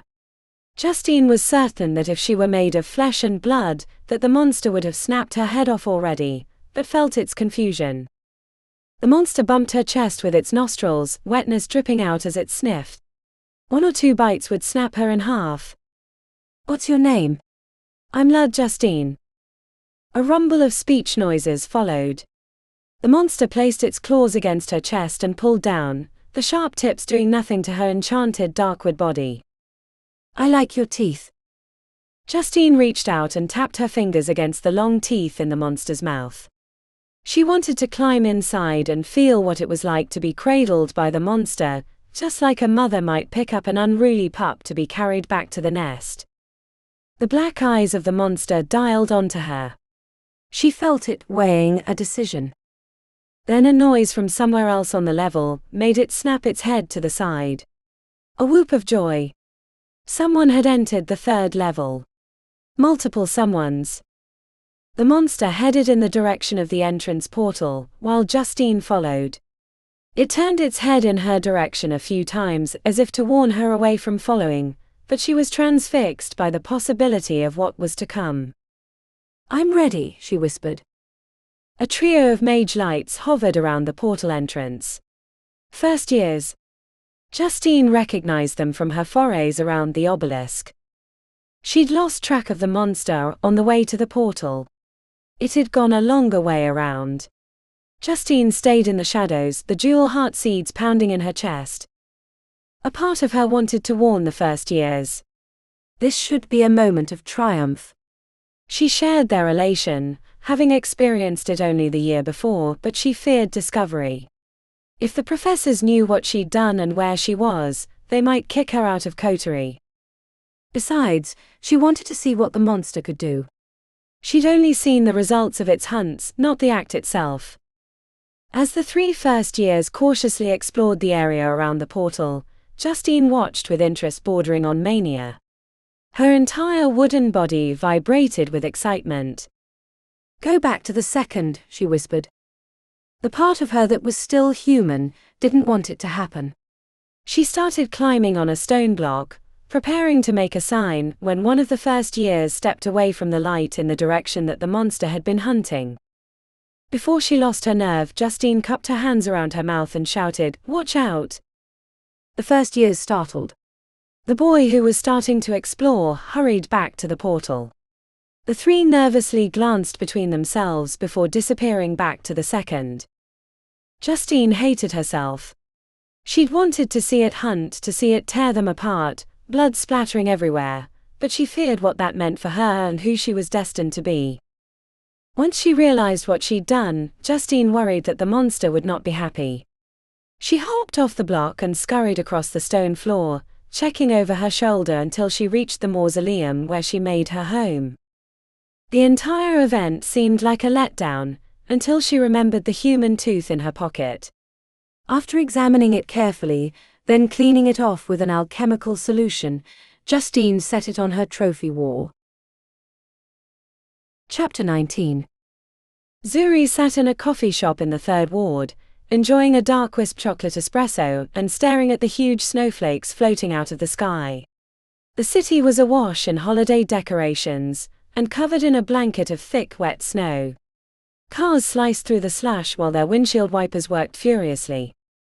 The blue book that she'd copied from Professor Cornwallis sat on the table. Zuri tapped her onyx fingernails on the cover.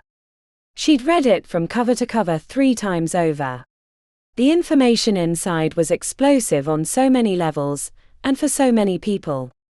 How the professor had acquired such private and damaging information was a mystery, but it explained how the woman was at the top of high society. No one would dare to cross her with this kind of blackmail at hand. Which left Zuri with a painful conundrum. So much was upsetting secret information. Betrayals, extortion, murder and worse. The father of a girl a few years her junior at St. Jude's spent his weekends hunting non-humans in the lesser parts of the city, and had a hidden room where he kept trophies of horns and teeth. The matriarch of the DuPont family liked to bathe in demonic blood once a month, while a woman Zuri was vaguely aware of, through her parents' connections, had been sleeping with Dedra Billington all through high school. She was staring at the gentle and heavy snow when she caught the glint of a mote zipping away from the corner of the window. It had moved like an energetic hummingbird. A spy mote. She was sure of it. An uneasy chill went down the back of her spine. Someone was watching her, which didn't bode well. Zuri quietly and quickly shoved her things into the backpack and slung it over her shoulder as she slipped out of the booth. She paused near the creamer station, staring at the front door as if it were trapped. "Hey, Janice," she said to the barista behind the counter. The 20-something girl glanced up from her phone. "Huh. I just saw my ex on the street. He's waiting for me, and I really don't want to run into him, if you know what I mean. So don't talk to him." Zuri forced a smile. "Do you have a back way I could sneak out?" The barista thumbed her phone while staring back ambivalently. Zuri sighed and reached into her wallet, finding a couple of bills to shove in the mostly empty tip jar. "Mucho appreciated." The barista nodded towards the employee door. "Straight back. It'll lead you to the alleyway." "Thanks," she said, hurrying through the door in case the spy mote was watching. Except for the area around the back entrance, which had a 5-gallon bucket filled with sand and bent cigarette butts that looked like misshapen worms climbing out, the alley was covered in pristine white snow. Zuri checked the air to see a glint of light, high above the brick buildings. Zuri quickly applied a speed enchantment and burst into motion, bouncing around the dumpsters and leaping over a stray cat that had wandered into her path. When she hit the street, she heard shouts as the 4th years headed her direction. Zuri kept going, straight through traffic and causing 2 trucks to lose traction and go sliding across the lanes. The chaos gave her space, but they didn't appear to be giving up. Zuri reached into an inner pocket and pulled out a bracelet. She shoved it over her wrist, then activated the magic inside with the press of her thumb. When she went around the corner of a laundromat filled with people staring into their phones while the machines worked, Zuri dropped to her knees, cleared a patch of snow with her hand, and slapped a ball of alchemical explosives onto the cold concrete. She whispered the command word and hurried away. A heavy thump shattered windows when the 4th years turned the corner. She turned her head enough to see them lying in a pile, covered in sheet glass and trying to figure out what had happened. Zuri cut through another side street, heading to the train station. She rarely ever used public transport, but the crowds and cameras were the safest place to escape her pursuers. Once she was on a busy train, Zuri stood with her back against a side wall, until she was certain they hadn't boarded. Adrenaline flooded her system, leaving her hands shaky. A girl wearing big headphones smiled up at Zuri, revealing teeth that glowed rainbow colors. She couldn't keep doing this. It was bad enough having to group with Blake and Scarlett in the second-year games, but with the fourth years trying to kill them, they couldn't be in the city without constantly checking over their shoulders. The phone appeared in her hand before she'd really decided what she was going to do. She typed out a message and hovered over the button before finally jabbing it. Zuri, hey Anna. Just letting you know, I found some information about the Siren Sisters family business. It appears they're using some Degastine Industries trademarked elixirs for their clients. I'll be sending you some documents later on that prove the link. Hope it helps. She thought for a moment before adding a second text. Zuri, also, I know you're doing business with the Townsend family. Would really appreciate if you could put in a good word, tell their son to lay off. Jack and his friends are making it hard to concentrate on coterie business. She hated making that request right after the good news, especially because she'd promised to help because of what had happened to Gemma, not as a trade in favors. A minute later, a thumbs-up icon was returned. Zuri shoved the phone into her pocket and leaned against the wall with her eyes closed as the train rumbled around the tracks. This had better work. Chapter 20. Iona stepped out of the black SUV, checking both directions before climbing onto the sidewalk. After Zuri had been attacked last week, they'd decided no one should be in the city without backup or a quick way to get the hell away. All clear. You can head out. I'll message you when I'm done, she told Gentry, tapping on the top of the black vehicle. I'll be waiting, Miss Storm. The SUV cut through the wet slush as it returned to early evening traffic. Iona wondered how long she would have to wait when she heard a voice in her head. Iona. On the opposite side of the street, Iona watched in a stylish royal blue trench coat. She stepped off the sidewalk right into traffic, but the vehicles slowed to a stop, forming a path across the street. Iona checked to see if anyone else was noticing, but the people on the sidewalk were oblivious to Iliona's display of power. You've been avoiding me. The accusation brought a stab of cold fear into Iona's gut. Iliona's blue eyes were like luminous orbs, seeing all. I'm trying not to get kicked out of coterie. Flat lips curled at the corners with a sinisterness that bordered on gleeful. You don't need that place, sister. You're better than them. It doesn't feel like it. They play with things they don't understand. Why did you want to see me? Asked Iona. Iona hooked their arms and pulled her down the sidewalk. Come, sister. I have a treat for us. And some answers, if you're willing to play along. Trepidation filled Iona's gut. Where are we going? You'll see. They'd met near the ring road in the 10th ward, but headed deeper in. A nose-wrinkling smell announced the presence of the Newtown fish market in the next ward over, but Iona steered them in a different direction. A group of hard-looking but well-dressed men and women stood outside a nondescript brick building. Iona's stomach did a little flip when they headed straight towards them. Iona, we're not. Hush. Iona ground her teeth. She hadn't expected a fight. Her heart climbed into her throat. The guy in front wore a crimson vest over a white shirt with his black hair slicked back. Tattoos littered his forearms and neck. Iona didn't see a gun, but two long blades were strapped to his hips. The White Witch has returned. You're looking as handsome as ever, Tiago. He gave a flourishing bow, which gave Iona the impression of a matador before a bullfight. I aim to please. His hard eyes shifted over. Is this the Mui Vazni? It is. Tiago grinned at Iona, revealing canines filed down to sharp points. He was trying to intimidate her, but she stared back. You know you still owe me a meeting with your boss, said Iona. Tiago's gaze shifted away from Iona. Yeah. Maybe later. Adrian is busy with some new ventures. Problems? Not at all. But the gangs from the Undercity are poking their heads into the light, and we're having to be extra careful. But I hope they do. It'll give old Tiago a chance to show the big boss how valuable he is. Iona sensed that Tiago wasn't pleased about guard duty, but he wasn't going to say more in front of his fellow gang members. Iona put a hand on his arm. Later then. Enjoy. The gang members formed a corridor which Iona strode through like an empress. Iona followed, feeling their eyes on her body, but not in a sexual way as she first had the impression.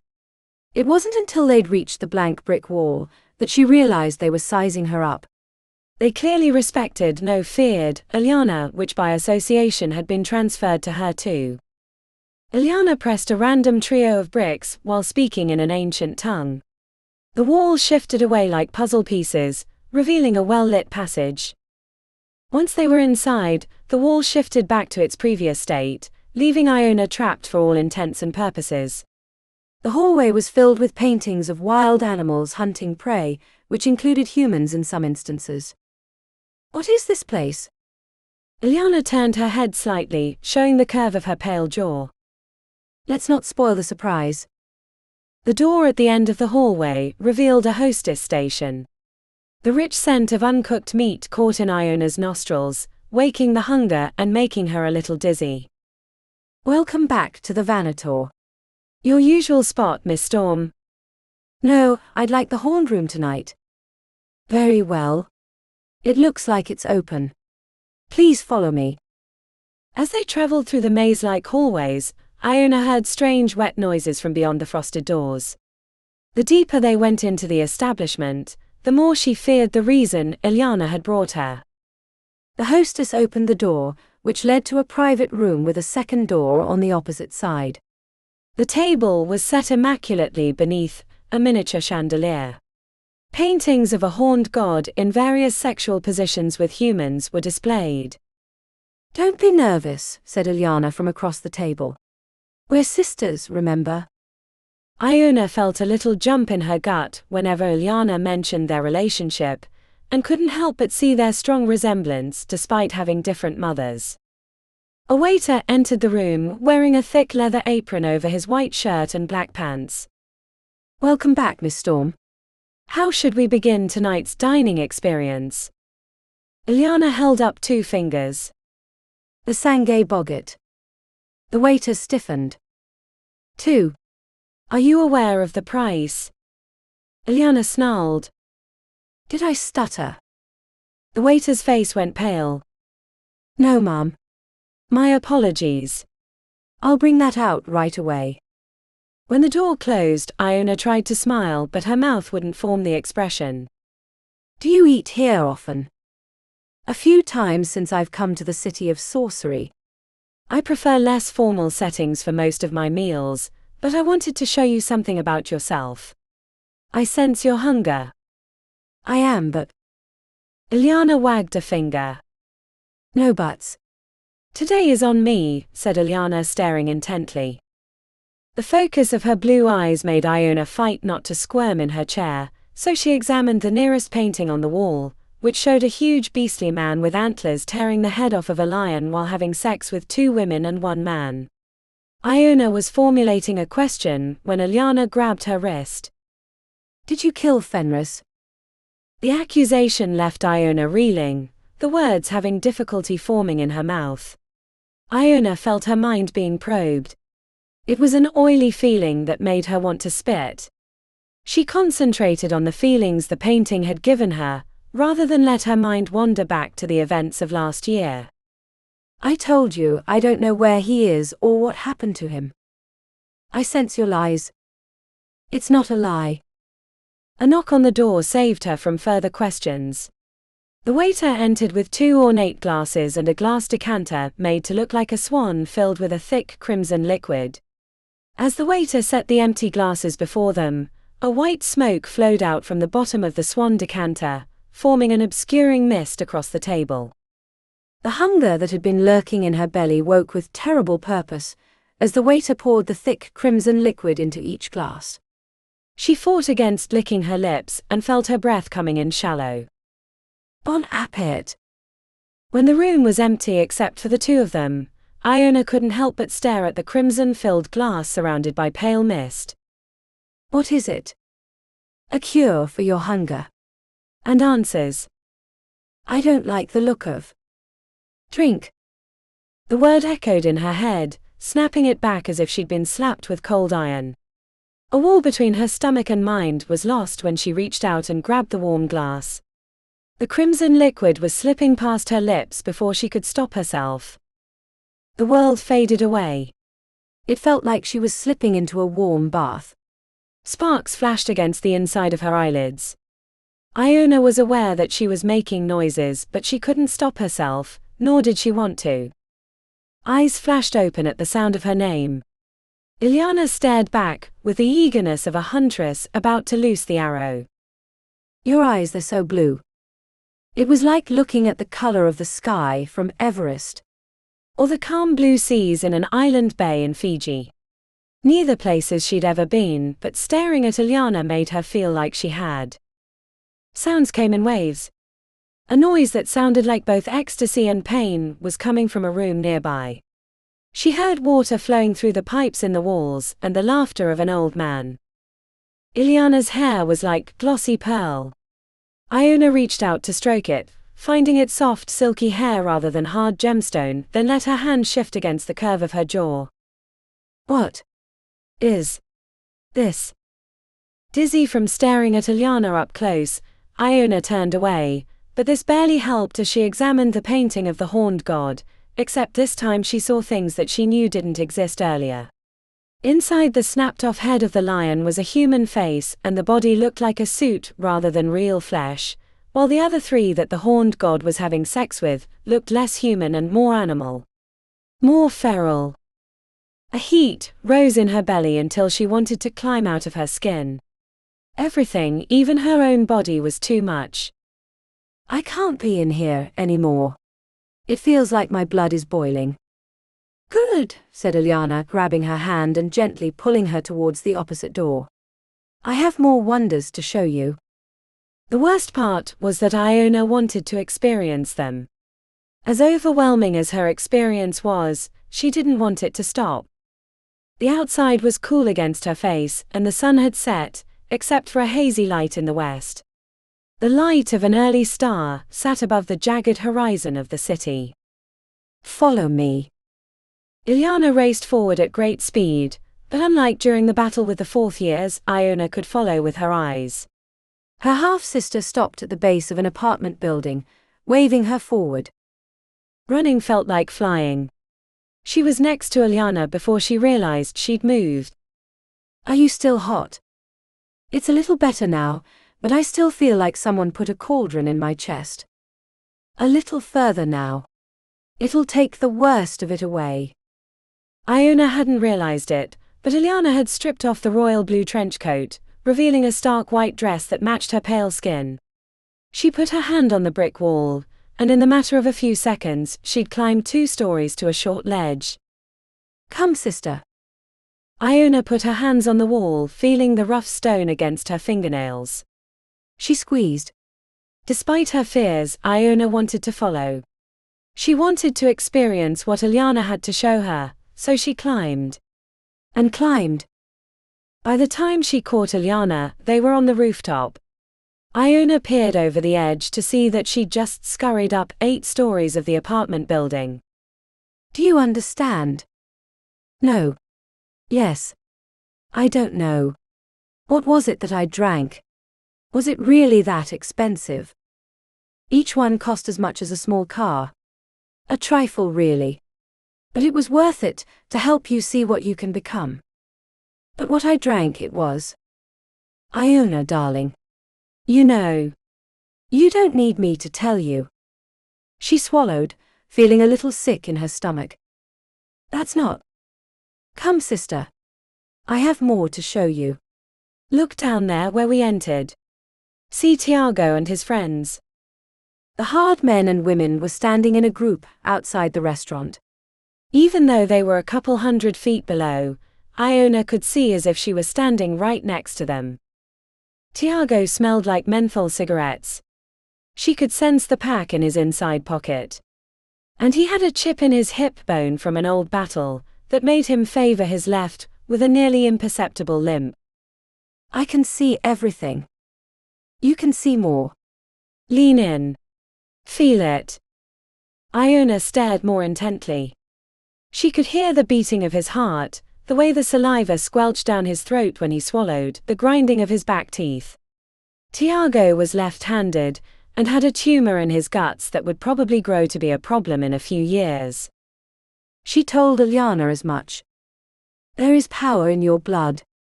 In all blood, but especially ours. I can feel it. Do you understand the nature of power, sister? Iona thought of Fenris and the older coterie mages. She thought of how Blake had escaped justice from Gemma's murder, and how Professor Cornwallis had thwarted her attempts to find a mentor her first year. It's complicated. Not really, said Iona. There are those that have power and those that don't. We have it.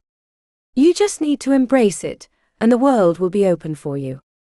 How can that be? Isn't it finite? There's more. Always more. The blood will teach you. How? How can I see more? This time look not with your eyes but with your magic. Open up your conduit to phase and let it mix with your other senses. The combination will show you secrets that you never imagined possible. The cold stab of magic at the base of her skull left her twitching. It was like having to hold an ice cube in her mouth while it melted. Iona whispered in her ear, "Feel Tiago look into his soul." Not with your eyes but your magic. Dizziness came in waves as she tried to do as Iona had asked.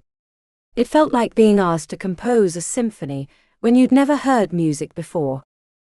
She stared and stared and stared and when the magic and her senses connected, she nearly fell over but Iona grabbed her. Tiago was the same as before, but now she saw shifting shadows around him. Faint black shapes covered him like a cloak, even as he joked with his fellow gang members about the time he got a blowjob from a nun. I can see it. What are they? Concentrate on one. It was hard to pick out a single shape from the dozen or so that surrounded him, but eventually she grabbed one and let her senses drill in. Her mind flashed with an image. She stood in a dark place, a cavern with faint illumination, the sound of knives yanked from sheaths, then the quick hot action of battle that moved in a blur, ending with an ache in her chest as Tiago stood over her. Iona gasped. It felt like her heart had been pierced. Not that deep, Iona. A hand yanked her back from tumbling off the roof and turned her around, until she could only see Iliona's comforting blue eyes. Her heels were on the edge of the roof, with her back towards the yawning expanse. A chill wind picked up, throwing their white blonde hair around their faces. An odd smile had hooked itself to Iliona's lips. See, sister. I told you there were mysteries to be unlocked. What happened? What did I see? You tell me. Tiago killed someone, but I felt it from their perspective. We were in a dark place.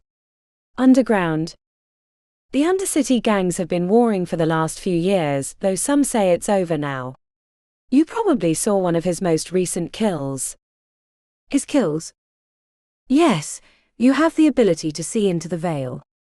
Or really, the veil that exists in our world. The people we kill surround us. The imprints of their final moments catch on our souls. There is so much we can learn. A sudden cold realization hit Iona between the eyes. Iona saw it as well. Her expression turned hard. The reason for the evening became abundantly and painfully clear. Now you understand why I know you're lying, said Iona. No. I told you. I didn't kill Fenris. I don't know where he is. Then why do I sense him surrounding you? The words never made it out, because Iona jammed her palm right in Iona's chest, flinging her backwards off the 8-story apartment building. The world fell away from Iona, as Iona watched from the edge. It happened so quickly. Windows rushed past, hair whipping her face. A scream caught in her throat as the ground rushed towards her. The world stopped suddenly. like a hand had reached down and grabbed her by the waist, halting her descent. Teeth clacked together. Iona bit her tongue, tasting the warm coppery blood immediately. She turned her head to see that she was suspended a few feet from the ground, then whatever was holding her let go and she crashed against the concrete. The ecstasy and exhilaration were replaced with fear and dread. Iona stood over her, white dress untouched by events. To Iona's utter surprise, a hand reached out, pulling her upward. One last chance, sister. Tell me how you killed Fenris. No denials. No lies. I must know. The truth lingered on her tongue before she swallowed it. You must be mistaken. I am never mistaken. Iona stared into Ilyana's blue eyes, which had turned icy. Despite the fear rising up from her gut, Iona reached for her magic, using it to see into her half-sister for a clue how to escape the trap. She bored her senses into Iona, and after a few seconds, she feared that whatever she'd drank earlier had worn off, and she could no longer access that part of her, but then she realized there was another answer. Iona didn't know. If she really could see the souls surrounding her, she would already know that she'd killed Fenris. All this pomp and circumstance was to get her to admit what had happened, because she couldn't see it, even with her enhanced powers. Maybe their relationship was interfering, or something else she didn't understand. But that still didn't help with the accusation. Iona reached for an answer from her memories, wanting it to hew as close to the truth as possible in case she did see some aspects of Fenris' last moments. There was a ritual we did, not long before he disappeared. He said it was dangerous, and I asked him why he was doing it, but he said it was necessary. For him and me. It was preparation for something that was to come, involving my tattoos. I never understood it, but there was a time during the ritual that things didn't go well, when I let too much phase out of my tattoos. I was still learning how to control them. He said he died a little when it happened. I don't know if that's true or not, but maybe that's what you see. I really don't know, Iona. I swear on our shared blood that I did not kill Fenris. For a few seconds, Iona was certain that Iona was going to kill her. There was nothing she could do to stop it. Iona had already proved she was far superior. The only question was how quick it would be. Iona worried that it would be slow, painfully slow. The reason for the noises from the other rooms in the Vanator became clearer in retrospect. Ilyana's expression softened. The knot between her brows loosened. Maybe that's what I saw, sister. Maybe that's what I saw. After all, you're right about one thing. You're not strong enough to kill someone like Fenris. You're not even strong enough to kill me, should it ever come to that. Iona steeled herself from showing relief. I'm glad you can see that now, sister. Iona smiled at the familial title, the curve of her lips revealing her lingering suspicion. Come now, Iona. Let's return and partake of dessert. I can see that hunger in your eyes is not yet sated, and it would help take the sting off of that fall. Iona swallowed the blood that had been in her mouth from biting her tongue. I'm not sure I could take any more. That was too much. If it's all right with you, I'd like to take my leave. We have a big day in the second-year games tomorrow. Very well, sister. Another time.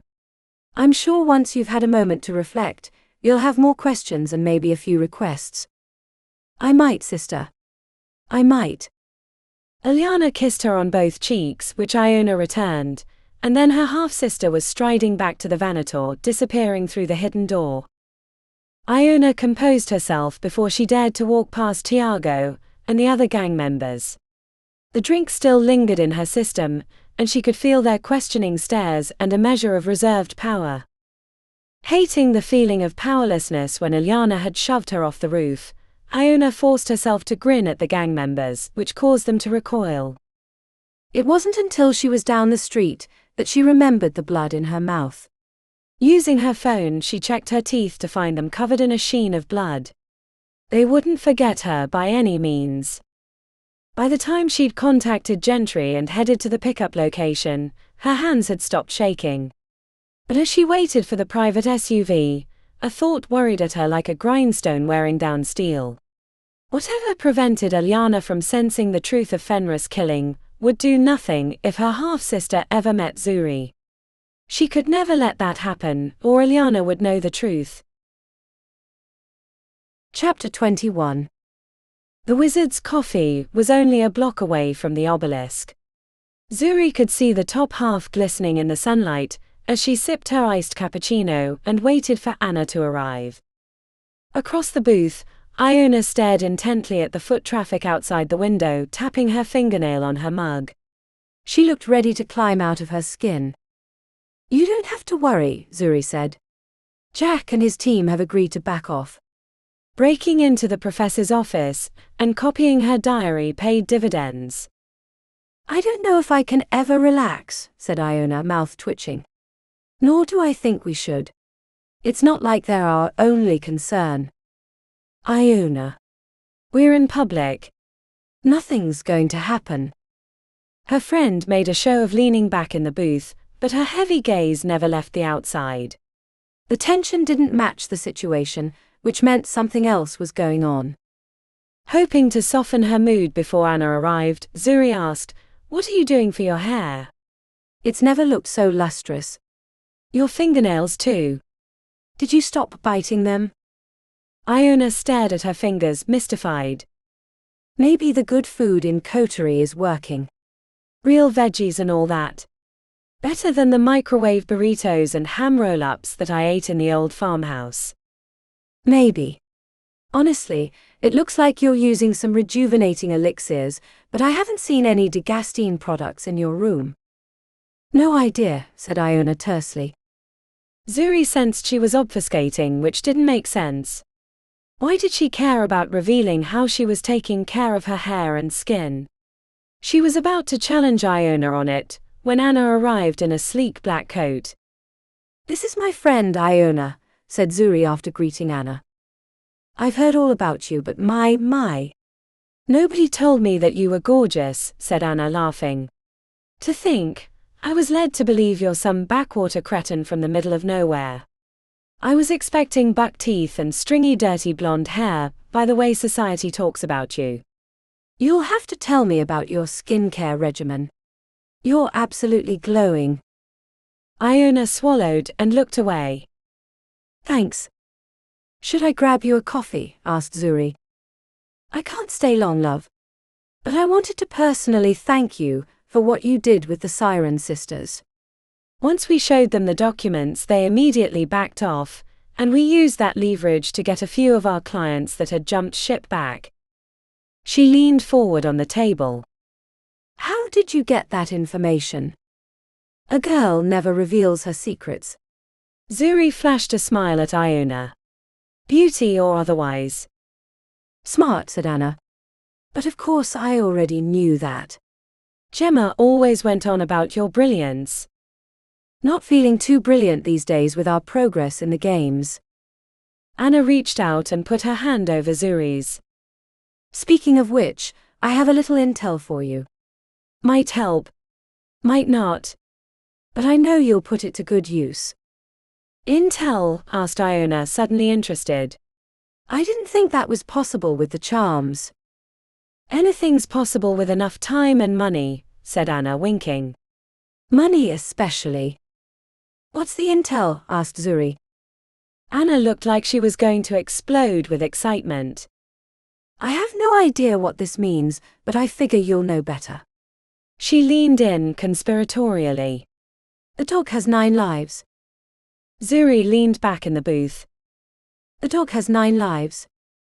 That's all I've got. There aren't any." Her mouth stayed open as she fought to finish her thought, but the protective enchantments to keep people from talking about what was happening inside the games with outsiders had kicked in. "See, it must be important if you can't talk about it," said Anna with unrepentant glee.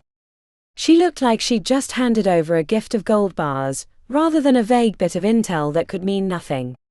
"As much as I'd love to stay and catch up, I have to move.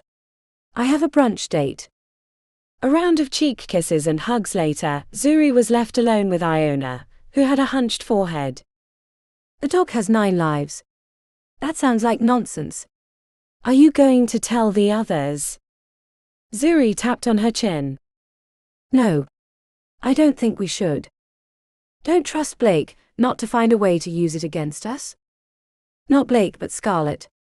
I think I've misjudged her. At least they've been behaving themselves. You doing okay? I don't know how you work with Gemma's killer, day in and day out.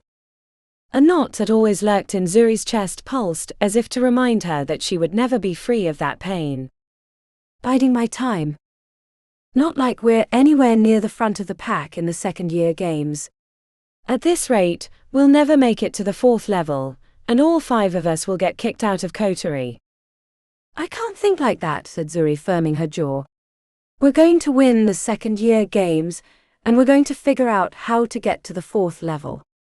Elixir or not. I haven't worked this hard all my life to have it all go away. You have some other plan in mind? You're not thinking about using the book again, are you? Why not? It fixed this problem. Use it too much, and eventually Professor Cornwallis will figure out that you're burning her blackmail. I'm sure she could figure out who did it with some investigative spells. Zuri leaned forward. We have to use everything we can. I don't want to get kicked out because I held back. Iona matched her intensity, rising up and resting her forearms on the table. You don't want to get kicked out because you push things too far. Let's not forget these are real people in that book. You can't just mess with people's lives and not expect to have blowback.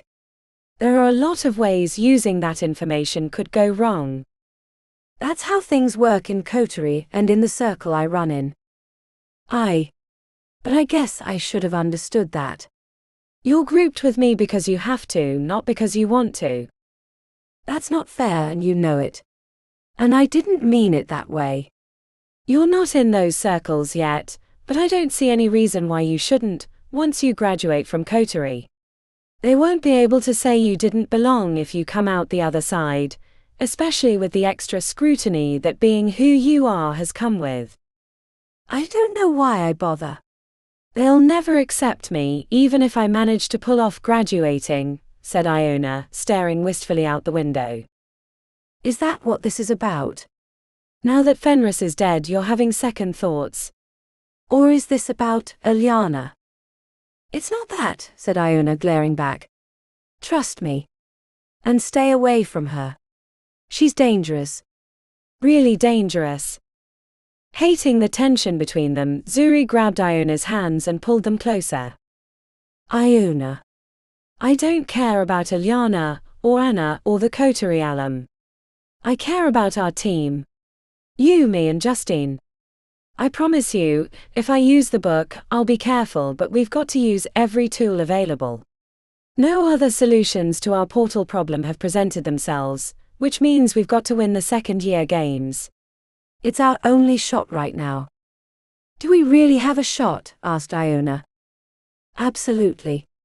I've never lost a challenge like this, and I don't mean to start now. Our luck is going to change. I know it. We solved the problem with the 4th years, and next we're going to figure out the second-year games. Trust me, Iona. I never lose. Chapter 22. The leg bone is connected to the tooth bone. The tooth bone is connected to the finger bone, sang Justine in her mausoleum hideaway as she touched each trophy that she'd acquired. A bird trill alarm broke her out of song.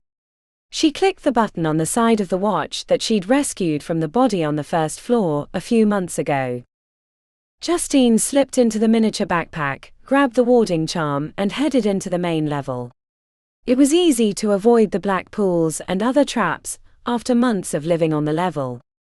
The first years had begun to explore, but hadn't made it very far, so she didn't have to worry about avoiding them except whenever she was around the entrance.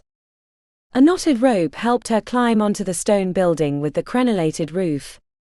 The interior was pointless, except for a couple of deadly traps that protected nothing, but that's not why she'd come. Justine hummed under her breath while she waited. Toothy, Toothy, where are you?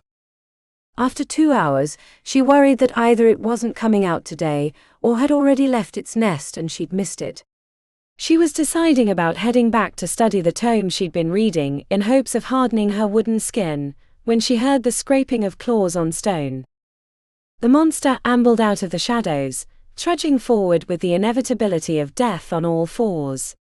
Toothy turned its head slightly as if it suspected her observation, but continued on its heading.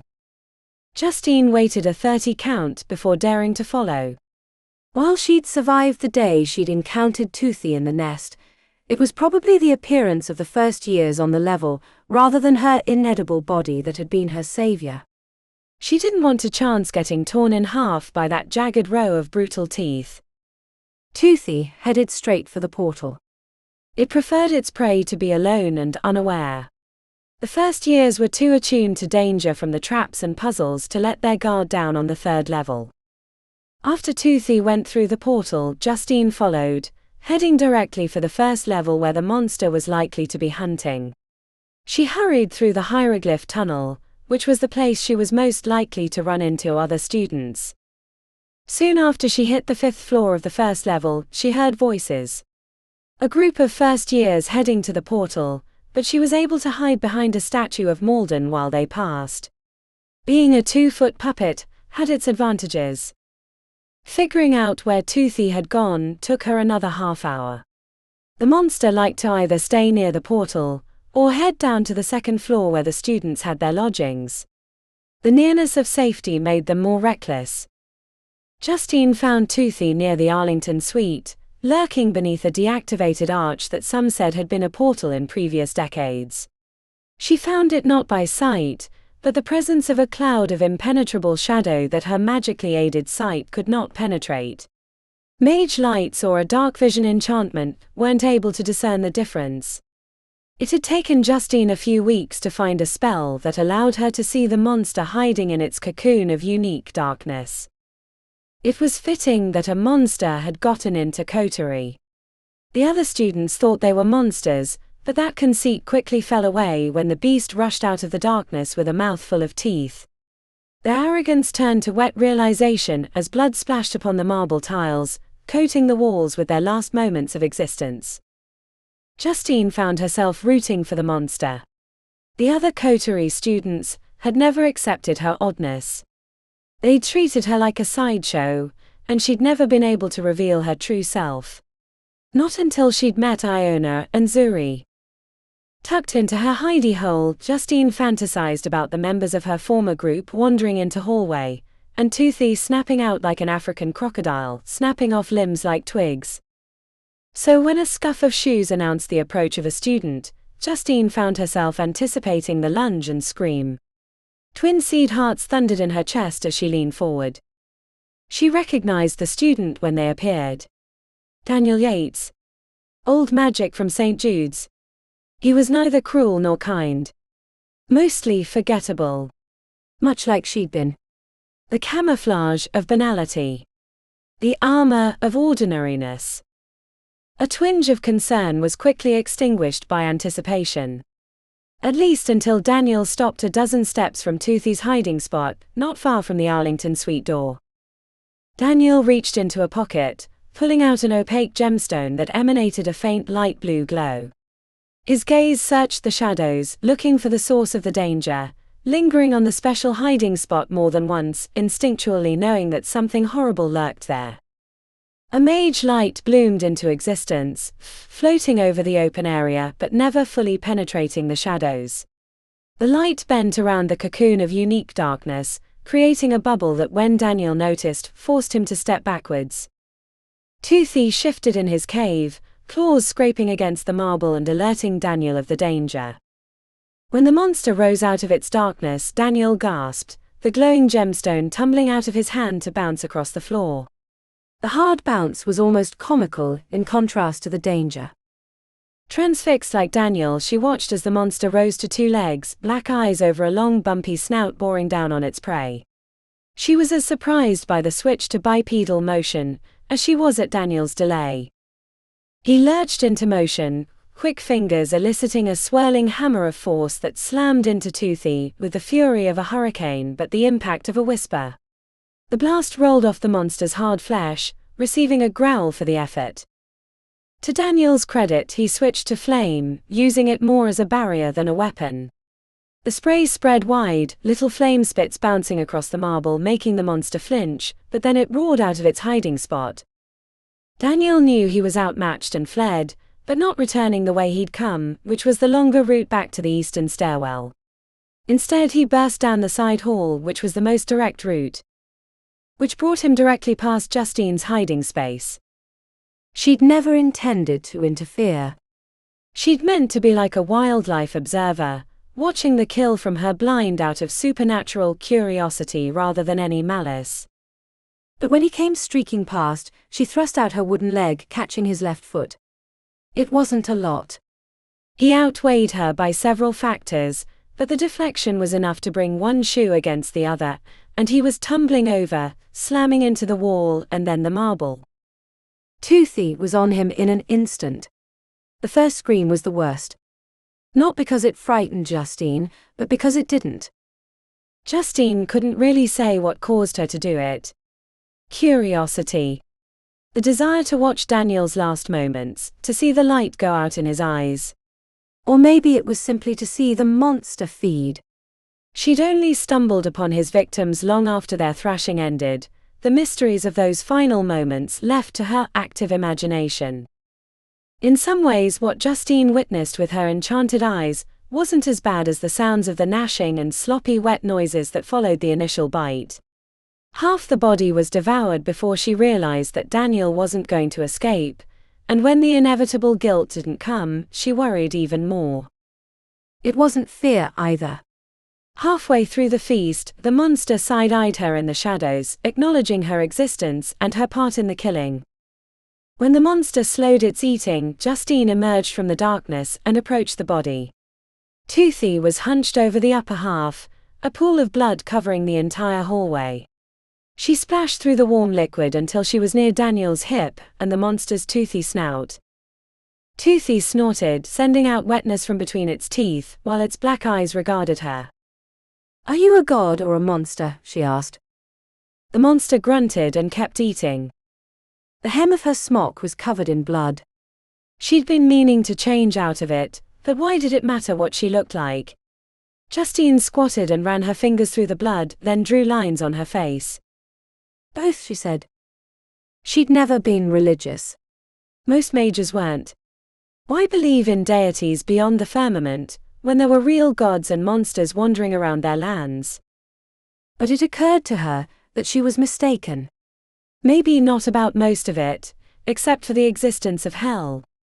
Rather than descend into the abyss, they climbed over the bodies of their fellows in the search for absolute power, knowing even a moment of inattention would end in tragedy.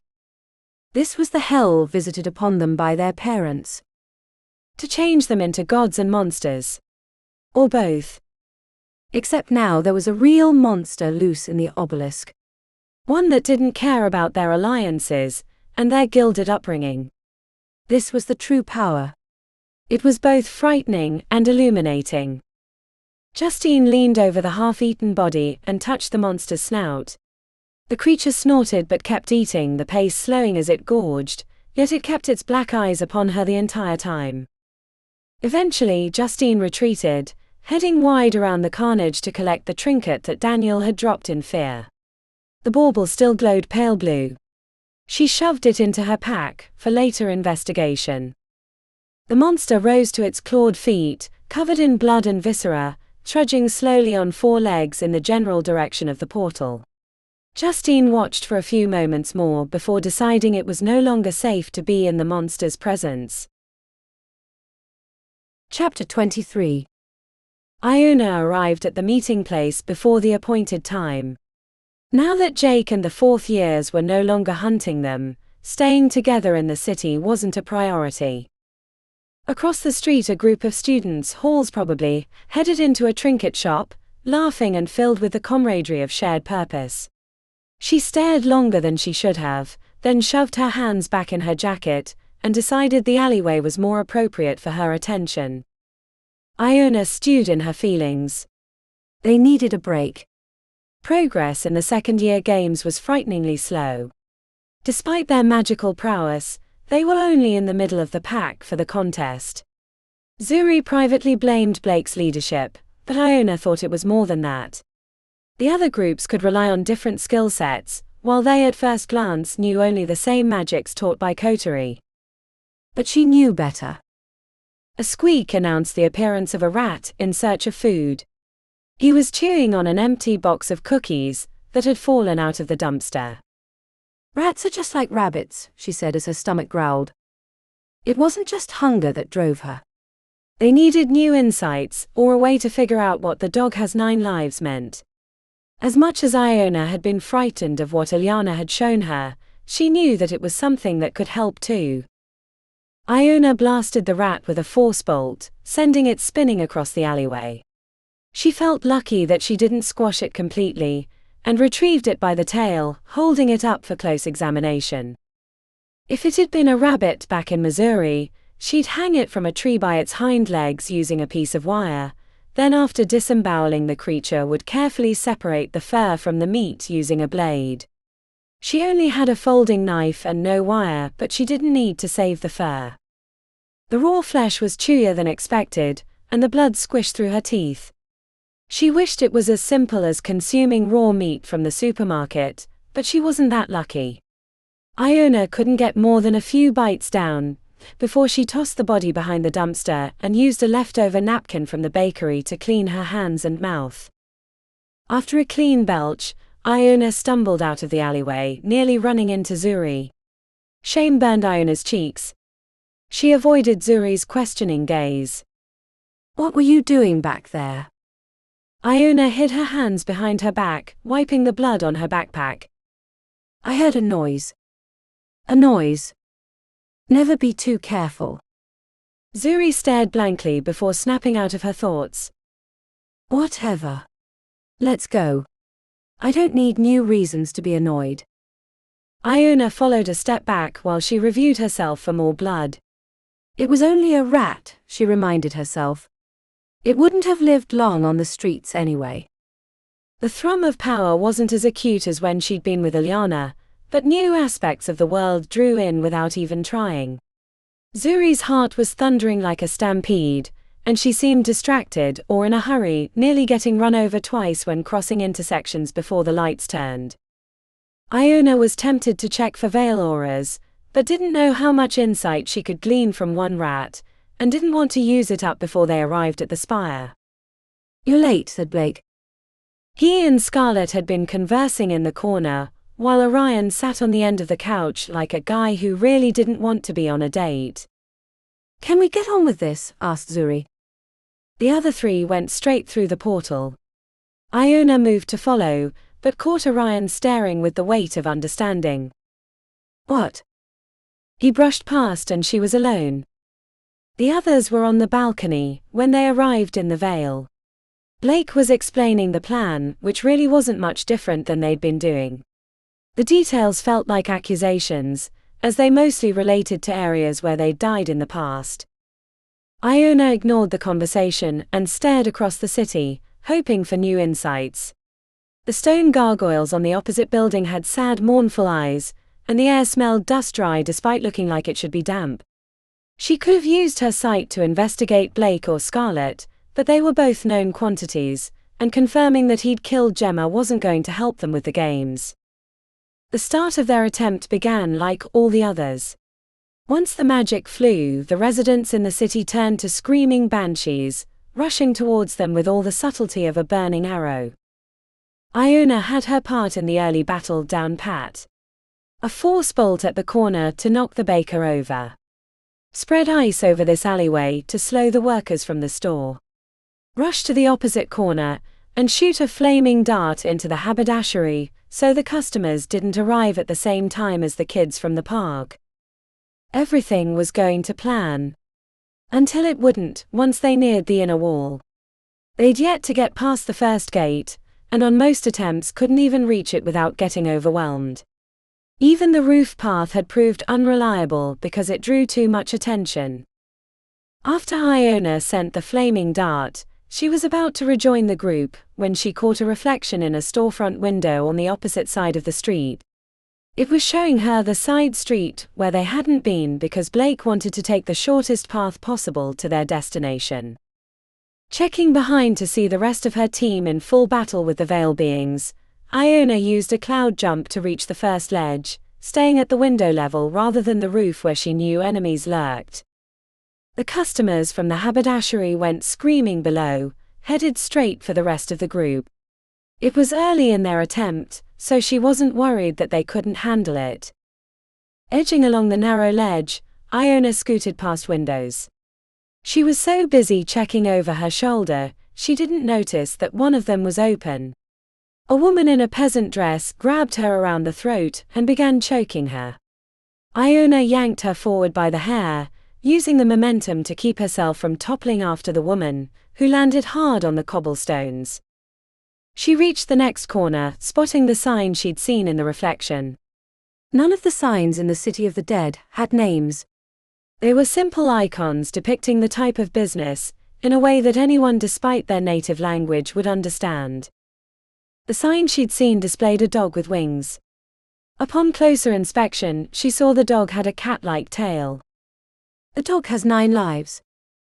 Iona scooted around the corner when a heavy thump startled her to spin around, ready to blast whatever had jumped onto the ledge. Merlin's tits, Orion. You scared the shit out of me. You're lucky I didn't put a force bolt through your skull. The big man looked too big to stay on the ledge. He stared back with the ambivalence of a stone wall. Blake's going to be pissed, she said. The non-answer was all she needed to know. Come on. I want to check out something. With the cobblestone street clear, she jumped down, the impact jamming through her knees. Orion landed beside her. You know, for a big man you're quite nimble on your feet, she quipped. I took ballet until I was 13. Iona didn't know if he was joking and stared at him as such, but the fact that he'd spoken at all was meaningful, and she took it for truth. All right. A bell rang upon their entry to the Dog Heaven store. Iona put her hands up, preparing to defend herself when she found an old woman sitting in a rocking chair, knitting needles working furiously. Hello. The woman lifted her chin, eyes like chips of coal, steel grey hair wispy around her head. She wore a puffy black dress that looked like it was in fashion during the Black Plague. A plate of treats sat by the rocking chair. Hard candies wrapped in wax paper. A half-eaten cookie that looked like it had been cooked on an oven stone. In the other stores and buildings, the people lived as echoes of their former selves, going through the motions until they turned into killing screams. Up until now, there'd been no signs of the particulars of human consumption. Who are you? She asked the woman. No one. She went back to her knitting. Why aren't you attacking us like the others? Would you like me to? The woman responded, eyebrow arched with mischievousness. Or have you tired of endlessly dying? Iona mused on the countless ways she'd been stabbed, choked and trampled, during their hundreds of attempts to reach the center of the City of Dead. I'm tired of a lack of answers. Then maybe you should try asking some questions, said the old woman. A ruckus formed behind Iona as Blake and the rest of the group pushed past Orion to enter the strange little store. What the fuck are you two doing? We nearly got overrun back there. Come on. If we hurry back, we can salvage this attempt. Hold up, babe, said Scarlet. I think they might have found something interesting. Is she some sort of oracle? Asked Zuri. Why isn't she attacking us? That's what we were trying to find out, said Iona. Blake marched forward with the subtlety of an avalanche, stopping at the old woman's feet. He reached down and snatched the half-eaten cookie from the tray. What's the deal? The woman looked old everywhere but her eyes, which held the defiance of youth. Death is the only sure deal in this life. Iona was pondering the answer, when a shout had them spinning around. The Horde had found them. They put up a good fight, but the numbers were too many, and they quickly found themselves back in the prep room. Blake flew at Iona with fists at his side. You fucked us again, pig girl. What a wasted attempt, talking to a stupid old woman, and that cookie tasted like shit. The definition of insanity is doing the same thing over and over and expecting a different result, she responded. He jabbed a finger in her chest. You think you're so fucking clever. Scarlett pulled him back by the shoulder. Come on, babe. That old woman might be important. Why? He asked. Zuri barked from the side of the room. Because killing isn't always the answer. Blake spun on Zuri, and for a few seconds Iona thought it would turn to a sorceress battle. While the tension grew, she side-eyed Orion to see which side he might join should it happen, but then Scarlett stepped in Blake's way, tilting her head when he tried to look past her. Babe, come on. You're better than this. That old woman seemed important. We should go back and check it out. Blake pushed past her, kicking over the table and storming out of the room. Scarlett put up a fake smile. I'll talk to him. Zuri shook her head. I'm not putting up with this bullshit today. In the span of a few seconds, Iona was alone with Orion, who once again looked like a third wheel on a date. Remembering the fading power in her veins, Iona tapped her magic to peer at him through the veil lens. A single black wispy shape shifted around his enormous frame, like a cloak fluttering in the wind. The image of Orion leaning over her with hands on her throat, his cheeks red with anger and veins on his forehead threatening to explode, left her reeling. Then he was gone, taking his visions with him. Iona let herself ponder what she'd seen for a minute, before rushing after. She caught up to him in the residential district of the First Ward. I told you to stop following me. The shout blew hair around her face. The rage she'd seen in the vision was hinted in his demeanor. I'm not trying to follow. I wanted to talk. You don't know what you're messing with. It will change you. What are you talking about? She asked, even though she knew what he meant. Black eyes searched her in the same frantic manner of someone who wanted to shut off an alarm, but couldn't find the button. He held out a meaty fist, one finger held out accusingly. If you follow me again, I'll break every bone in your body. Then why'd you follow me in the game? Orion stuttered to a stop, head hanging. You shouldn't have left the group, he said softly. Left the group? I'm surprised you're even in this group. You spent our entire first year alone. What's the deal? A half turn. You shouldn't have stayed in coterie. Then why have you? I have to. Why? She asked. And why were you nice to me last year? You warned me of the Gloomrend, and told me not to antagonize Blake, which meant you said more words to me than the rest of your class. You shouldn't have been in coterie. Heat rose in her chest. So you're gonna be like them, she spat. When his expression turned to something that wasn't stoicism or rage, she almost didn't know how to interpret it. That's not what I meant. Then what did you mean? And not just that, but a little bit ago when you told me it would change me. What do you know? Do you know what I am? Because I don't know. And sometimes I'm not sure I want to know. For a few seconds, she thought he might answer. Then he squared his shoulders to the street and marched forward with the inevitability of the tide. Iona put her forehead in her hands, trying to make sense of Orion Dreadmarsh. One thing was for certain, all the stories about him traveling to other realms as a mercenary to kill wantonly weren't true. He'd only killed one person, which still was a lot in the big scheme of things, but compared to the mythology her fellow coterie students had conjured of Orion, it was a letdown. It wasn't just his anger that bothered her, but the way he'd looked at her as if he knew exactly what she'd done, and then the warning. Did he know who Iona was? Did he know about her family? Or Fenris? And who was that person he'd strangled? A rival? A girlfriend? Had it been murder or self-defense? Orion Dreadmarsh was an enigma. The more she learned about him, the less she knew. Zuri had tasked her with getting him on their side, but the only thing she'd done so far was piss him off. If things came to blows with Blake and Scarlet, Iona was relatively sure he wouldn't intervene. Chapter 24. Zuri was heading to class with Professor Ravenscroft for a lecture about the efficiency of runes when designing chemetic circuits, when her warding bracelet buzzed. She quickly planned out her escape routes as she renewed her protections.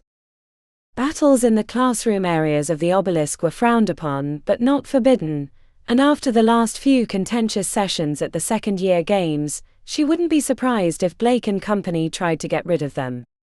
When Candy and Coral, the Siren sisters, came around the corner, she nearly let her guard down until she saw the murderous looks in their eyes. Stop.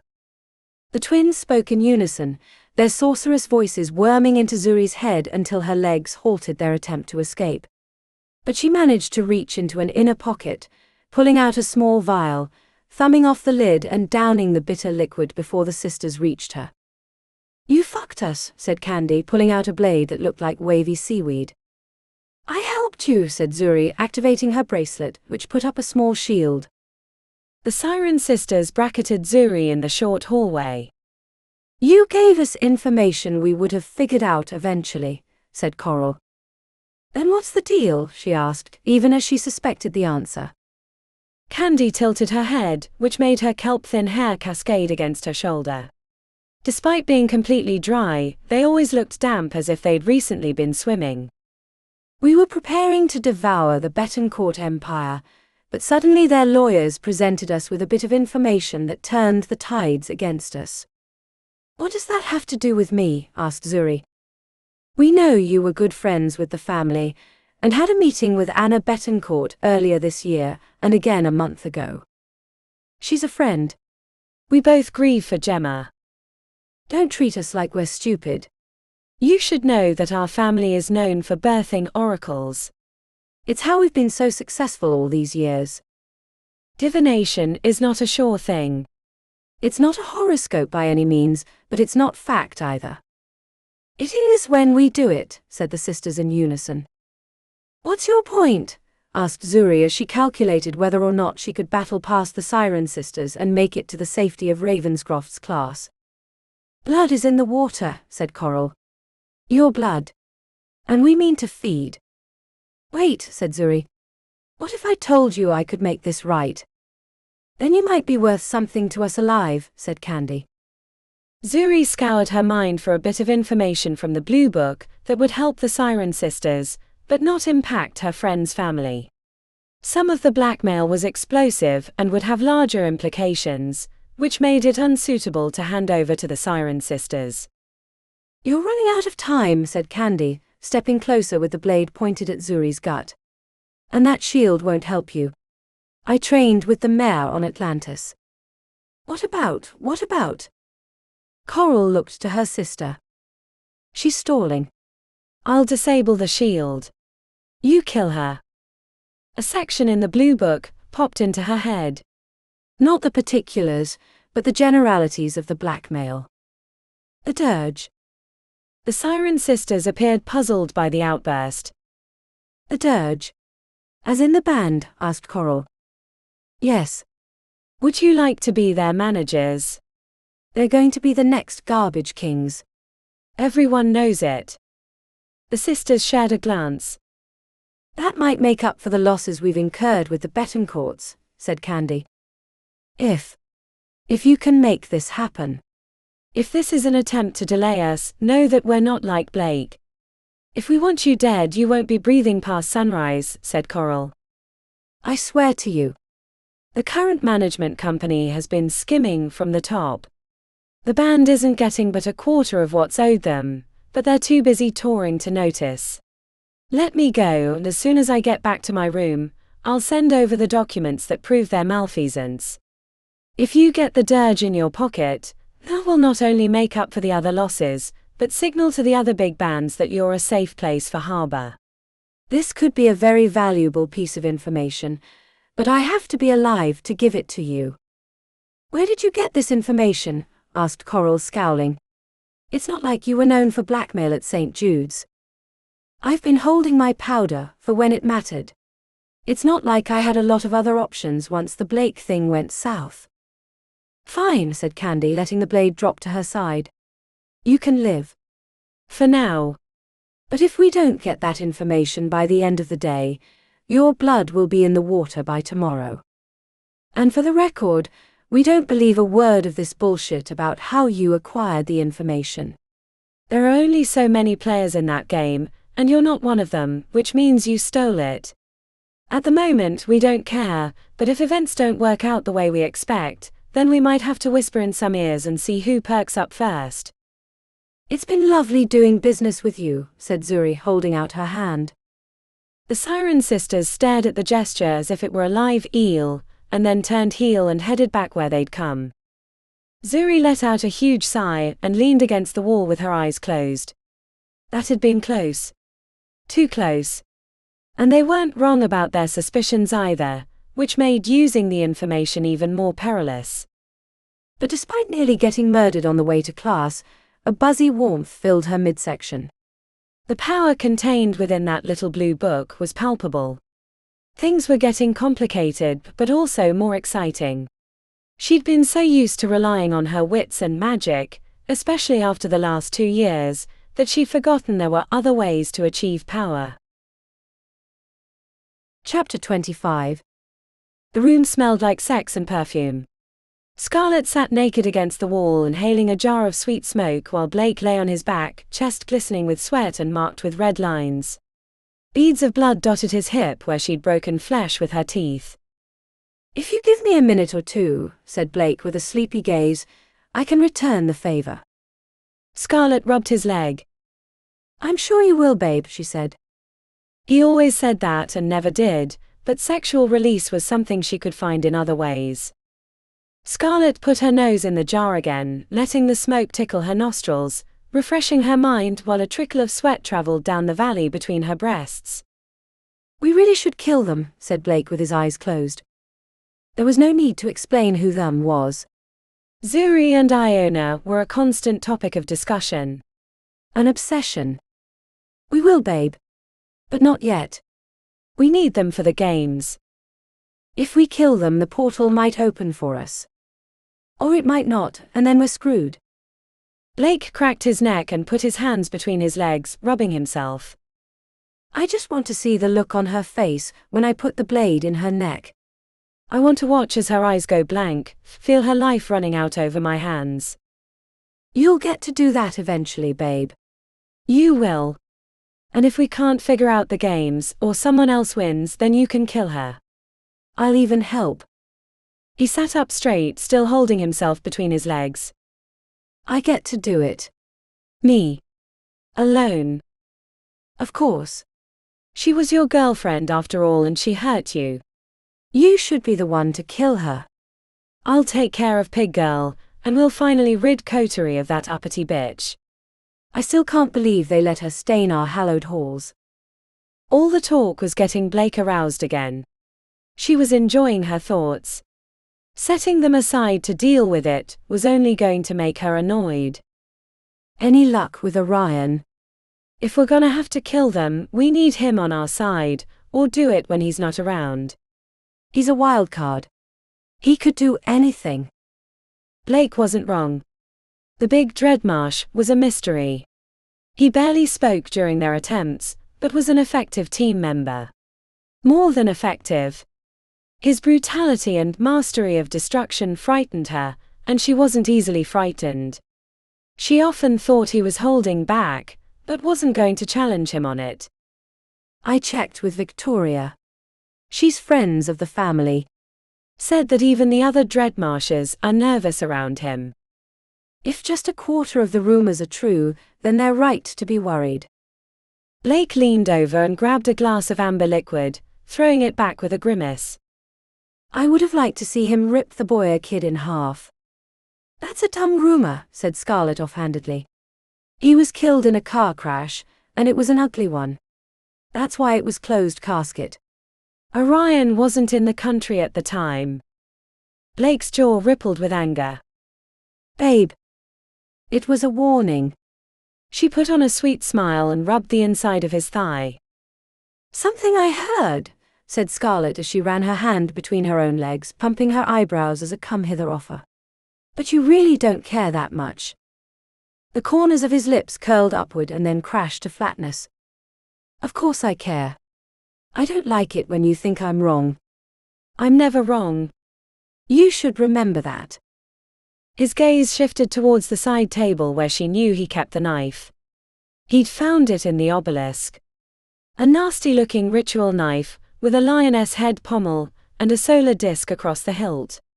The blade had a channel down the center that was configured to collect the blood as it went into the flesh.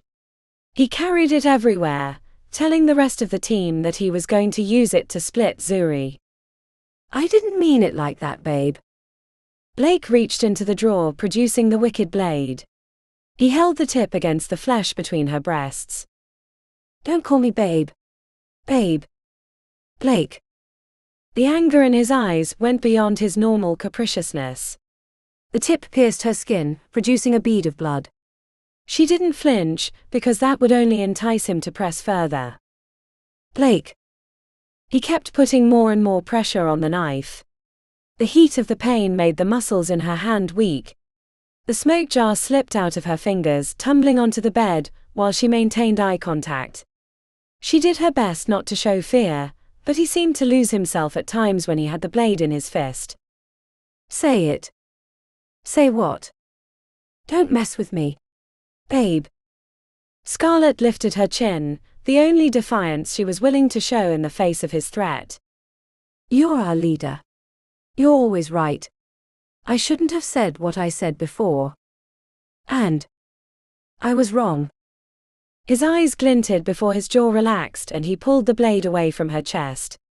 She didn't dare wipe the blood away, revealing that she'd been worried, so it ran down her smooth belly and between her legs. Blake watched it the entire time, a hunger in his gaze that was unnatural. Would you like to lick it? He nodded feverishly and leaned forward, pressing his face between her breasts, sucking at the wound. She put her hands gently on the back of his head and pulled, wondering if she could smother him. Not now, but one day I might need to. The thought brought heat to her cheeks and wetness between her legs.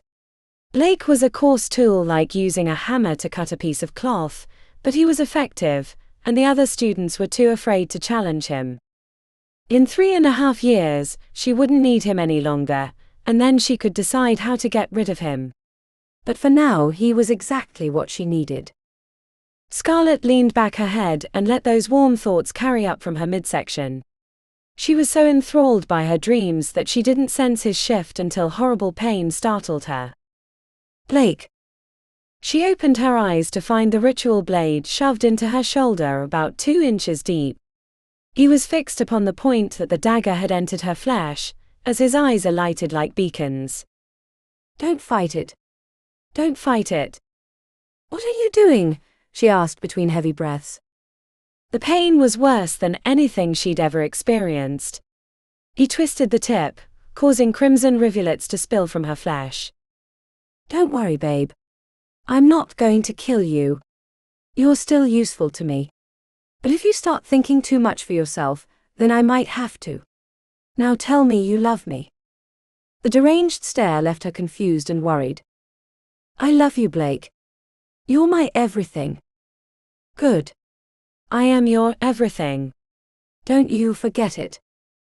He yanked out the blade, and after a brief war of indecision licked the length which smeared blood across his jaw. Then he left her in the bed, bleeding profusely, and went into the bathroom fully erect. Moments later, she heard the shower running. The wound wasn't so deep that a spell couldn't fix it, but it took 3 tries because Scarlet's hands were trembling. She'd thought Blake was in her control.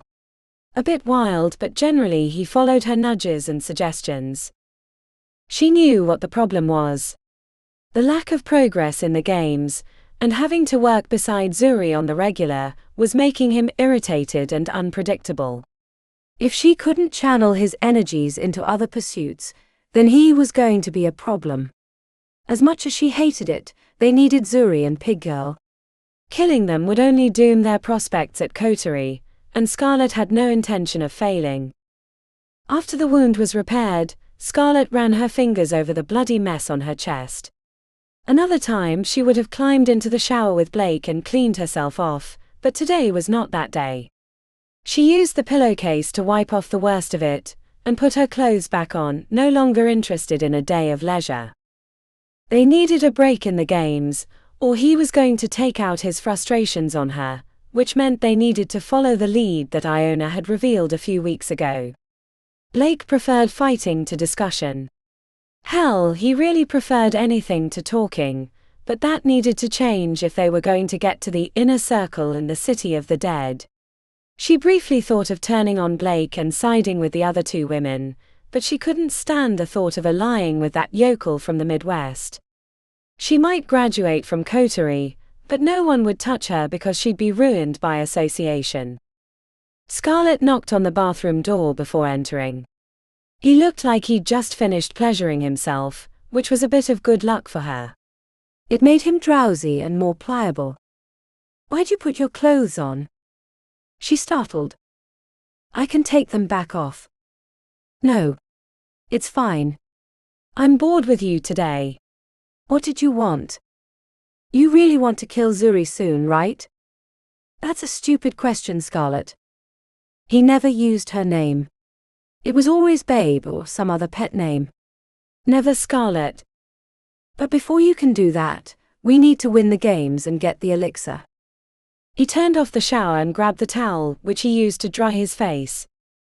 "Start making sense, Scarlet. The faster we get through it, the faster we no longer have to stare at their stupid faces every day. But battling through the dead isn't working. Zuri and Pig Girl aren't good at that. They kinda suck overall, but we're stuck with them." And Scarlet hesitated. The solution couldn't come from her, or the others on the team. Or could it? "Remember when we went to that stupid dog shop?" "Of course. I thought I was going to kill those bitches for dragging us away from my plan." "You know that wasn't Pig Girl's discovery, right?" "What do you mean?" "She stole it from Orion. You know how he never talks. She took advantage of him. Stole his discovery and claimed it as her own." "Did she now? How else has she gotten this far?" "I've always suspected that scholarship video was faked. That she had someone else do it, or it was an illusion. That would make a lot of sense." Scarlet didn't want to push the issue too much. He had the lead, now she had to let him find the path. "Anyway, I've got to go. Shopping with Elixir this afternoon. We're going to be checking out some new purses from..." Blake held up his hand demanding silence, which made her smile inside. He hated shopping. "Fine. Whatever. Go have fun. I'll be here, working on how to get through the games. How to save us like I always do. You're the best, babe." Blake stared at the floor with the towel in his hand, still dripping wet when she left. She closed the door softly and snuck down the hall before allowing herself to relax. Today had been a close one. She was certain that he could have murdered her in the bed, and found a way to dispose of her body. She had to be more careful, watch what she had to say, and make sure Blake felt like he was in charge, or things were going to go south. Chapter 26. The mummy room didn't look the same as last year, Iona mused as she examined the faded section on the wall where the mirror had been before she shattered it. Surviving the trap had been a close one. Iona wondered how she would feel about getting coated in a rain shower of blood this year, and her mouth opened as if she were catching snowflakes unconsciously. "Stop that." "Stop what?" Iona spun around, throwing her back against the wall, expecting an attack, until she realized it was the little puppet standing in the middle of the room in her dirty black smock. "Justine. You scared the crap out of me. How did you get in without me hearing?" The puppet tilted her head unnaturally. "I entered 2 hours ago. I was in the corner, thinking about death." Iona took a deep breath to calm her beating heart. The inhale caught the scent of rot. "Is that you?" she asked, sniffing the air. It smelled like old meat. Justine held out her smock, which on closer inspection looked like it had been used as a rag to clean up a murder site. You really should change clothes now and then. I can run them through the laundry for you. Or better yet, when I'm in the city I'll buy you some new outfits from the toy maker. That would be nice.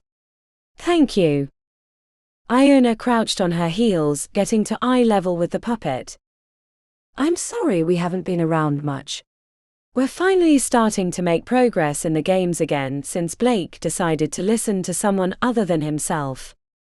Zuri still thinks we can win, but I'm not so sure. But if we, don't make it to our 3rd year and have to leave, you can stay with us. The smile looked like it had been painted on by a child. Everything is going to be fine. The strange pronouncement made Iona uneasy, but she didn't know how to respond. Are you sure? What have you been doing? Finding secrets. That's great, Justine. I'm sure we'll be able to use those. Is there anything you need? Besides the clothes? I hope you're not lonely, said Iona, thinking of her time in the farmhouse. Even when Fenris had been there, she'd felt alone. Which made her think about Ilyana. They hadn't talked in a few weeks, except for a few messages. For once, her half-sister was busy with some personal project that didn't seem to include figuring out who had killed their father. Not alone. I have a friend. Iona wasn't quite listening until the last part, then she perked up. A friend? He's been showing me secrets on the 3rd level. We found a hidden chamber beneath the mausoleum. It has new pictures and a secret path. He says one day we're going to go through it. Who is this friend? Another student? Iona asked worriedly. If someone else knew about Justine, that could be a problem. He's like me. Iona relaxed, offering a reassuring smile. Of course he is. Turning into a puppet had scrambled her mind. Iona had helped clear the room full of dolls, so she knew all about Justine's friends. But the meeting was a reminder that they really didn't understand Justine's transformation at all, and the longer it went on, the more odd she was becoming, which was why it wasn't the only appointment she had that day. I've got to go, Justine. I have a meeting with Professor Green. Same time next week, okay? Yes. Iona was going to offer a hug, but the puppet was rancid, and she didn't look that interested anyway. Justine barely looked like she was paying attention. Make sure you clean up for next time. If you don't, the other students are going to find you on smell alone. Iona had an uneasy feeling about her teammate, but put those thoughts aside until she was back in a safer part of the obelisk. Once Iona reached the professor's level, she let herself relax a little.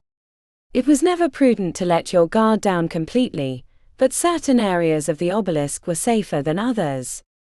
Cutting through a courtyard with a colorful garden was the fastest way to Professor Green's office, but she regretted it the moment she saw Professor Cornwallis sitting on a bench next to a rosebush, reading from an ancient tome made of black leather. The stern professor scowled in her direction. A knock on the door received a warm welcome. Professor Horace Green was leaning back in his chair with a phone in his grip, happily thumbing through the screen with an air of delight. Miss Storm. So lovely to see you, he said, sitting up while swiping upward on his phone. I'll never cease to wonder at the marvel of modern technology. Sometimes I find these phones more miraculous than the spells we cast. How can I help you? After the unusual meeting with Justine and passing the grumpy Cornwallis, Iona was pleased to find Professor Green in a good mood. The obelisk could be so dark and unwelcoming. When there was a reason to smile, it felt better than normal. These may sound like strange questions, but I was wondering about what happens to a soul when it enters a phylactery. Can a person exist in something other than their original body? The professor steepled his fingers as he leaned back in his chair. That is a strange question. But one I have heard before, actually. Really? Last year around this time. A friend of yours, actually. Justine talked to you. She did. The professor squinted as if he could see the truth written on her forehead. Justine was quite the student, said the professor. She'd read many tomes on the subject of souls and their malleability. I didn't know. Are these questions in relation to what she was investigating last year? Or something else? I'd prefer not to say, Professor. I hope that isn't rude. Prudence is never rude. It's downright required in coterie. Though one must be careful who one is rude to. Justine was investigating these things before her death. I wanted to understand her better, to honor her memory. I haven't had many friends in coterie, so I cherish the few that I have. Well said, Miss Storm, he said with a half grin that suggested he knew more than he was letting on. Let's just say that the topic of souls and phylacteries is rather unexplored. For good reason, since it's a one-way trip. A soul is both a hearty and fragile thing.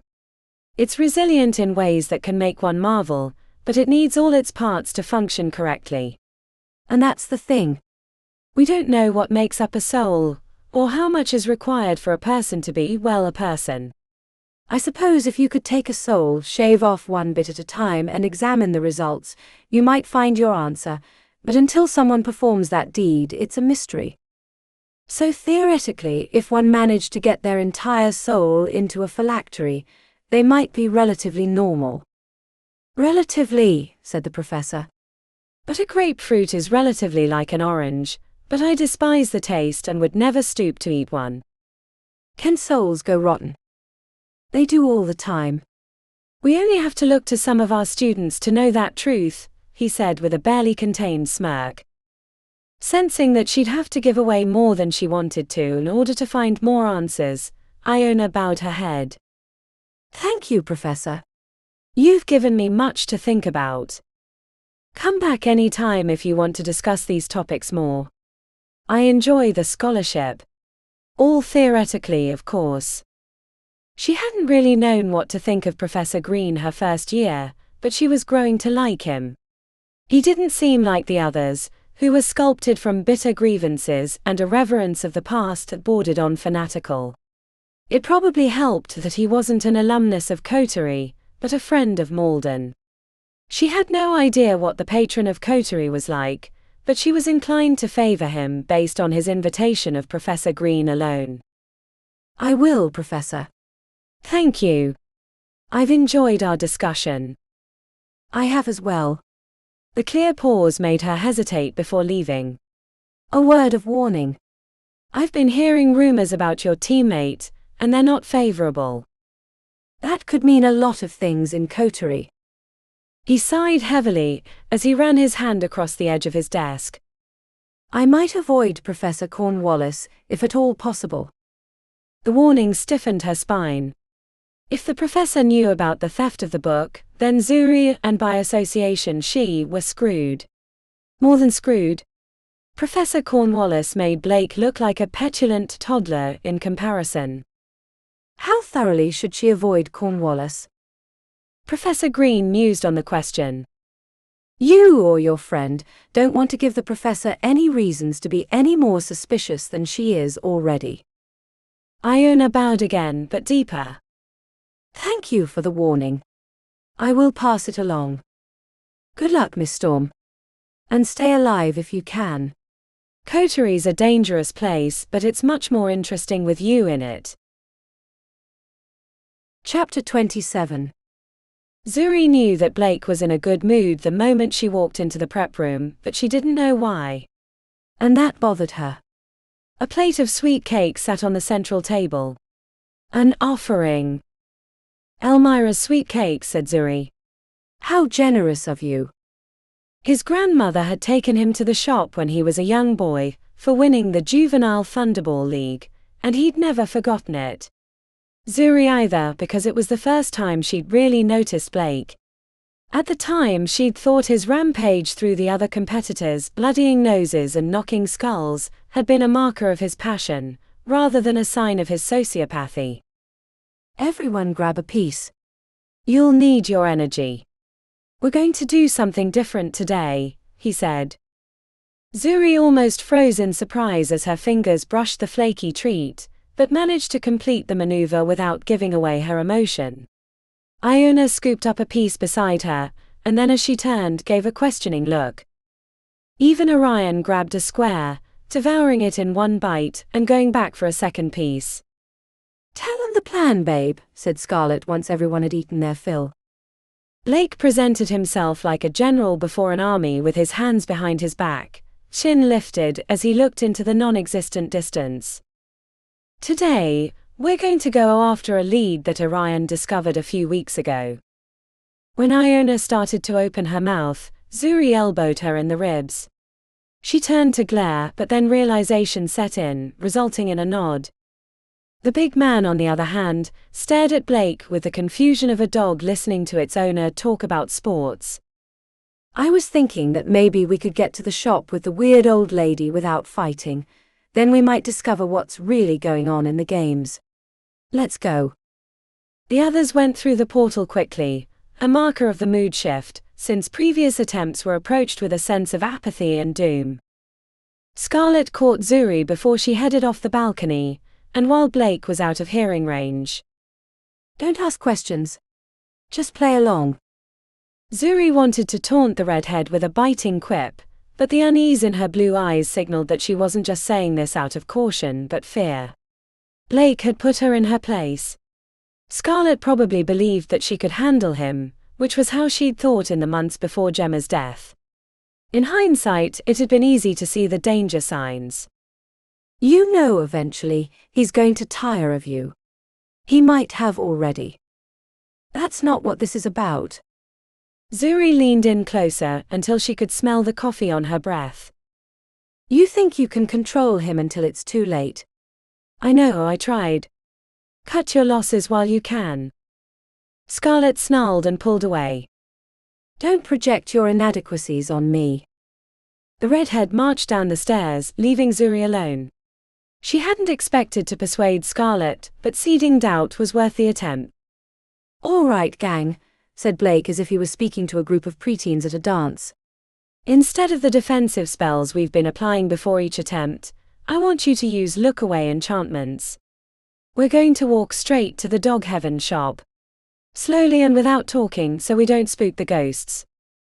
The preparation felt prudent, even if Zuri was mystified by Blake's thoughtful and calm demeanor. Either this was Scarlet's doing, or they'd managed to get intel from another group. "What's going on?" whispered Iona in her ear. "Play along." Usually their attempts began with a blast of sorcerous magics, which incited the mob to attack them.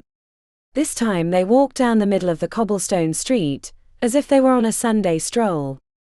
Blake kept them to the middle, avoiding getting too near any of the dead that inhabited the area.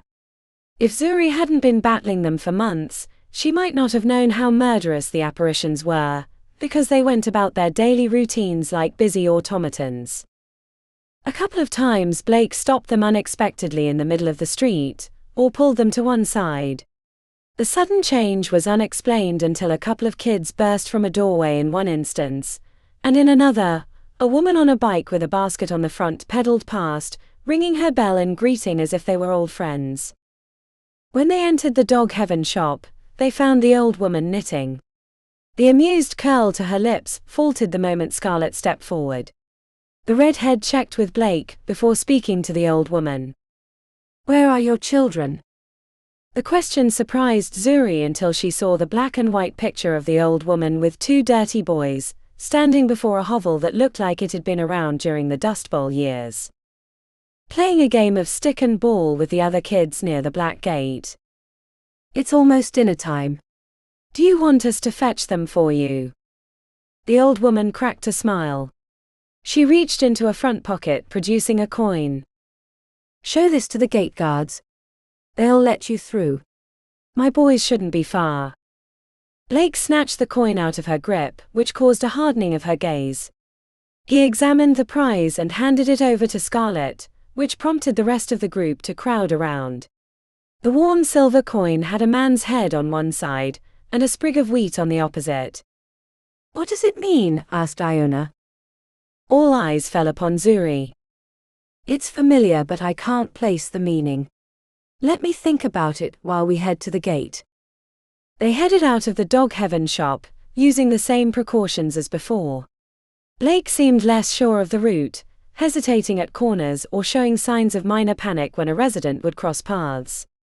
Once, when an older gentleman using a cane and wearing tattered grey clothes grew near, his face spasmed with anger, but they shifted away and the crisis was averted. Their luck held out until they reached the interior wall, and a carriage from behind came upon them quickly. Zuri thought nothing of it until the coachman jumped off the bench, and then they were in the middle of a pitched battle. Death came not long after, as they weren't prepared with their normal suite of wards and protections. That was a good attempt, said Blake back in the prep room. We just need to figure out the pattern to reach the Black Gate. I'm sure it won't be long with this group. After the others left, Iona grabbed her arm. How did they know to do this?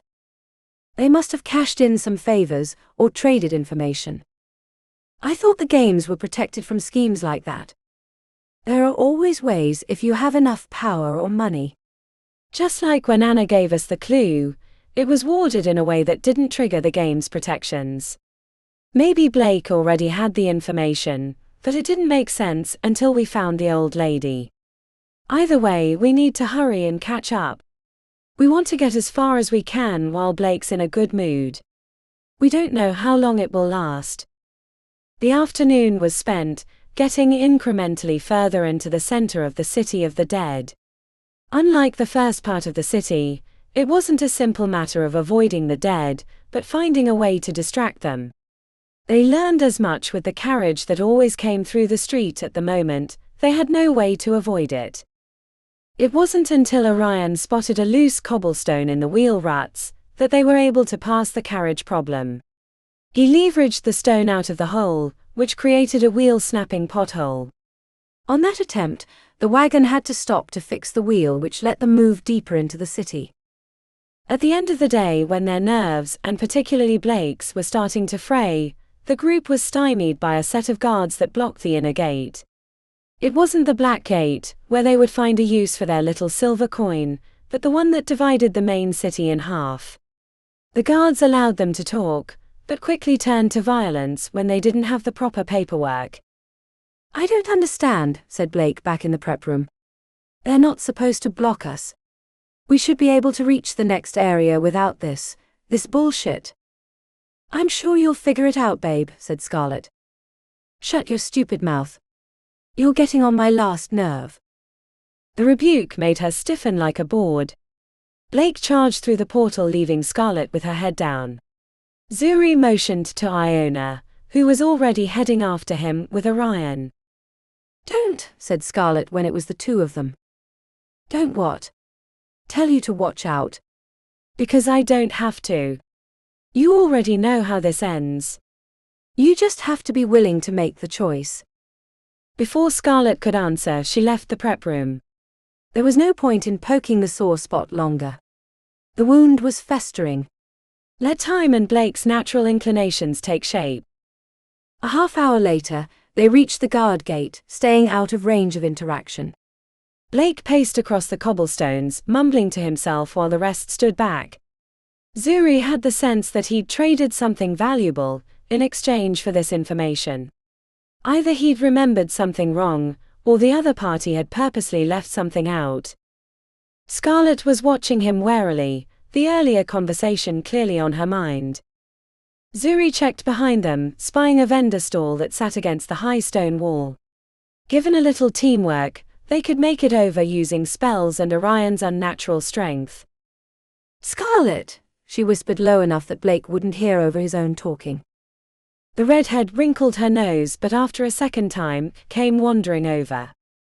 Don't bother if this is the same old shit. See that stall back there? Scarlet's eyes followed hers.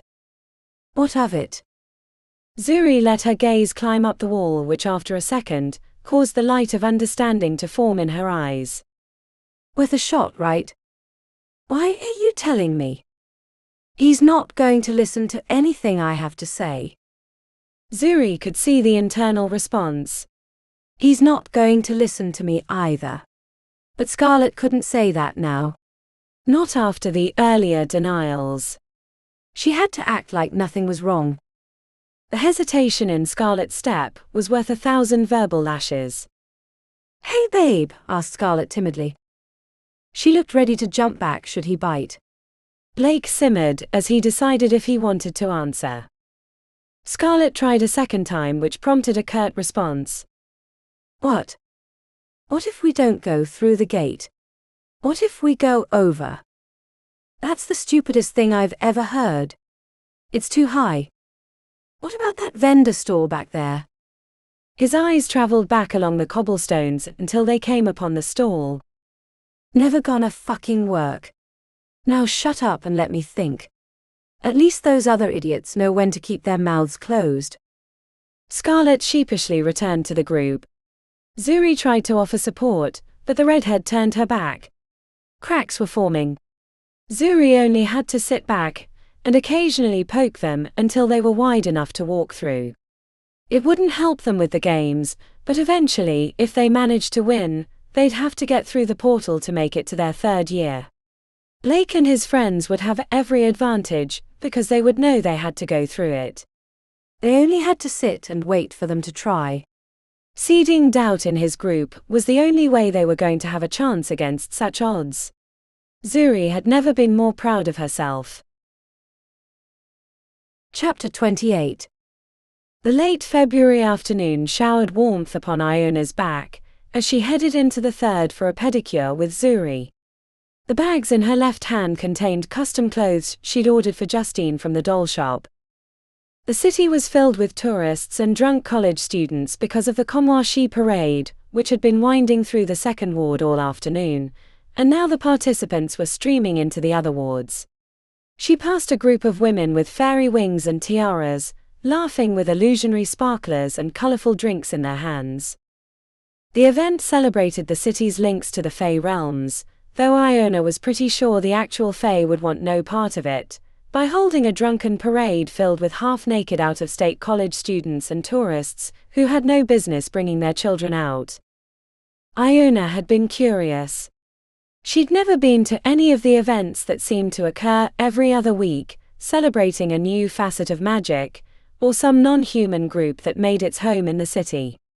But the promise of a relaxing afternoon getting her feet washed and massaged after weeks of tedious repetition in the second-year games was more enticing. Half a block ahead, a bus deposited a group of drunks on the sidewalk right in her path. Iona took one look at them and darted into an alleyway, which would take her around the drunks and cut off half a block of walking. The damp spaces between the apartment buildings smelled like old trash and leaky natural gas. Iona kept a good pace, keeping her chin up as not to notice if there were any rats about. At the other end of the alleyway with the street in sight, a guy wearing a festival sweatshirt stepped out from behind the dumpster as he urinated on the asphalt. Iona thought he was alone, and went wide around, only to find a larger group leaning against the wall waiting for their friend to finish peeing. "Hey, sweetness," said one of the guys wearing fairy wings and smoking a cigar. He surged off the wall and blocked her path to the sidewalk. "Need someone to give you a hand." He tried to grab a bag, but she yanked it away.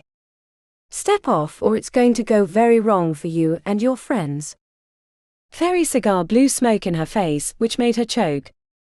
"Hey guys, someone thinks she's hot shit." "You're not the only one." He held out his hand, which burst into flame for a few seconds before he shook it out. The glint of his black eyes suggested malice. These weren't ordinary visitors to the city. Darkness clung to them like cobwebs. A rowdy group of supernaturals, using the parade as an excuse to cause trouble. "I'm a coterie mage," she said defiantly. "We know, sweetness. We know." A cold pit formed in her gut. This interaction wasn't an accident. They'd been waiting for her. 6 against 1. Fairy cigar was right in her face. He looked the most human of the group, but as she side-eyed the others, she saw thicker foreheads, long yellow fingernails, and a few snaggle teeth. Iona thought about running, but she didn't know their capabilities, and that might only incite them to further violence. And that would take her away from the sidewalk, where they would find it easier to do what they wanted. Fairy Cigar leaned forward and sniffed her, as if she were a bouquet of flowers. His nostrils flared at an unexpected scent, as if he were seeing her for the first time, doubt creeping in like a thief and stealing his excitement. The others weren't so attuned. They rallied around their leader, like a pack of hyenas ready to tear into a wounded lioness. Who sent you? Was it Iona? I don't know that name, Sweetness. He was telling the truth. Which meant it was someone else. Blake and Scarlett. Another group in the Obelisk.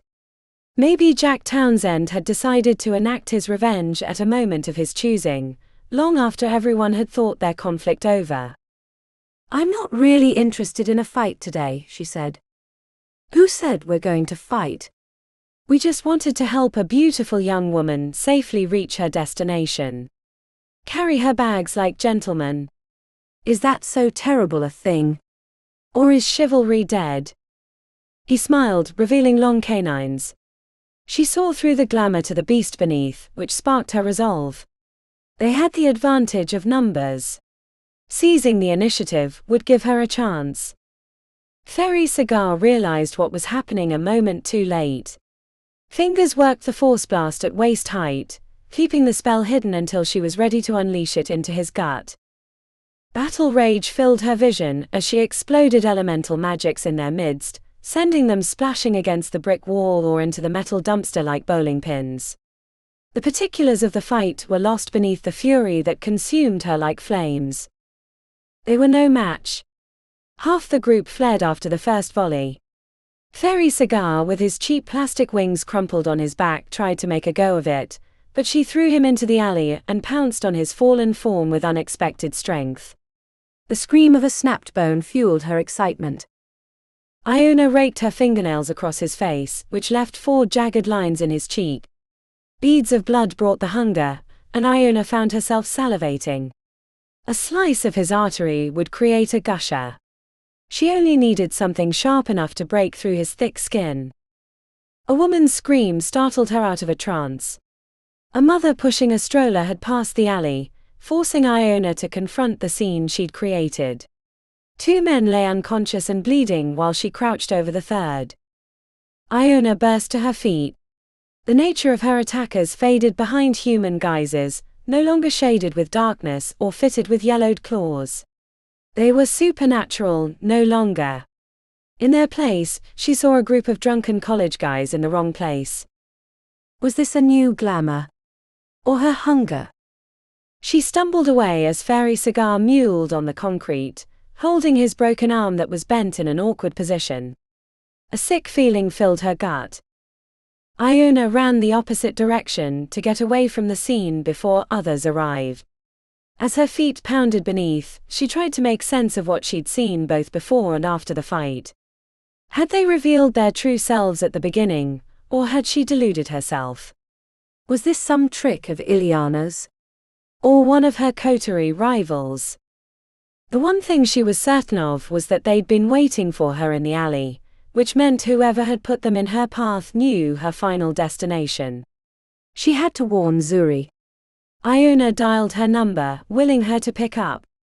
When the call went to voicemail, she screamed into the receiver and took off running. Chapter 29. The soothing mask made of Eliata leaves harvested from the realm of harmony was like being bathed in mint, and having the tension drained away with a syringe. The foreign leaf was a narcotic, but non-addictive and more expensive than a night out at a 3-star restaurant. Adding to the relaxation was the misting of alchemical smoke drifting past her nostrils, and the firm massaging of her sore feet.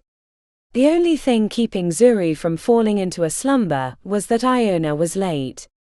Part of the enjoyment was going to be seeing her uncultured friend drowning in delirious pleasure.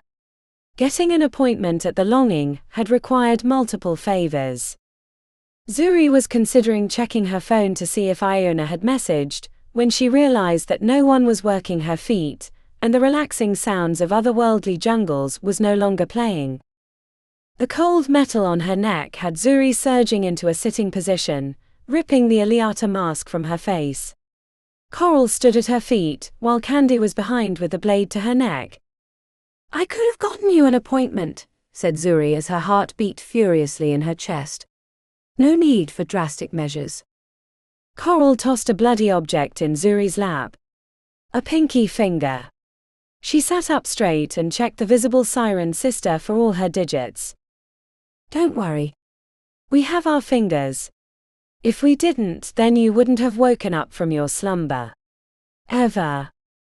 Then, the unfortunate manager that we tasked with bringing the dirge over to our company. He was told in no uncertain terms that this will be the last warning. You didn't tell us they were being managed by a fucking criminal gang. I didn't know. I actually believe you, because we know you're using someone else's blackmail. I told you before that it's mine." "Bullshit," said Coral, leaning into her vision. Dead black eyes regarded her like a shark readying to tear into a leg. "You know this discussion would be easier without a knife to my throat. And our lives would be easier if your throat had a big gaping hole in it," whispered Candy as the blade was pressed against her flesh. "Wait. I can fix it." "Is it too late for that, sister?" asked Candy. The other siren sister looked like an emperor presiding over gladiatorial games, deciding whether the thumb should go up or down. "She still might have used to us alive. Though dead would feel very comforting.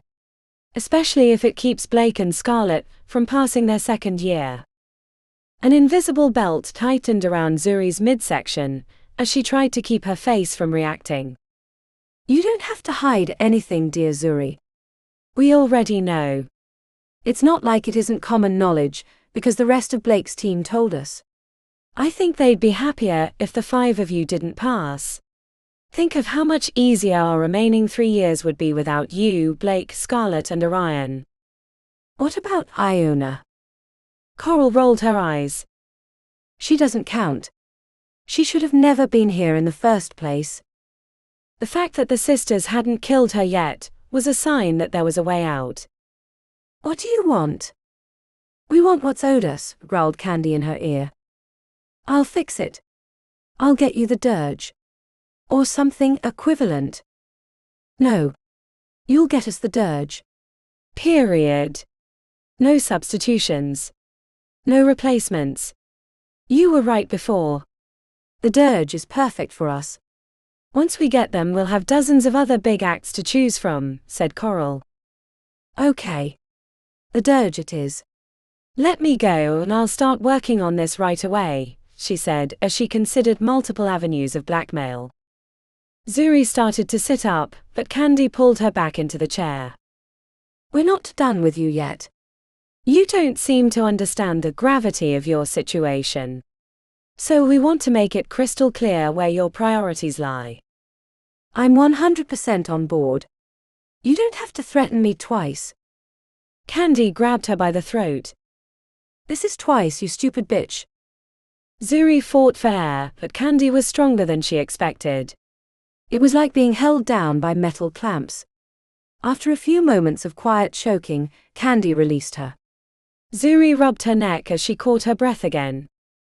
"What do you want?" asked Zuri, sensing things were worse than she'd first thought. Coral unfolded her hand, revealing an eyeball. The size and shape suggested that it wasn't human, but she didn't know how to identify it. "Am I supposed to know what that is?" "It's from a thoracic fox. It cost a pretty penny to acquire." The nature of the eyeball became clear. The eyes were a potent reagent for curses because they could see the subject, and an eyeball from a psychic creature was worse. "You want to curse me?" "We want you to accept the curse," said Coral as the corners of her lips curled. Accepting the curse would make it nearly impossible to get rid of. She'd be dooming herself with whatever condition they wanted to impose. "What's the deal?" 1. You have to fix the dirge problem within a month, or the curse will trigger. 2. If you try to mess with us by using any of the information in that stolen book of yours, the curse will trigger. The curse. Professor Cornwallis will be notified of your transgression and your location. Professor Cornwallis. It would be an unavoidable death sentence. If she fought back and managed to kill the professor, it would only draw the other professors down on her head once they discovered the truth. It was the perfect curse. It kept their hands clean, and would eliminate her and the rest of her second-year games team. Zuri wondered if the Siren Sisters even wanted her to succeed, but the prize of the dirge was probably greater than the elimination of their rivals. Certain death now, or the chance to avoid it later. There really wasn't a choice, unless she wanted a Pyrrhic victory by forcing them to kill her now. It would doom the rest of her team, except for Iona, who would probably find a new life after coterie much easier than the others. There was a certain poetry to the outcome, except that it meant she'd no longer be living. Fine. I accept. The curse was simple. The Siren Sisters provided the scaffolding and the noose, while Zuri only had to put her neck through the hole and tighten the rope. The worst part wasn't even slipping the slimy fox eyeball past her lips, but the knowledge that her avenues of escape were narrowing down to nothing. When they finished the spell, Zuri felt a cold hand clench around her heart. There was no avoiding it now. Zuri was alone, sitting in the pedicure chair and staring at the wall when Iona showed up, out of breath and looking like she'd had her own battle. What happened? The explanation was almost worse than the experience because she had to clarify the points that Iona didn't understand, which forced Zuri to illuminate every dark corner of the curse she'd willingly swallowed. There's a way out of it, right? Someone else to blackmail from the book. Or a counterspell that can unravel the curse, asked Iona. Zuri feigned musing the subject because she already knew the answer. There was no escape from the noose that she'd put around her own neck. The only thing she could control was whether or not she regretted stealing the book in the first place. She refused to do that. No. The problem wasn't that she'd decided to use the book to blackmail the Siren Sisters, the problem was that she hadn't been ruthless enough. Chapter 30. 3 weeks. It had taken them 3 weeks to get past the guards and through the middle city to the Black Gate. It was already the middle of March, and the constant rain showers made coming to the spire every day a chore as the city streets were choked with backed-up vehicles and puddles covered the sidewalks like miniature lakes. Iona noticed Zuri standing apart with her head down, while the others were discussing the problem they'd been presented by the gatekeeper that blocked their path. He stood at the head of a narrow bridge that crossed a wine-dark river. Thinking about the Siren Sisters? Zuri pinched her lips back. She looked like she'd eaten a lemon. Not them. Need help with the gang? No. I don't want to get you involved. I don't think it's wise if you go alone, said Iona. This isn't a problem I can fix with a fight. If it comes to that, I'm already 6 feet under. If you want to call this off, we can tell the others we can't continue today. We finally made it to the Black Gate after all. No, said Zuri sternly. I can't fix the gang problem today anyway, and you need this. You need this too, Zuri. Don't turn into a martyr on me, said Iona. Zuri refused to meet her gaze and surged forward to join the others, which left Iona with an achy heart. She'd only known her a little over a year, but she thought of her as a friend. My only friend, really. It was hard to count Justine, given her oddness and the lack of interaction. They often went weeks without seeing the diminutive puppet. What's the deal? Zuri asked, receiving a flat look from Blake. It's some sort of dumb puzzle, said Blake. My girlfriend reminded me that you're good at those, so why don't you get fixing? Scarlett offered a sheepish smile. You know she's good at this, babe. It's the right choice letting her take the lead. The others turned towards the gatekeeper, but Iona didn't miss the hateful glare directed at Scarlett's back when she turned around. The last 3 weeks she'd taken a more assertive role, which had made Blake more mercurial than normal. The only one that hadn't changed was Orion, who was his regular stoic self, standing to the side and watching passively but following their directions when given. He looked like a lump of clay until he started to move, and then it was obvious how physically talented he was. When Iona had first seen the gate guardian from the building tops, she'd thought him enormous and grotesque. Up close he was still large, towering over Orion, who had to be at least 6'6" now, but it was his demeanor that was more curious. Part of his bulk and size came from multiple layers of clothing that appeared to be made of old skin, and his face, while horrific, contained the countenance of intelligence with bright eyes peeking from a hunched forehead. "How do we cross the bridge, gatekeeper?" asked Zuri. "The way to your destination is burdened with past deeds. To reach the Palace of the Dead, you must cross the Bridge of Souls carrying the lantern so you do not lose your way. The number of petitioners entering the palace must always be redundant, while returning must always be complete." "And what about this?" she asked, holding out the silver coin that the old woman had given them. "That is the price to attempt to cross." "This is stupid," said Blake with his mouth screwed up. "We should just kill the gatekeeper." "If it doesn't work, we can try that, babe," said Scarlet, patting his arm like a toddler. "This should be simple," said Zuri. "It's a classic river problem, like the one with the cannibals and missionaries. There might be a few wrinkles, but I'm certain I can figure it out." The glint of anger in Blake's gaze worried Iona, but for once he kept his mouth shut. "Okay," said Zuri, turning towards the bridge. "I think it works like this.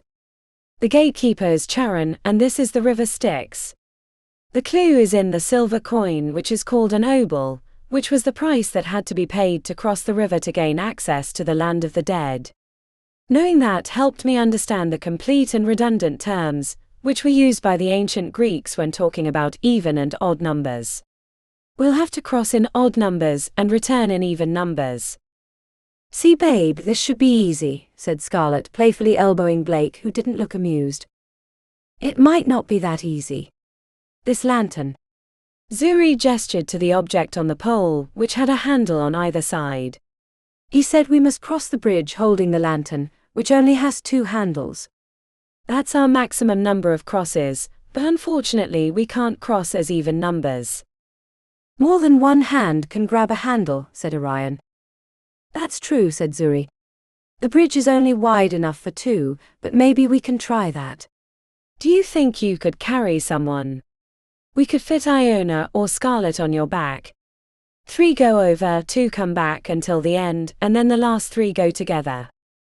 "Seems simple," said Scarlet brightly. "Puzzles are that way once you figure them out. Not that I'm not convinced that this is the answer." "It does seem more simple than expected, but I guess if you don't know the history of Greek mathematics, it may appear more difficult." Zuri directed the group for the first crossing. Orion, Iona, and Scarlet. When they approached the end of the bridge, Iona looked to Scarlet. "Which one of us rides the big man's back?" Scarlet looked like she'd been asked to French kiss a cobra. "It's all yours. How do you want?" She hadn't finished getting the words out when Orion scooped her up like a child, balancing her on his thick upper arm. She felt like she was sitting in a tree. To steady herself, Iona placed her hand against the back of his neck. She was surprised to learn that his heart was beating rather quickly despite standing around for the last 10 minutes. If it had just been her and Orion, she would have asked if he was nervous about the bridge, but she didn't want to embarrass him. The fact that he'd spoken a short time ago was positive enough. She didn't want to push him any further. With the lantern between them and 3 sets of hands on the handles, they stepped onto the bridge. Iona relaxed slightly when they made it a few feet onto the narrow length without penalty. The journey took longer than expected, and not just because Orion and Scarlet had to match pace. A cruel wind whipped across the surface, bringing howling voices that circled around them like the dead. Iona heard whispers and cold fingers brush against her skin. By the time they reached the other side, Iona wanted to take a long shower. "That was awful," she said as Orion let her down gently. "Really?" asked Scarlet. "I didn't think it was that bad." "Orion?" He stared back passively, dousing her hopes that he trusted her. Let's go, she said to Orion, holding out her hand for the opposite half of the lantern. As Iona had a moment alone with Orion on the journey across, she said, "I hope you don't mind me saying this, but I'm glad you got stuck with us in this group. I couldn't imagine going through this without you." Orion bunched up his lips, and she was sure it was going to be another one of those times he never said what he was thinking, but then he quietly spoke. "I'd really hate for you to die alone." Again. Iona smiled at the big man, who briefly met her gaze before turning away. "You okay?" asked Zuri when they returned to the other side. "Better than okay," Iona replied. "I'm going this time," said Blake, yanking the lantern out of Orion's hand. "I'll ride with you, Orion," said Zuri. Iona was alone while the three of them crossed the bridge without incident. It wasn't until Orion and Zuri stepped onto the cobblestones for the return trip that it all went wrong. As soon as they moved onto the bridge, the lantern winked out, and the entire group was standing on her side looking bewildered by the sudden dislocation. "See? I knew you didn't know what the fuck you were talking about." "You assholes think that being smart is the only thing that matters, but that proves it." Again, said Blake. "Why didn't that work?" Iona asked. Zuri cupped her chin in her hand as she regarded the bridge, clearly trying to ignore Blake's outburst. Iona could see the way she purposely turned away from him. "I don't know. It worked on the way over but not on the way back, which is strange. Let's try other variations so we can learn something." This time Orion carried Zuri while Scarlet walked with the opposite side of the lantern, but they didn't make it more than 2 steps onto the cobblestones before getting transported back to their location. "I don't get it," said Scarlet. "We're an odd number. Let's try something. This time just Orion and me will go." The two of them crossed without incident, but when Zuri tried to bring the lantern back they both appeared next to them. Again, but this time Orion will come back. To everyone's surprise, it worked the other way. Zuri came back to them by stepping onto the bridge. "So Orion is even and I'm odd. But why?" asked Zuri. No one had an answer. They stood around staring at their feet, or looking into the distance. Iona had been quietly observing, but the comment sparked a thought. She called Zuri over to the side. "Did you think of something?" "An idea, yeah, but I need something from you," said Iona. "But not in front of the others." "Anything. I need your blood." Zuri reacted as if she'd been slapped. "You need what?" "Blood. It's why I'm always craving red meat." Iona told her friend the details from the trip with Iona. At first, the looks she received were painful, and made her feel like the girl who'd come into coterie that first day when they called her pig girl. Then as she continued, Zuri seemed to understand without the judgment of the beginning, and it was when she spoke that Iona knew why. "You can see the people we've killed." "Wish I'd had you during the trial." "But why does that matter for this?" asked Zuri, staring at Blake. "The first part of the gatekeeper's riddle. The way to your destination is burdened with past deeds. I think I counted as even because of Fenris." "I had a part in killing him too," said Zuri. "You helped set up the circuit, but I was the one that made the final connection. That makes me an even." Iona plus a single soul. "And I'm an odd since I've never killed anyone." "So you'll do it." "I really don't want you drinking my blood," said Zuri apprehensively. "It's not really happening, remember? We're in the games." Zuri cursed under her breath. "How much do you need?" "Not a lot. I don't think." Shielding their bodies from the others, Zuri sliced a section of her forearm, and Iona sucked away a mouthful before pulling away. The initial taste had been revolting, but then her body attuned to the metallic flavor which made her want more. A low thrum filled her body as she stood tall, letting the blood work its magic. When she opened her eyes, it was as if she was seeing the world for the first time. At the corner of her vision, the city was hazy and incomplete, as if it didn't quite exist except when she looked at it. or that she could see the truth of the world beneath the one they were seeing. A black mist rose from the river, and the featureless grey sky had more definition than she first thought. Black shapes winged through the air, staying beneath the clouds, but outside the city walls, which upon closer inspection were made of bones rather than stone. It was as if the city had put on a more pleasing visage than its normal necropolis self. Iona wondered if she went back to the area with the city folk, if she'd see them as the creatures that attacked them, rather than regular people. When her eyes came upon Charon the gatekeeper, she saw a man, no, not a man, that was more defined and real than anything else around them. He burned like a miniature sun, but not in light but power. He was frightening. "What do you see?" asked Zuri. Iona wasn't sure how long she'd been staring at the world, but her friend's comment snapped her back to reality. She focused her attention on the other 3 members of the team.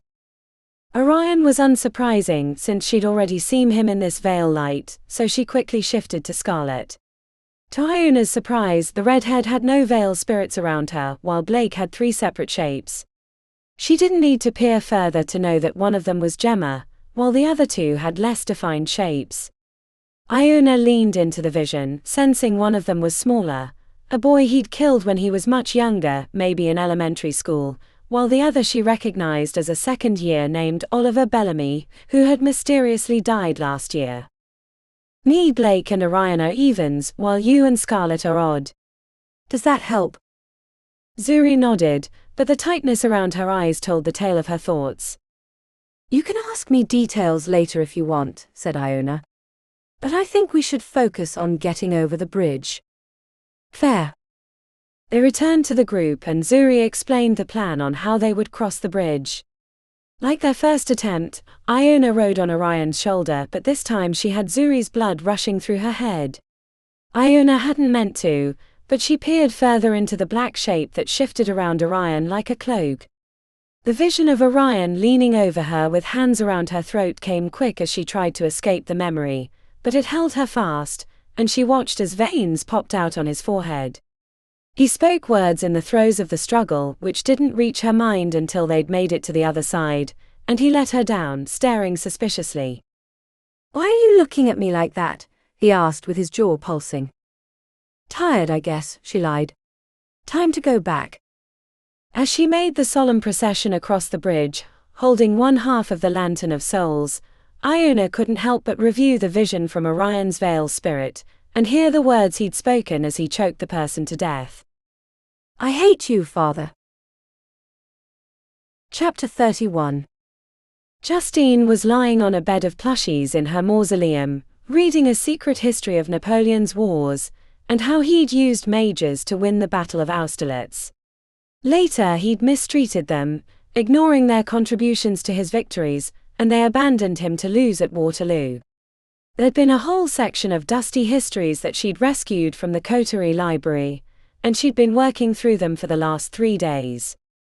The writing was dry, but the sections talking about how the mages had to hide their abilities, and had been designated as logistics for Napoleon's army, had been fascinating, especially when they ran into actual logistics members who expected them to understand their insular lingo. Justine found the idea of living in plain sight to be fascinating, which had kept her turning the pages, so much that she hadn't heard the noises outside until they were loud enough she couldn't ignore them. "Akal tal nomadi fo." The rumbling voice drew her towards the crack, until she was peering out into the 3rd level, which remained in dim shadow. Justine almost didn't recognize the monster because he was standing on 2 feet, and wearing robes which displayed embroidered runes across silk banners that cascaded down the front hems. The monster spoke in his strange language again. It sounded like a version of Kemetic, but it was far enough to the edges she had difficulty understanding. Then the monster turned its back, and headed towards the back of the level. He stopped momentarily, checking behind to see if she was following. Excitement. Trepidation. They flooded her body in ways that almost made her feel human again. Little legs took longer to catch up, but she was a few steps behind him before he passed the pyramid. The monster was much different than the last time she'd seen him feeding on the first year in the lower levels. "Who are you? Or what are you?" The answer came in the form of a name that best fit, because she didn't want to keep calling him the monster. He was clearly more than that. Amat. The name came from the ancient Egyptian god in charge of judging the souls of the dead, and it felt close enough that she decided that's what she'd call him. Amat traveled past the black pools and across the circuits with little concern. Occasionally, when the tarry living substance in the pools started to bubble up, Amat would speak roughly in its direction, and the surface would fall back flat. They reached a wall with no decoration or modifications. Amat gestured in a way that suggested magic, which woke hidden runes on the sandstone. He touched them in a specific order, and a door appeared and shifted to the side, revealing a dark passage. Justine hesitated. Amat had shown no ill intent towards her, but that didn't mean he didn't have plans. If she'd been in her human body, there'd be no way she would have followed Amat, but this sorcery-aided wooden body gave her freedom from mortal worries, providing an opportunity she wouldn't have otherwise. She went in. A ramp led down to a wide chamber that she hadn't seen before. The walls were covered in Egyptian murals with oversized hieroglyphs. At the center, a ritual circle had been carved into the stone. "Help me. I don't want to die." She hadn't seen the person strapped to the stone at the center of the ritual circle until he'd spoken. The mysteries of the room had kept her distracted. The prisoner was splayed with his arms and legs wide, held by leather straps that came out of the stone. He looked like he was dressed to attend a fashionable party, wearing a tan silk shirt that had helped him blend into the stone. She didn't recognize him, which meant he'd probably come from one of the new magic prep schools. Justine checked back to Amat, who watched her like a father checking to make sure his brood didn't get too far away. The beat of her double hearts made her giddy, and a little sad. As she moved around to his head, he recoiled. "What in Merlin's name are you?" he asked, voice cracking. His eyes were blotchy and red from crying. "What's your name?" she asked. It had been a long time since she'd spoken to someone other than Zuri or Iona. "I am Drake Porter." "What is this place?" "Are we still in the Obelisk?" The fear in his eyes was palpable. He looked like a sudden movement could make him pass out. She didn't want to torment him. Not with so little time left. "Yes. This is the Obelisk." Seeing his reaction to her voice reminded her that it was high and tinny, a function of her miniature voice box. "Am I going to die?" "I don't know," she lied. His voice dropped to a whisper. "Please. Get me out of here." Their conversation was interrupted when Amat approached and spoke in his language. She caught the intent, which was to say that it was time for the ceremony. Justine reached out and squeezed his hand, which confused Drake as he watched Amat's approach.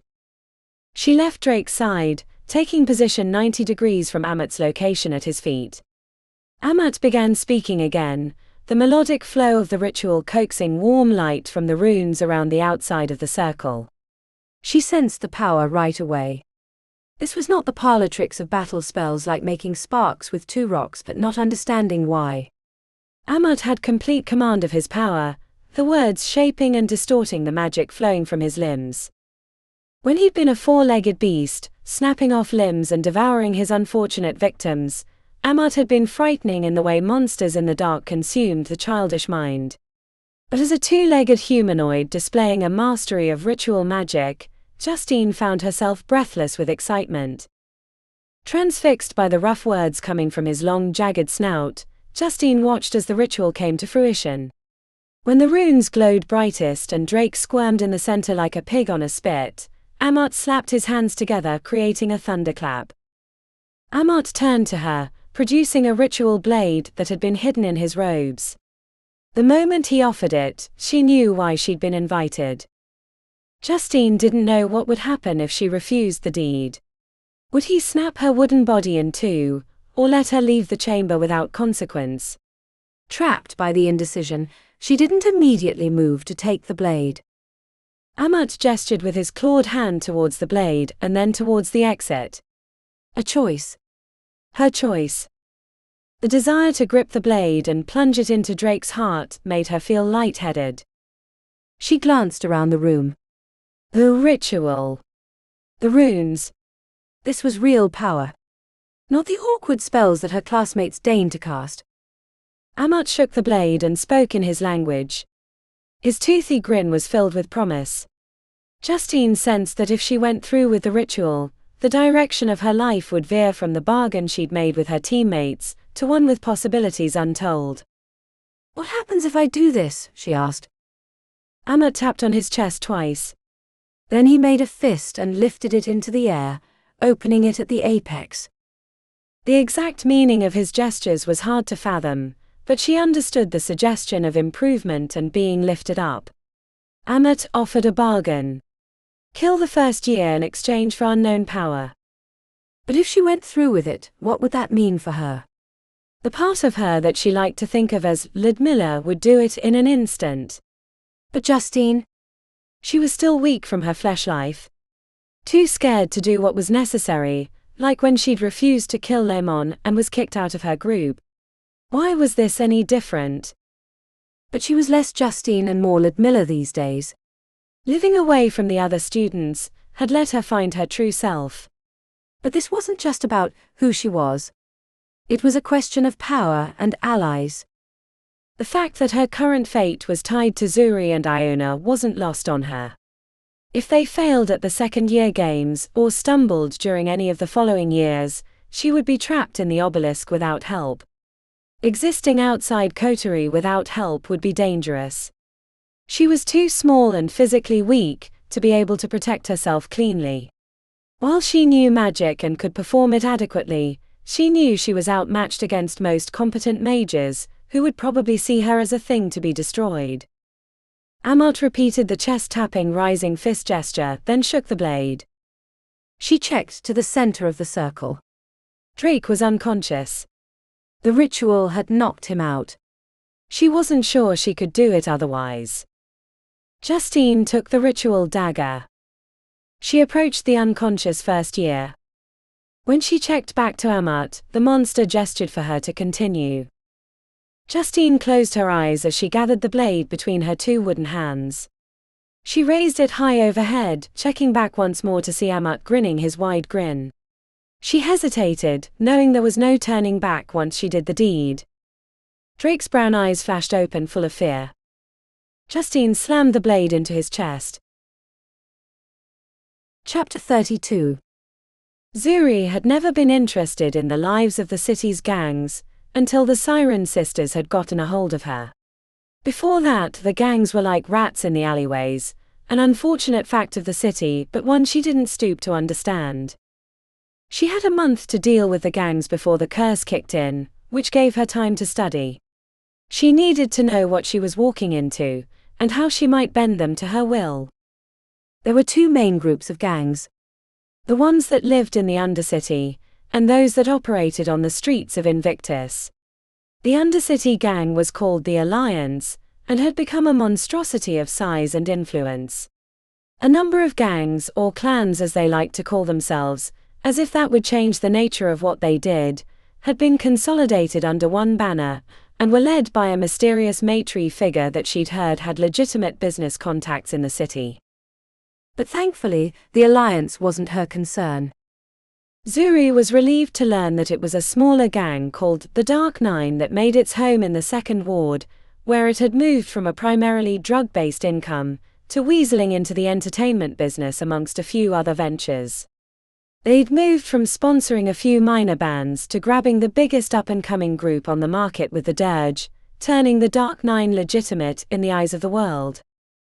They were formidable with around 60 members, and a handful had phase crystals, which meant she wouldn't be able to easily intimidate them with her magic. In fact, she realized that trying to go head-on would only result in a quick death. Knowing that force wasn't going to get the job done, she'd need to be more subtle. More ruthless. Had the Dark Nine been a part of regular society, The Blue Book might have had blackmail she could use, but until recently they'd been operating on the fringes, so she was essentially working from scratch. The building looked like any other business in the back of the second ward: brick front, huge glass window with a stencil that read Dark 9 Entertainment Inc., and a tricolor awning that blocked the sun when it was high in the sky. The only difference was the two guys smoking cigarettes and watching the sidewalk with the eyes of a hawk. Zuri wore her best black pantsuit with gold edging that made her skin glow. She'd loaded up with elixirs and wards in the SUV, then had Gentry drop her off outside the business, where the guards stared at her suspiciously. She strode to the front, pausing to glare at the nearest until he opened the door. The interior was cheap carpet and garage sale furniture. A woman sitting behind a desk was playing a game on her phone that made dinging noises every time she touched it with her long fingernail. She did a double take before speaking in a whiny voice while still playing the game. "How can I help you?" Zuri opened a clutch purse, pulling out a business card which she handed over to the woman. She studied it briefly before an exclamation slipped out of her lips. "Oh. I'd like to speak to Adrian Constantin." The desk attendant let her tongue rest on her lower teeth. "He ain't here right now. You'll have to come back later." Zuri snatched the woman's phone out of her hands, and when she protested, a quick spell knocked her into the seat as eyes rolled into the back of her head. After searching through her contacts, Zuri pulled up Adrian's information, then found the schedule, which had him at a nearby dining establishment. Before she left, Zuri slipped the girl an elixir that would make the last 15 minutes of memory fuzzy. If anyone asked, she wouldn't be able to tell anything other than she'd been visited. "To the French constable," she told Gentry when she was in the back of the SUV. The first part had gone off without a problem, but now was the hard part. If Adrian Constantin didn't believe her, then this would be a very short and painful visit. The French constable was closer to the spire in the second, which was where the legitimate entertainment businesses usually operated. "I need you to take me to Adrian Constantin," she told the hostess. "I can't do that," said the woman with a trembling voice. Zuri grabbed the book off the hostess stand, and when the woman tried to grab it back, she let a miniature flame tornado dance around her palm while she found the correct location. "Is this a private booth, or an open table?" "Open table, but it's..." Zuri left the woman, using the hostess map to navigate the restaurant. The interior was dim with lots of white marble and vivid paintings, some of which would have gone nicely on a wall in the Obelisk. The hostess trailed behind, trying to tell her that she couldn't just barge in, but Zuri ignored her. She spotted Adrian in back, seated with two nervous-looking guys half his age. Adrian himself was quite handsome, a 50-something distinguished gentleman in a tailored suit. His guests, on the other hand, looked like they were more comfortable snorting powders off the bathroom sink in a dive bar. When she reached his section of the restaurant, two hard-looking men from another table stood up and put a hand on their jackets where Zuri could see a bulge. Knowing they wouldn't start firing in the restaurant, Zuri walked right past them, grabbed an empty chair from a nearby table and dragged it across the marble. It made an awful squeaking noise until she set it down at the empty spot. The half-smile was welcoming, but the glint in his brown eyes was not.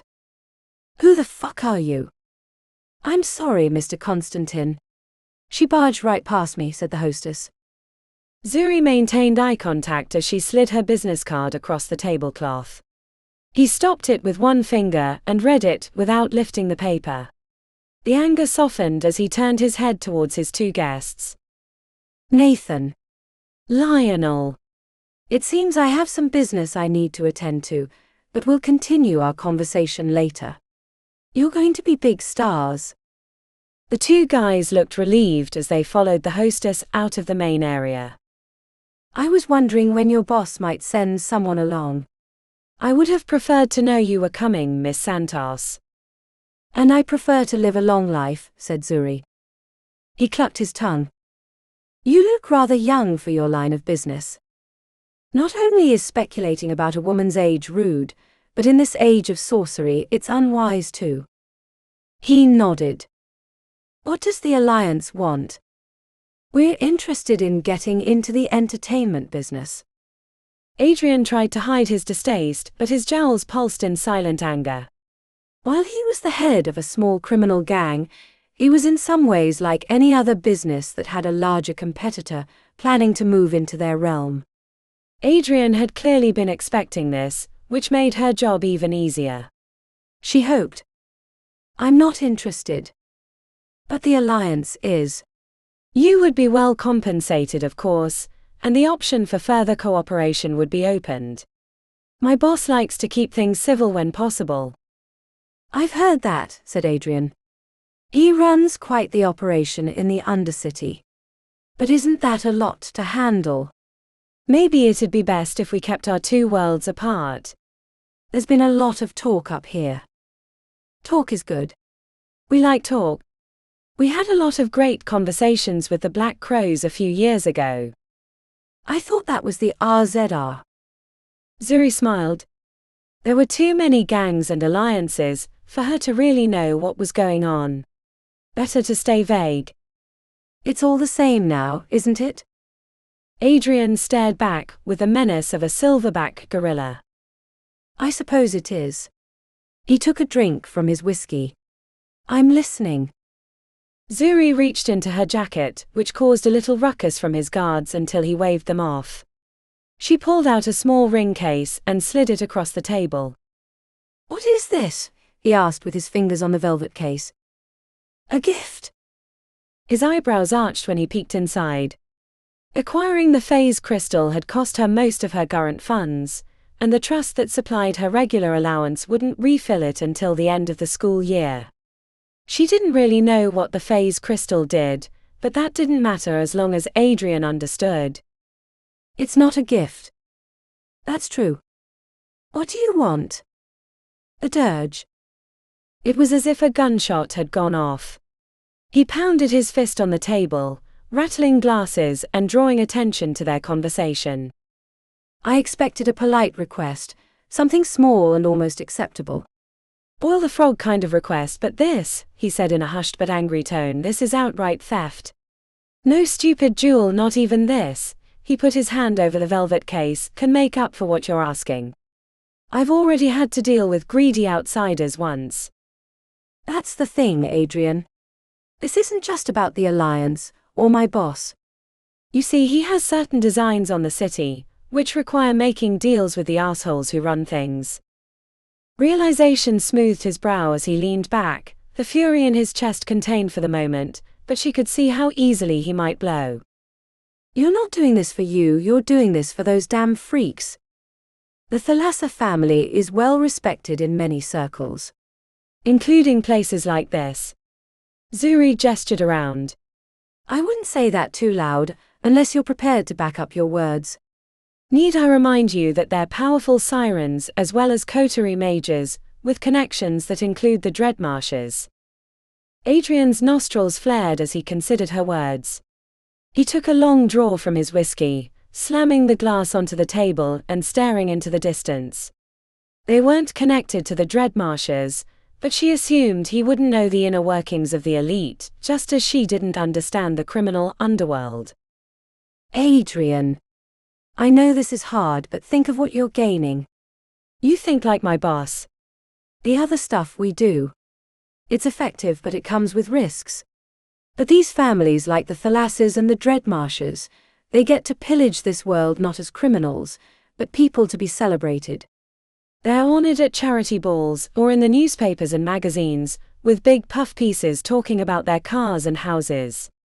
But they're still criminals. They just do it with an air of legitimacy. You want that just like my boss does. Like my boss is going to get. What if I just kill you? His right hand was beneath the table. Even a year ago she wasn't sure how she would have reacted, but after facing down certain death in the Obelisk from traps and her fellow classmates, the simple threat of being shot in the middle of a restaurant seemed laughable. It won't stop anything. I will admit I would be rather disappointed if the unlikely event happened. Zuri snapped her fingers, which activated the spell. Her fingernails glowed a hazy crimson. What's that supposed to do? He asked. She nodded towards the business card, which showed the same hazy crimson. His gaze followed the other blotches of sorcerous light, which included the edge of his whiskey glass. What did you do to me? Nothing as long as I walk out of here alive. I never go anywhere without precautions. You never know when someone is willing to burn it all down for spite. The crimson haze was harmless. A trick from prep school to find out who had been kissing who at sleepovers, but Adrian wouldn't know that since he wasn't a mage, nor did he employ one in his retinue. This can be a very profitable relationship, Adrian. My boss has big plans. Why not get in on the ground floor early? What you make managing the dirge is peanuts compared to the real prize. Wouldn't you like to own parts of the alchemy industry in the city? Or own more than a dime store business front, and a few dozen goons to do your bidding? Come on, Adrian. You want more than the occasional meal at the French Constable. Wouldn't you like to go to the places that you can't get into without knowing the right people? This gift is only the opening move. There's more to come. Much more. I'll consider it. Zuri put her hand over his, which was still resting on the velvet case, as she leaned forward. The spell she'd used had the side effect of making her flesh cold, which made him flinch. Notify the dirge that they will be managed by the Thalassa family, or my boss will send an army of his warriors into the city. By the time he's done, no one will ever utter the name the Dark Nine, even in memory or jest, for fear of his retribution. She stared into his eyes, maintaining eye contact until he finally looked away while yanking his hand back. It'll be done. Thank you. She pushed back from the table, rising like a cobra above him. I look forward to our continued business relationship. Feel free to contact me if you have requests. I'm sure I can open a lot of doors that are currently closed.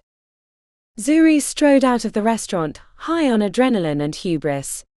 By the time she slid into the back of the SUV, her hands were shaking and her mind was racing with excitement. She let out a whoop as the SUV surged into traffic. 7 hells, that was amazing.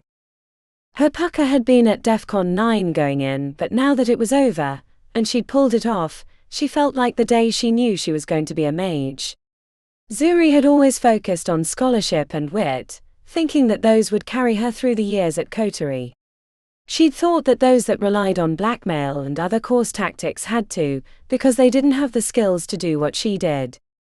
But now she understood the thrill of the hunt. And victory. I fucking killed it. Zuri pounded a fist into an open hand. Her body raced with exhilaration. She leaned back into the seat, smoothing the fabric of her pant leg. There was more to do. It wasn't like Adrian would sit back forever. He was probably screaming at his subordinates about how she'd just walked in and threatened him. Poisoned him too. Eventually, the scheme would unravel. She knew that. She couldn't pretend to be the Alliance's mage conciliator without consequence, but getting out from under the curse was her first priority. Professor Cornwallis was a death sentence hanging over her head. She'd rather face the entirety of the Dark Nine than the professor that had earned her reputation in the shadows of the Obelisk. Back to the Obelisk? Asked Gentry, peering through the rearview mirror. No, she said, humming with energy. No. Take me to the amber and smoke. I need to celebrate. Chapter 33. The last 2 weeks the group had worked together like a well-oiled machine in the second-year games. Iona couldn't believe it. Even Zuri had lost the scowl she wore whenever Blake was giving directions. Maybe it was the nearness to their goal that brought the cooperation, knowing that they'd only have to tolerate each other for a little bit longer, or that the inner city was one big brawl, which appealed to Blake's animal spirits. It helped that they were one of the few groups to make it to the Palace of the Dead. Victory was in sight. They only had to extend their grasp a little further. Iona leaned against the stone gargoyle at the bottom of the grand stairs that climbed towards a decadent portico. The covered roof was the last major obstacle before they entered the palace, and a perfect resting spot before they had to rejoin the battle. Blake had given them 10 minutes to rest and renew their wards. She reread the handwritten letter from Iona for a third time, since she'd received it that morning. The paper was exquisite, the kind of chunky, thick stuff that could only be found at specialty shops, and the penmanship immaculate, which told Iona how important the message was. Dearest Iona, I know you're buried with your university studies, but I assure you, these trials are meaningless compared to what I can show you. Our Father gifted us with great power, it only needs to be unlocked. I think you know deep in your heart what that means. Join me at Vanator in 2 days. I've requested the chef's special for 2. I think you'll find this meal more illuminating than any of the dusty tomes you must suffer through in your place of schooling.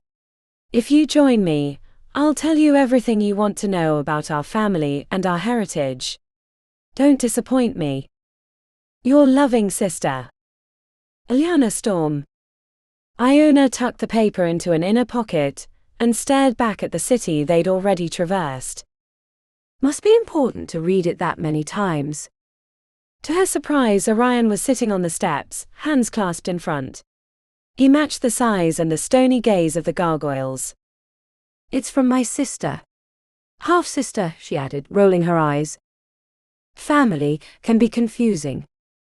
Iona wanted to say something comforting, but she feared it would reveal her knowledge that Orion had killed his father. Very. The final phrase, "Don't disappoint me," was loaded with threat. Join me at the Vanator, or I'll track you down and kill you. Iona had no doubt that Iona was more powerful than her and Zuri combined. Or even a dozen coterie students. Which made trying to fight back a pointless endeavor.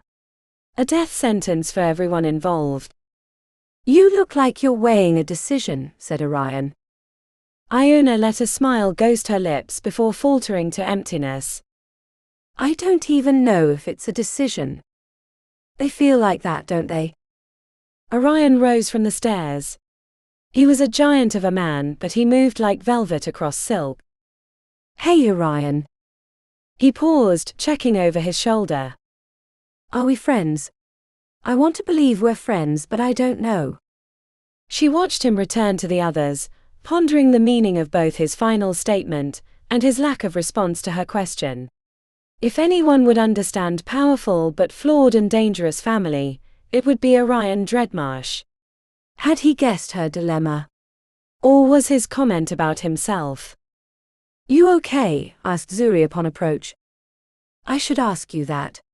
How does it feel to know one way or another that we won't have to see Blake and Scarlet much longer?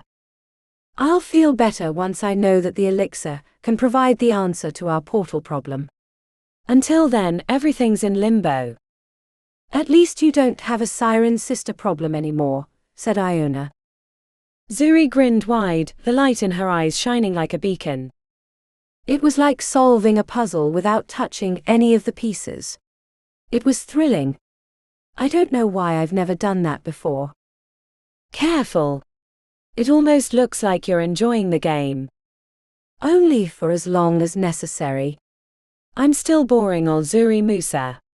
How's Ilyana? Any problems I need to worry about? The glance at her chest where the letter was hidden suggested she'd guessed the nature of the message. No problems. Just, family. Zuri checked over her shoulder to where Blake had broken from his conversation with Scarlet. Looks like we're back on soon. Better get ready. Everyone started refreshing their wards and protections, while Iona, for the umpteenth time, contemplated her decision with Ilyana. On one hand, her half-sister promised great power, and Iona's dabbling with blood magic had proved how much could be gained from that route. On the other, Iona didn't like the implications of where Ilyana was getting her power. It was one thing to cull a street rat, but Iona was sure that the restaurant served less available meats. Additionally, Iona didn't want to abandon Zuri, which would doom her chances in the Obelisk. But what choice did she have? Defying Ilyana was certain death, so wouldn't it be easier to let her half-sister show her the way? At least she would get to learn more about her family and herself. I'm a monster after all, why fight it? All right, kiddies, it's time to get down, said Blake, bouncing around like a jock getting ready for the big game. We're almost to the prize. Let's show these mothers how coterie gets it done. Hell's yeah, babe, said Scarlet, clapping her hands like a cheerleader. For once, Blake didn't angrily glare at her, which had been a frequent response to recent comments. Maybe they'd made up, or maybe Blake was too focused on winning to be mad. Iona had been privately hoping the pair would break up during the endless and frustrating games, making the return to the Obelisk easier, but it appeared they had no such luck. The five of them stepped to the top of the stairs, battle on their minds. After many months and thousands of hours of magical fighting in the City of the Dead, their tactics looked nothing like when they'd first entered the second-year games. Orion took point, loading up on damaging buffs to help keep the mobs focused on him, while Scarlet used her illusions to confuse when the numbers grew too large. Zuri's main task was refreshing the spell that shared damage with the rest of the team, while Iona used her charged-up tattoos to heal Orion. This left Blake free to unload elemental damage across the battlefield, to annihilate their foes whenever they grouped up to attack Orion. The moment they entered the portico, crawly things came pouring out of the side passages, like humanoid spiders with backward-facing knees and elbows. At first the numbers were manageable, but then they kept growing, faster than Blake's flame waves could eliminate, which forced Iona to switch to offense, adding her magic to the fight. Progress was slow. It was like trying to wade against the tide while carrying a 100-pound pack. Every time Iona thought they might get a break, a new wave of crawlies emerged, until finally, when they stepped on a stone seal, their attackers faded away, leaving them to contemplate the next obstacle. At the end of the portico was a huge stone door, covered in murals revealing an ancient battlefield. Standing guard and blocking their path to the inner palace was a pair of huge death giants that made Orion look like a child. They were all black with skulls as their sigils, and each carried a massive blade that could cut a car in half. Man, they have some big balls underneath those loincloths, laughed Blake, expecting others to join him. When it was no one but Scarlet, he frowned and gestured towards Orion. Same as before. Grab that aggro right away. I don't think we can take any hits from those big boys. Orion didn't acknowledge the request. He never did. He only stared back with the ambivalence of a lump of stone. Then, without comment or fanfare, Orion stepped forward, smashed his fists together, and unleashed twin shadow whips that slashed the chests of the death giants. The two massive humanoids bellowed with rage, thundering forward and shaking the ground. The first brought his massive blade high overhead, while the second thrust his forward in a quick attack.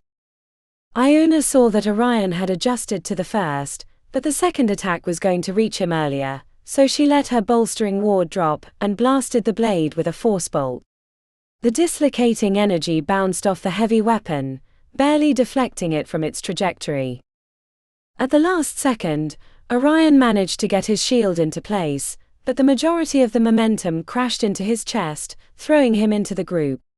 The others scattered like wind-blown leaves, their carefully constructed magical wedge broken apart by the brutal attack. Over here, you big bald pussies. The two death giants gave her little attention, looking like they'd prefer to smash her fallen companions.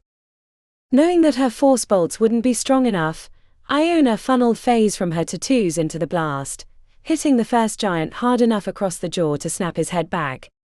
The roar and subsequent rage made her wonder if she'd made a mistake. Iona scurried behind the stone column, which was torn in half by the swinging blade, sending stone dust into a cloud. She ran to the next, but the giant's long strides made it hard to outrun. A second column was demolished. Shards of stone slammed her in the back, sending her spinning against the wall near the huge doors. She thought she was dead until Orion appeared, blocking the swinging blade with his shield. The battle turned to chaos. The other three were barely staying ahead of the death giant, while Orion was defending her from annihilation. She tried a few errant shots of magic, but the crackling energy did little to hurt their opponent. The death giant seemed impervious to magic from a distance. The only thing that was working was the heavy blows from Orion, but he was too busy playing defense to provide much damage. A stupid idea popped into her head. Distract him on the count of 3, she called to Orion. Not knowing if he had heard, she prepared her spell, running towards the death giant as she was calling out her count. If he didn't confuse their opponent, she was going to be paced. 3. The moment she yelled the final number, Iona cast Cloud Jump, using the little fluffy pads as stairs to run right up to the giant's groin. She was vaguely aware that Orion had somehow grabbed the big sword and was fighting the death giant for control, when she slipped under the loincloth, held her hands out, and from near point blank unleashed the rest of her stored magic from the tattoo into a force blast directly into the death giant's cloth-wrapped balls. The scream was followed by the death giant tipping backwards, holding onto its injured groin, leaving Orion full control of the massive weapon. By the time the giant hit the ground, Orion had flipped the hilt around, and with a comically overlarge blade, decapitated the death giant. Once the death giant was dead, the second was easy to topple, given their 5-on-1 advantage. In a matter of a few minutes of battle, the 2 death giants were dead, and the way to the inner palace was open. Rest, recharge and reward, said Blake. We're almost there.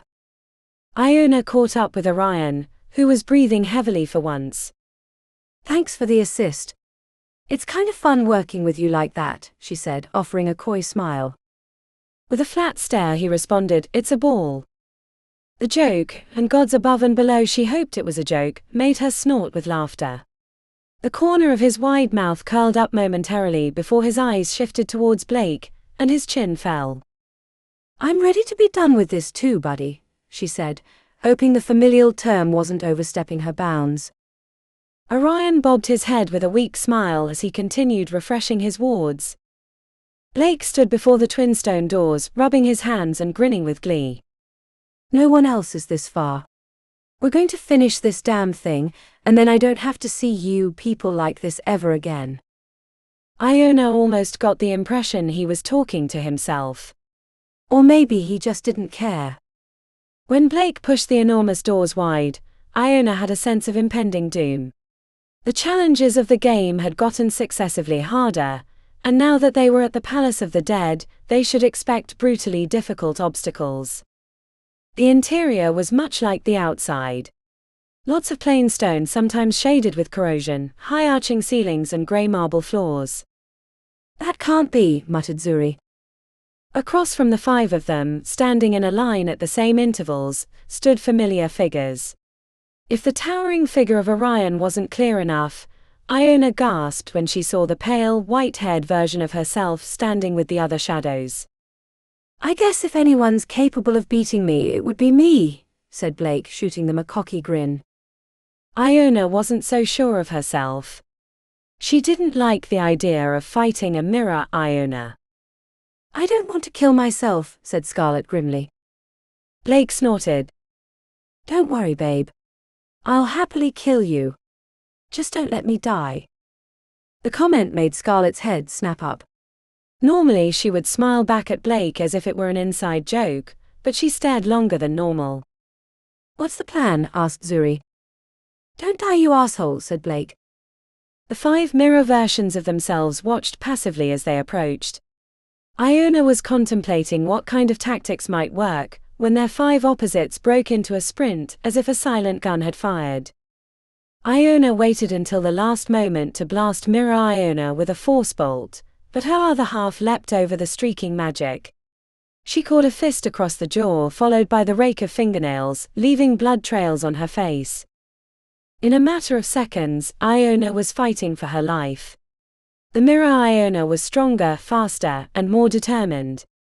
She took blows across the head and chest, the relentless attacks curling Iona into a ball. Hoping that her friends were faring better, she snuck a glance at the other battles to see similar fates. Orion was being choked out by the other version of him, while Scarlet was getting attacked by illusionary Scarlets from all directions. Only Blake seemed to be holding his own, fighting back with dagger and flame. She never saw Zuri because the Mirror Iona stopped pummeling her, and opened her mouth wide enough to swallow a basketball. Then shadows rushed out of the horrific cavern, collapsing around her, pulling Iona into the marble floor. Chapter 34. The air had an autumnal chill, as the wind rustled the leaves like rattles. Zuri pulled her arms around her chest to protect against the cold, as a sliver of a moon cast silver shadows across the forest. Burn, baby, burn. Blake stood over the pile of wood, sending flame into the kindling until it crackled to life, sparks jumping into the air and rising between the gap in the trees. I brought fire starters, babe. You didn't have to do that.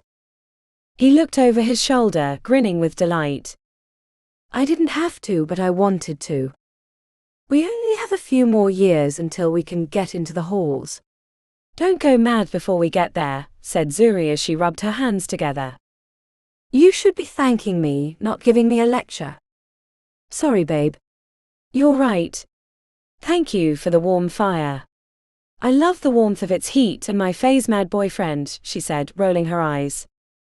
The crunching of leaves had her spinning around to see Gemma coming out of the darkness of the woods. Auburn hair with little braids framed her cherubic face, which was pink from the cool air.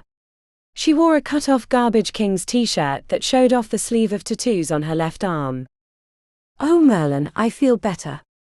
I had to piss like a racehorse on steroids, she said, climbing onto the log and holding her hands out towards the fire.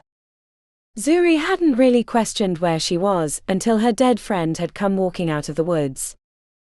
Gemma turned her head and, in true Gemma fashion, pursed her lips while raising an inquisitive eyebrow. Is there a big fat juicy spider on my face or something?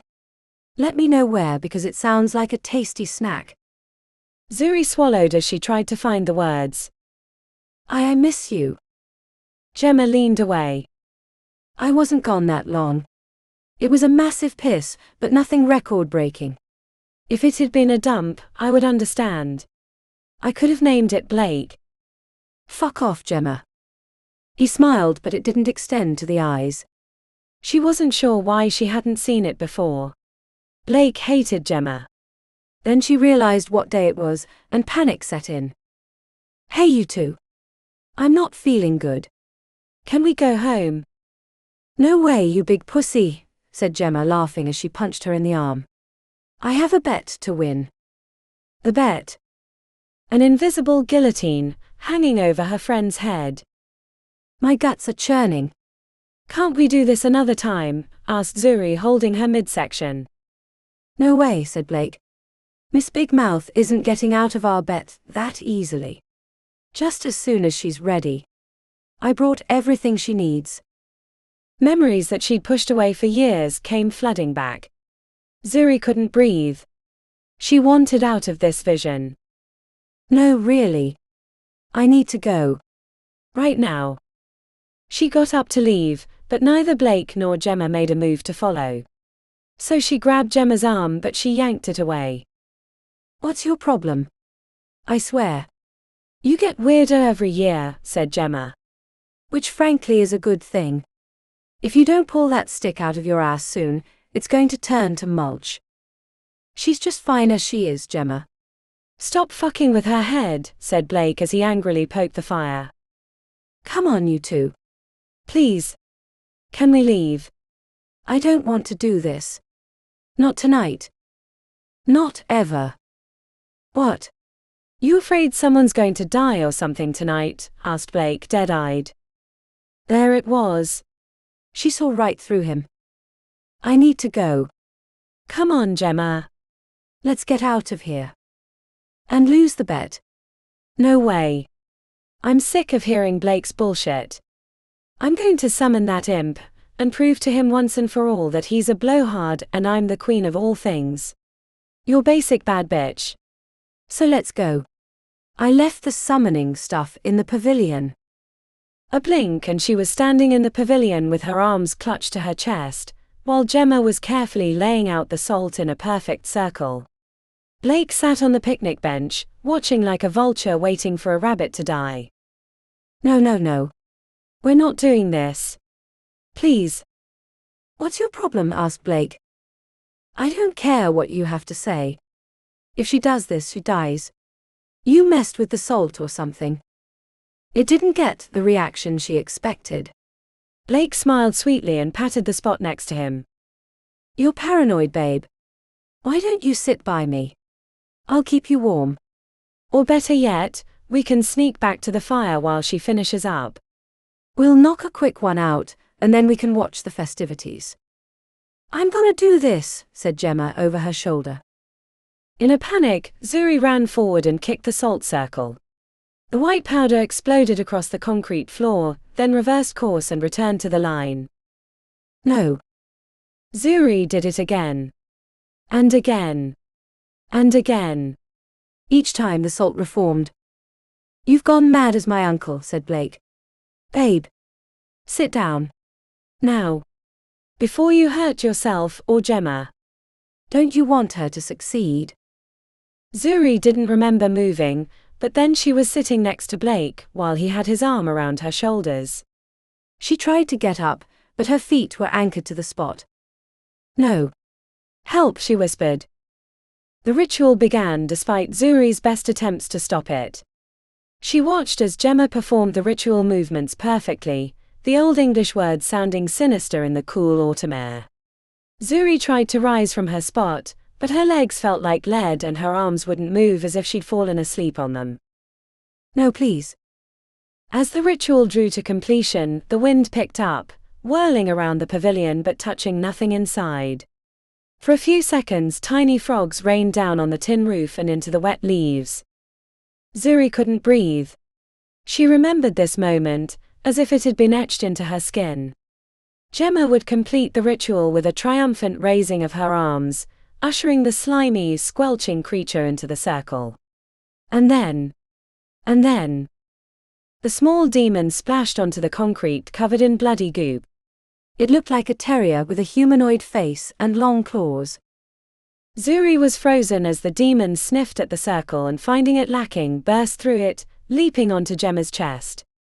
The screams were echoed by her own. The day that it had actually happened, Zuri had tried to blast the demon off. The attempt had hit the glistening creature cleanly, but it had been too late. A claw had gone right through Gemma's throat, leaving her bleeding out onto the concrete. It was only after she died that Blake had jumped into action, banishing the demon in a few heartbeats, the complex spell leaping to his lips without thought or interruption. Only later, in the depths of her grief, when her mind forced her to relive the moment over and over, did she see how Blake's actions stuck out from what she would have expected. When the ritual circle failed, Blake stayed on the picnic table rather than leaping to action as he normally would. Then the alacrity of his banishing spell, which he'd never really been interested in learning, but later claimed during the trial was a secret passion of his. The judge praised his quick action. She'd known then that he'd never be convicted. But this wasn't that time. Zuri was frozen on the table, locked into place by spell or curse, she didn't know, as her friend Gemma stumbled backwards with a gash in her throat, spilling crimson blood over her chest and onto the concrete. As the last light faded from Gemma's eyes, she reached out. Zuri found herself back on the log, pulling her arms around her chest to protect against the cold. Burn, baby, burn. Blake stood over the pile of wood, letting the flame from his hands eat the logs. No, no, no, she said aloud. What's wrong, babe? Worried about me catching phase madness? No. Zuri turned on the log to see Gemma tramping through the leaves, humming to herself, oblivious to what was to come. The table was set exquisitely, and the chandelier tinkled as if brushed by a ghost. Iona stared at the painting of the horned god fornicating with his charges, their eyes highlighting the surprise and betrayal of the meeting. Is something wrong? Iona's head snapped center. Iona sat across the table wearing a white jacket over a white dress, matching her pale hair. Rich red blood dripped from her mouth onto her chest, splattering her pristine clothes. Between them sat two plates. The first, in front of Iona, contained a pool of blood that filled the white china, while the second in front of her held a human heart, the blood and ventricles so dark that she was sure it had been harvested only moments before it had been served. No, said Iona, blinking. This scene was familiar. She'd been here before, except the previous two times she'd refused to eat the heart, and Iona had snapped her neck. The feeling of her bones breaking, the way the world dialed down to a pin as she faded from consciousness, was like a weight against her chest. This isn't real, this isn't real, this isn't real. Of course this is real, dear sister. Did you think you could escape me forever? Did you think you could kill our father and get away with it? A memory crept through the pain and fear. She'd been in the palace of the dead, battling a mirror version of herself. Not only wasn't this real, but it was a game. Yet it was more than a game. Somehow they'd mined her memories for a pivotal future moment of her life. Iona, are you not hungry? She stared into the blood-red human heart, almost expecting it to beat. What is this? How do I get out? She whispered to herself. A memory of the first day of the games, when head patron Pythia spoke to the auditorium, came back to her. The contest is about discovering the best or worst version of yourself. Iona only had to look across the table to see what that meant. Iona was an older, more powerful version of herself. But clearly, denying herself the heart wasn't going to save her from the fate that her half-sister suggested. Iona. The name was spoken as a threat. Iliona's dark eyes were like shadowy pits. Places where bodies and secrets were buried. Where soon she'd be entombed. Iona put both hands around the heart. The gooey organ was warm and slightly pulsing. She lifted it to her mouth and sunk her teeth into the flesh. It was tough, like chewing through leather. The first bite required ripping away the chunk and swallowing it whole before her mind allowed her to think about what it was she was eating. Swallowing was a battle for survival, but after she pounded on her chest, the piece slipped past her throat and sunk to her belly. The moment it hit her stomach, she felt like a goddess. Heat rose up from her belly, until she felt like she was holding a furnace in her chest. Iona went back for a second bite, tearing into the human heart while Iona watched with great interest. The second bite was easier to swallow than the first. And the third even easier. By the fifth bite, she was devouring it like a wolf after its kill. When she finished, Iona felt like the sun. She expected rays of power to come flowing out of her skin. See, sister. I told you. But the vision persisted. Iona knew what she needed to do. You're right, sister. You're right. And now it's time to die. Iona flew across the table with her claws out. Iona woke on the marble floor, staring at the high arching stone ceiling, trying to hold on to the feeling of absolute power she'd experienced in the vision. She looked to her left when she heard laughing to find Blake bent over slapping his knees and talking to himself. The moment they met gazes, she felt his anger more keenly than ever before. I should have known you'd be the only one to get out. I kinda thought Orion would find it easy, but I guess he's not the badass I thought he was. Iona wasn't quite sure what he was talking about, until she saw the 3 shadow seeds between them. The pulsing balls of darkness shifted and wreathed like spider cocoons about to hatch. What do we do? She asked. Blake kicked the scarlet ball with the toe of his boot. She's so stupid. Sometimes I wonder. Iona crawled over to the other 2 shadow seeds. They rocked and stretched. She could sense which one was Orion and which was Zuri without touching. Should we help them? Asked Iona. They're not going to get out without us. You know, I never understood why they let you into coterie, but after these many months together, I think I finally understand. You're a real killer. Not like these chumps. Shame you were born from pig farmers, or you might have done well in coterie. She didn't know what to say, and then Blake shoved his arm into the shadow seed, pulling himself into it, and then he was gone. Which should she help first? It was bound to be a moment of intense emotion, if her vision was any guide. Iona had a good idea of what she'd find in Zuri's vision, but Orion? Maybe it was best to leave him alone, but she was curious, and Zuri had tasked her with getting Orion on their side. Their time, one way or another, was coming to an end in the games. This was her best and last chance to understand the big man. Let's do this. Iona shoved her arm into the Orion shadow seed. It felt like reaching into a vat of oil, and as she pushed herself into it, the seed pulled her deeper until she was falling through empty space. The cottage looked like it was something out of the 1980s, with a shelf of colorful ceramic figurines across the mantel. Upon closer examination, Iona found them to be collectible versions of the hall patrons. She picked out Celeste de Gastine and head patron Invictus, but the others were less recognizable. This wasn't the place she'd expected to enter. The furniture was the kind of cheap stuff they'd had in the farmhouse in Missouri. Iona could feel the way the springs pushed unevenly against the back of her thighs. A couple of pictures on the wall showed a smiling family. A mother and father, a grandmother, and a young boy that looked big for his age. He had the same dimples as Orion, but this wasn't the home of a Dreadmarsh. Not as she'd been led to believe. The second picture just showed the father and grandmother with the young Orion. They didn't look as happy as the first. Had his mother died? A crash had her running into another part of the house, looking for others. She burst into the high-fenced backyard when she saw movement. The grandmother was sitting on a lawn chair with blankets pulled over her head and body, creating a huge lump, while Orion's father was screaming at her.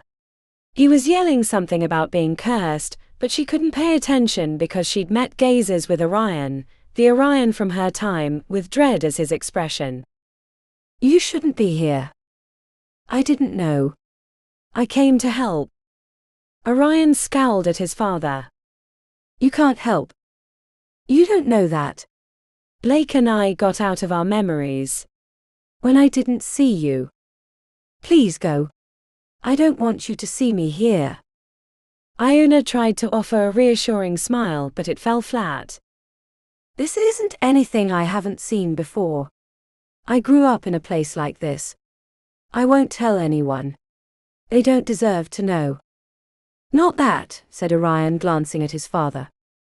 At that precise moment, Orion's father slapped the old woman in the chair.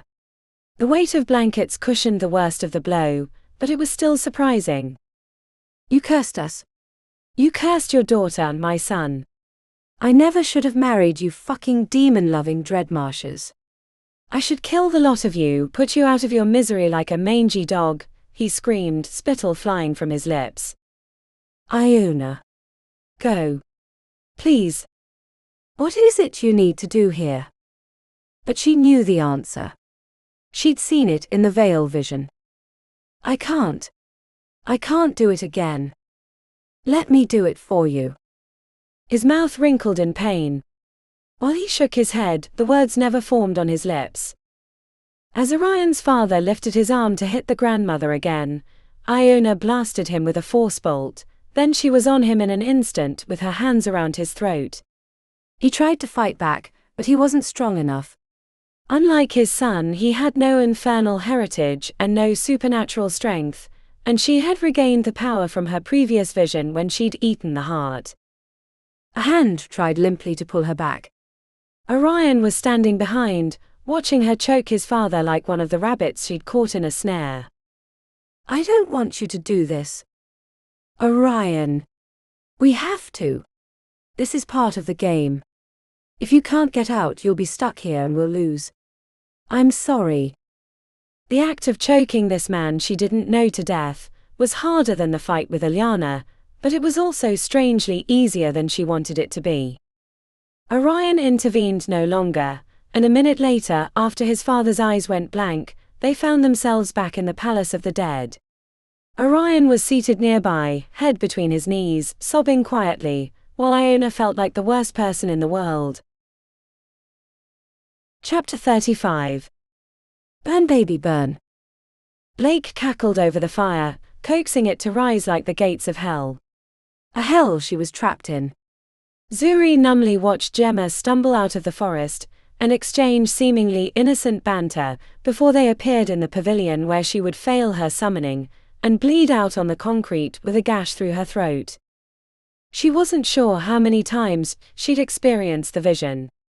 Nor did she know what to do to escape. The times she'd attacked him, he'd killed her easily and Gemma died anyway. And any attempt to stop the ritual was thwarted by the rules of the vision. As far as she could tell, there wasn't any way to escape. She was trapped. "Why didn't I see it before?" she muttered. She knew the answer. Blake was handsome, funny, and really popular. He could even be kind when he wanted something. It had always been a transactional relationship, but she hadn't seen it until it was too late. It wasn't like she hadn't gotten something out of the relationship, too. Before dating him, she was considered the smart girl by the rest of her class at St. Jude's.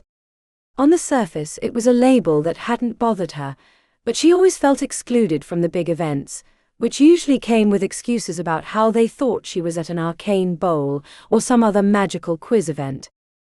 When the invasion happened and her sister, Nandi, became the hero of St. Jude's, that wasn't the boost to her reputation that she'd wanted.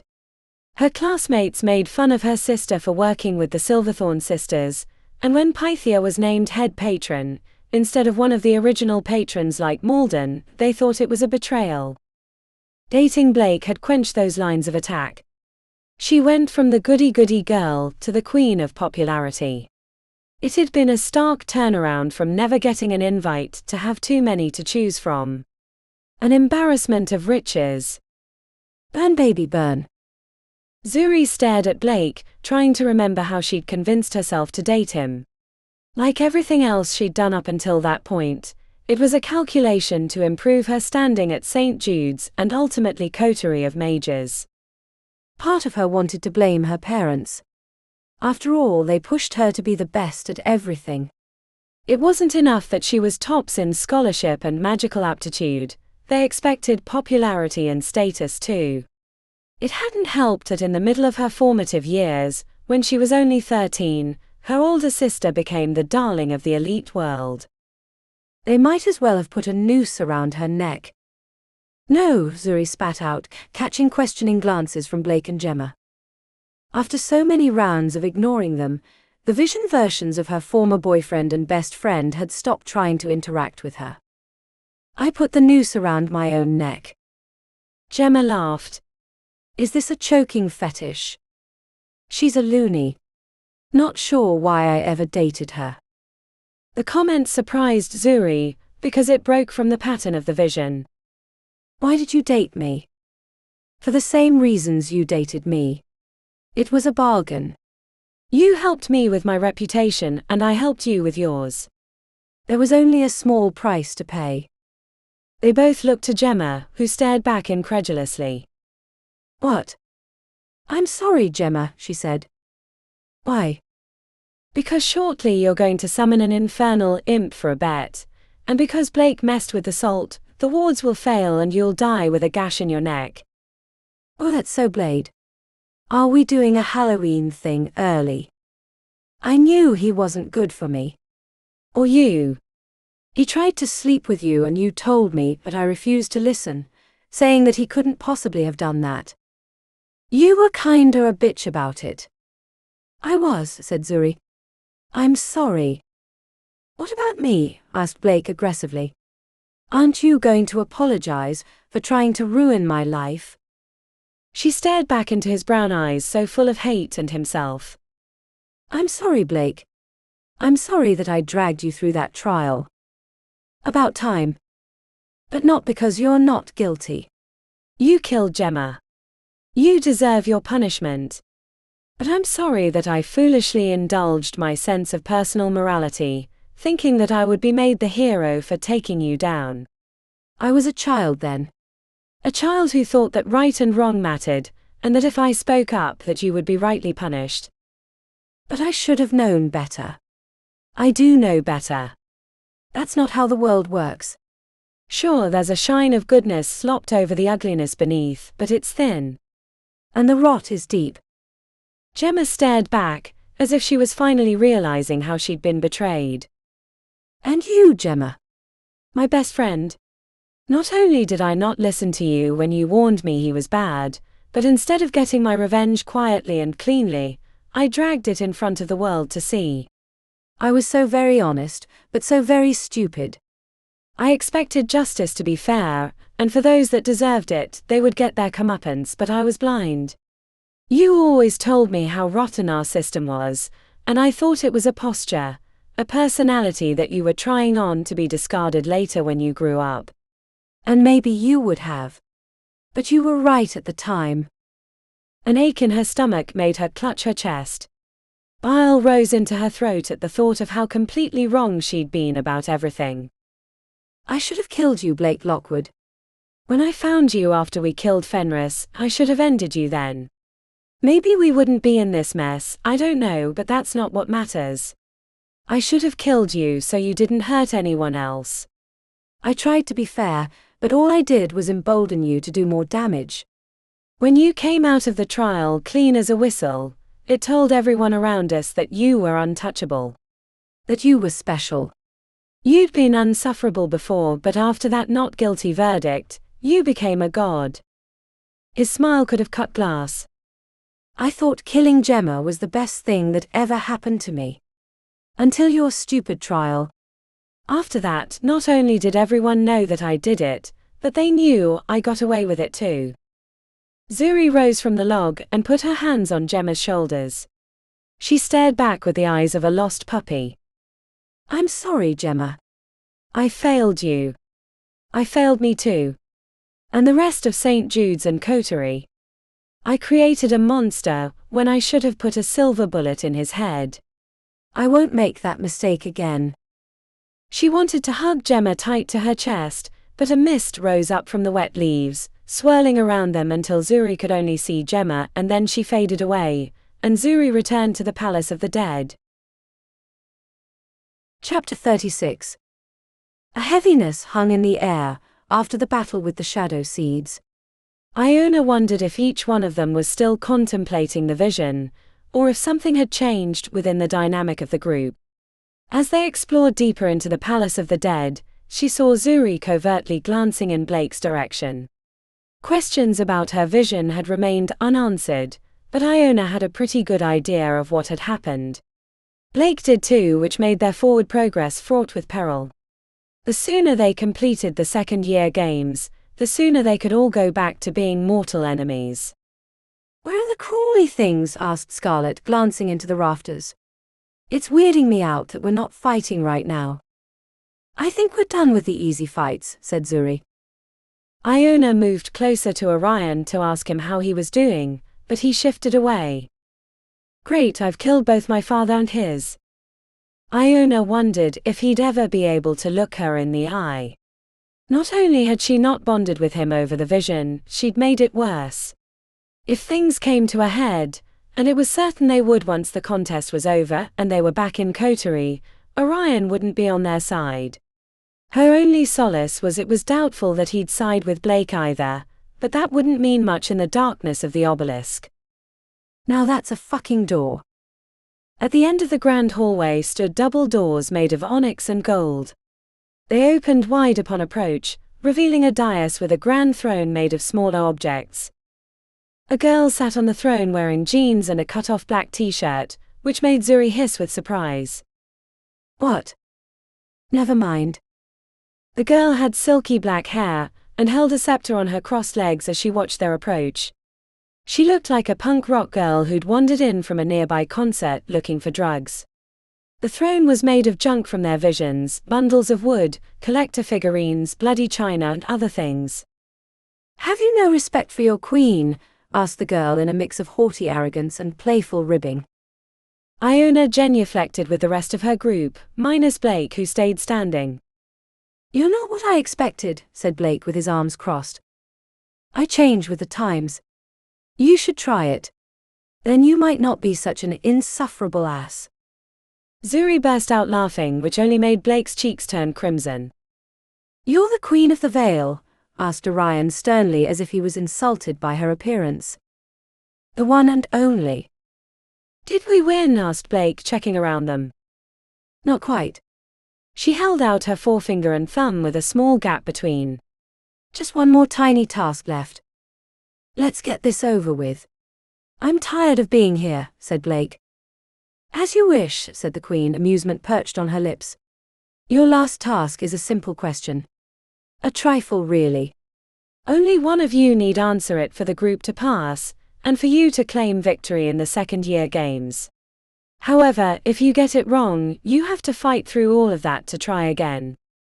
Orion's shoulders slumped as he stared back blankly. Scarlet didn't look that enthused either, but then again, both she and Orion had needed to be rescued from their visions. Fine. Whatever. We can do it again. It was easy. Ask your question, said Blake. I hear a but, said Zuri. The Queen gave a lopsided grin. You are quite perceptive. Each time you try again, it will be successively harder. All of it. Or you can ask again, but should you get it wrong, you must wait 2 weeks. Get it wrong again, double that time. We can't do that, said Zuri. We need the time to get to the next level in the Obelisk. There's not enough calendar left in the school year. Maybe for you, said Blake, smirking. While they'd been battling the undead, his group was working their way through the 4th level. What's the question? Asked Iona. The Queen leaned back in her unusual throne and pointed the jeweled scepter at them, bouncing it upon the completion of each word. What is your nature? The question seemed both frighteningly easy and devilishly complex. Iona was parsing the possibilities when Blake stepped forward. This one is easy. I'll answer. Go ahead, Blake Lockwood. Blake lifted his chin with an air of supremacy on his face. I want to rule. The answer hung in the air like a guillotine. A slow smile rose to the Queen's lips before she held out a fist and turned her thumb down. Incorrect. A gasp of dismay from Scarlet had Blake glaring angrily in her direction. Get yourself together, babe. I'm sorry, Blake, she said, pleading with her eyes. It's okay. We'll just do it again. But what if we can't get back here, said Scarlet. Or what if? She gestured back the way they'd come. Everyone knew what she meant. The shadow seeds. The mirror versions of themselves. Whatever had happened in her vision had left her shaken. Worse than Orion, if that could be believed. It's okay. I'll save you. Again. I won't allow that a second time. You'll have to get through your visions entirely on your own. Scarlet whimpered and stepped forward. Her lips were wrinkling as if she were holding back a mouthful of worms. Can I answer then? Scarlet. If you get this wrong, you're going to mess everything up. We'll be locked out for 2 weeks, and someone else will probably get it. Let's go back and fight. I'm not scared. Blake. Babe. Please. He crossed his arms so Scarlet turned towards the rest of the group. I know the answer. I swear. Zuri looked ready to disagree, but Iona spoke up. I'm good with it. I am too, said Orion right away. 3-1, said Scarlet sheepishly. 4-1, said Zuri. Blake stared back angrily. He looked ready to snap her in half. Don't fuck us. Your answer, asked the Queen. Scarlet held trembling hands before her. She spoke in a whisper that was barely audible. I want control. The Queen's crestfallen reaction was their answer. I'm sorry. That is incorrect. You dumb bitch. I had a plan and now you ruined it. Ruined everything. What do we do? Asked Zuri. We're locked out for 2 weeks. Someone could pass us and win the game. On the other hand, they might not. Orion wasn't responding. He was staring at the floor. If they had to go through this again, he'd have to kill his father himself. Scarlet would have to relive her nightmare too. Whatever it wasn't good. The trauma knotted up in her forehead looked ready to turn her to stone. I'll answer, said Iona, stepping forward. What? No. No way. If you screw this up, we're all done. No more games, no more halls, no more coterie, said Blake. Iona, are you sure? Asked Zuri. I am. I'm okay with it. Orion? He stared back at her with what she could only interpret as relief. His mouth silently worked before he gave up and nodded. Scarlet. Please. Blake put his hands over his face. Why am I cursed with such idiots? You're going to screw me. Everything I've done for nothing, because I got stuck with a bunch of morons in the second-year games. Babe. He turned on her, violence in his eyes. Yeah. I mean you. I thought I could trust you, but clearly I can't. Iona took another step forward. What is your answer, Iona Storm? Iona took a deep breath. I am a killer. The flat stare from the Queen had Iona's stomach doing backflips. She wanted to crawl out of her skin or scream. Maybe both. While she'd joined coterie to get away from Fenris, she hated the idea of not getting to continue. There was so much to learn. She still had time to figure out who she was. The slow smile on the Queen's lips gave no indication of which direction their fate lay. A fist was raised and held sideways. The thumb flicked out, and for a moment, Iona thought the fist was being turned towards the dais. Then the Queen triumphantly spun her hand towards the ceiling. You are correct. The tension in her knees gave out, and she sunk towards the floor in relief, stopping only when Zuri grabbed her in celebration. We did it. You did it. 7 hells. I thought I was going to have a heart attack. Me too, said Iona, holding her chest. She turned towards Blake and the others to congratulate them, but he was staring back without a trace of emotion. Congratulations. You too, she said. Where's our prize? Or is this another game? Asked Blake. The Queen of the Veil gestured forward, and a swirling black and purple portal of unknown energies formed between them. Good luck, said the Queen. Iona knew the whole thing was a fabrication, an illusion on a grand scale, but she found herself wishing she could have spent more time with the Queen. She seemed interesting. The 5 of them popped through the portal, landing in a simple room with 5 pedestals in a row, each one displaying an elixir under a glass case. Before anyone could move, an illusionary see-through version of head patron Pythia appeared in their midst. She was wearing the same outfit she'd been in the first day of the second-year games. Congratulations. You are officially the winners of the second-year games, which entitles you to the prize, 5 elixirs of foresight. While the potions will provide you with answers you desperately seek, don't forget the lessons that you learned in your journey across the city of the dead. The illusion winked out, and Iona turned to congratulate Orion, but he grabbed his elixir from beneath the glass and marched out of the room before she could muster a single word. Thank you. Iona thought the comment was for someone else, until she saw that Scarlet was facing her, and that Zuri was standing before one of the pedestals, staring at the elixir beneath the glass. What? Forgetting that last question correct. I don't know if I could have gone through that again. I'm pretty sick of the city of the dead myself. Ready to get back to the Obelisk, if that can be believed. Yeah, said Scarlet with a pained expression. I guess we'll go back to being enemies. There was a longing in her voice, a thread of regret that Iona wanted to explore, but she couldn't with Blake in the room. Whatever had happened in her shadow seed, especially from Blake's rescue, had really affected the redhead.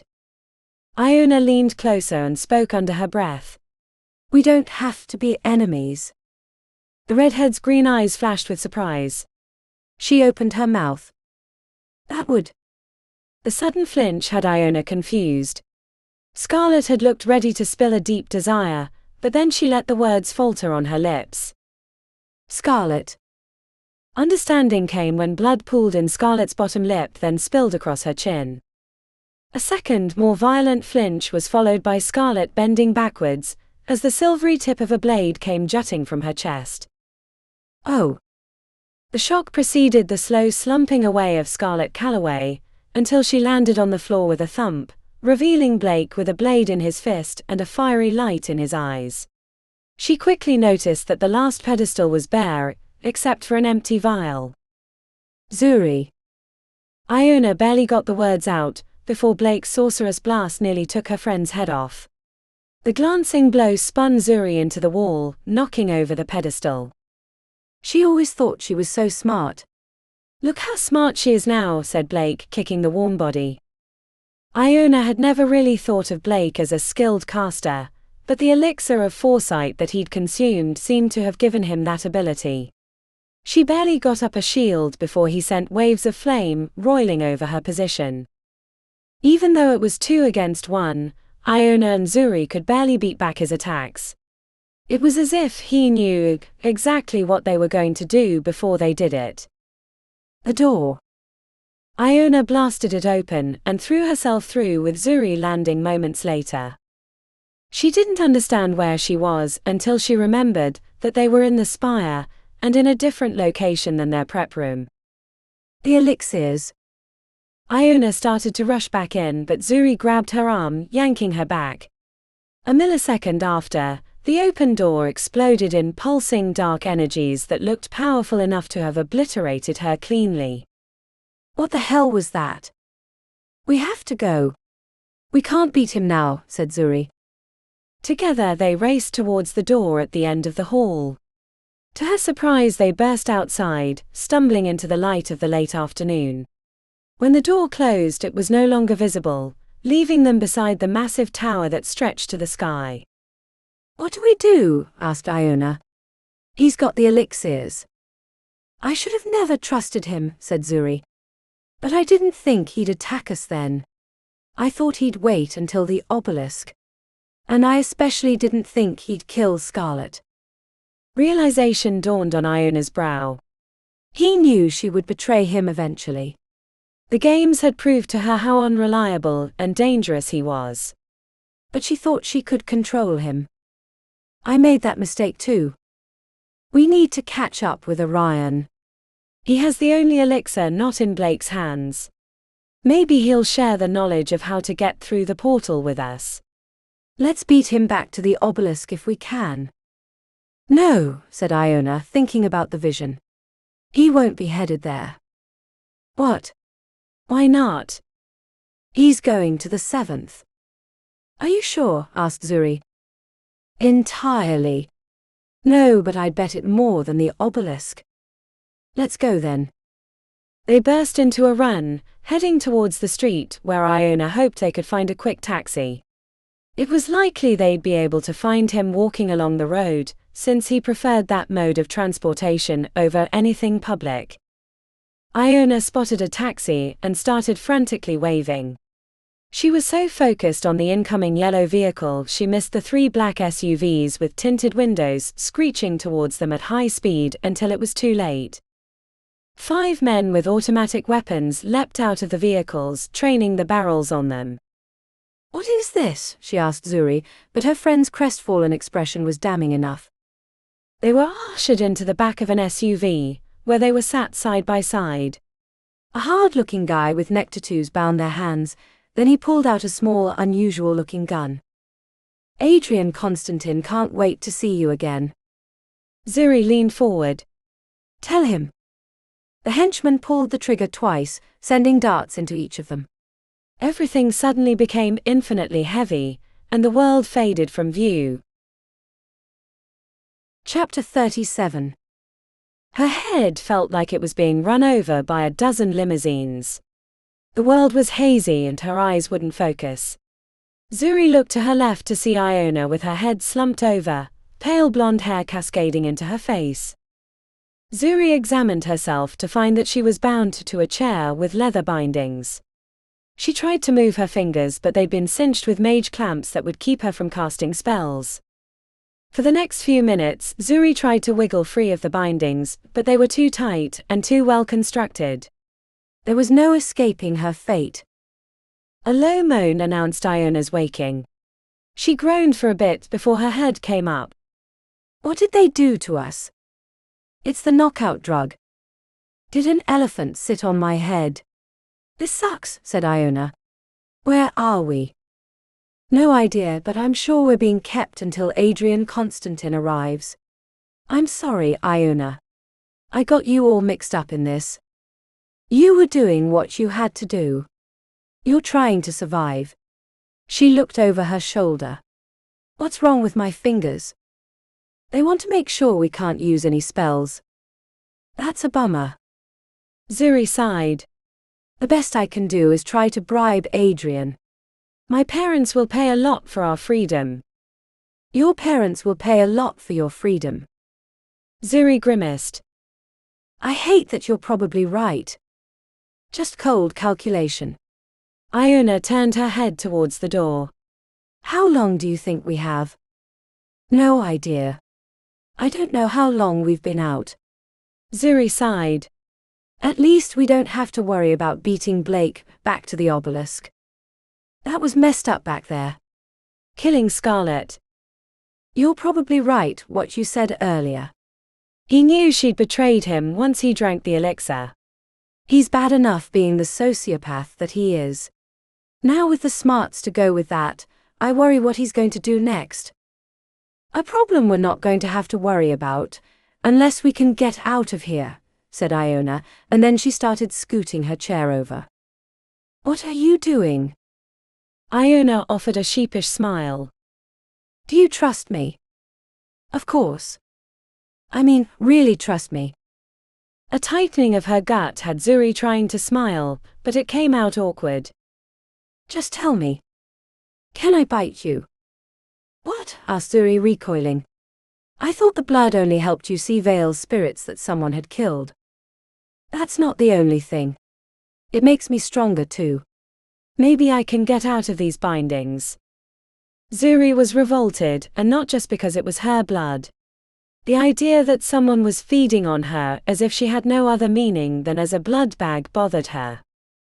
Is it going to hurt? Most definitely. But probably a lot less than whatever Adrian is going to do to us. Zuri swallowed. Okay. Just make it quick. Yeah, that's the problem. She hopped her chair over until they were side by side. I can't reach you from here. We have to knock ourselves over, said Zuri. She started violently rocking in her chair, hoping they weren't making too much noise.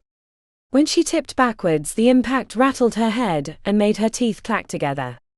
Iona fell onto her sideways right after, lodging the corner of the chair into her side.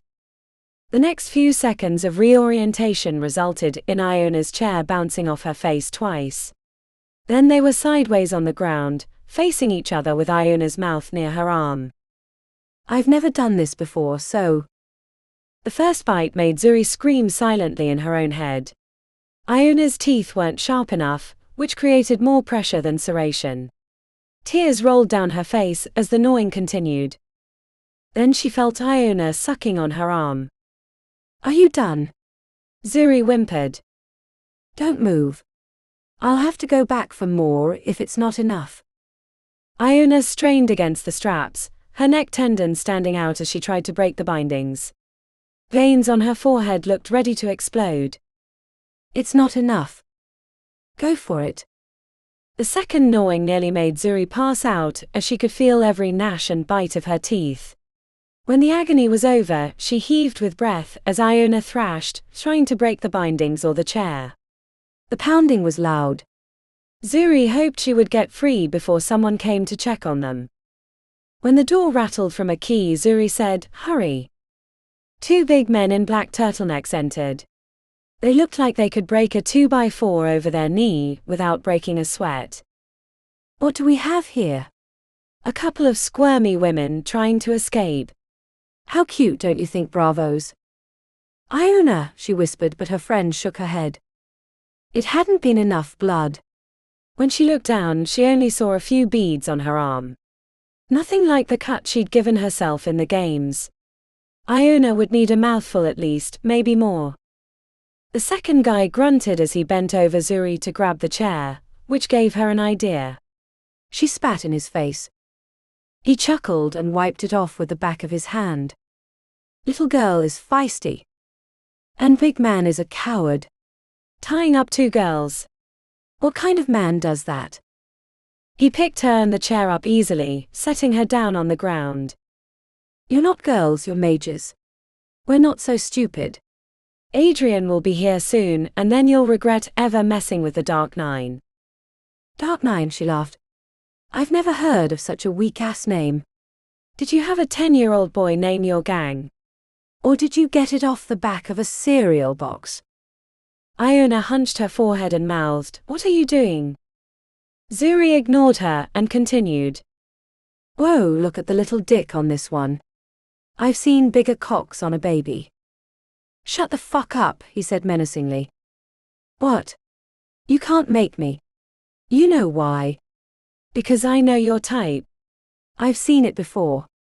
You were a weak little bitch growing up, afraid of women, afraid of yourself, so you started licking the ass of the nearest thug until he gave you a job, but that doesn't change the fact that you're never going to amount to anything. The fist that slammed into her jaw nearly knocked her out. It was like getting hit with a sledgehammer. She felt lucky her jaw hadn't been broken.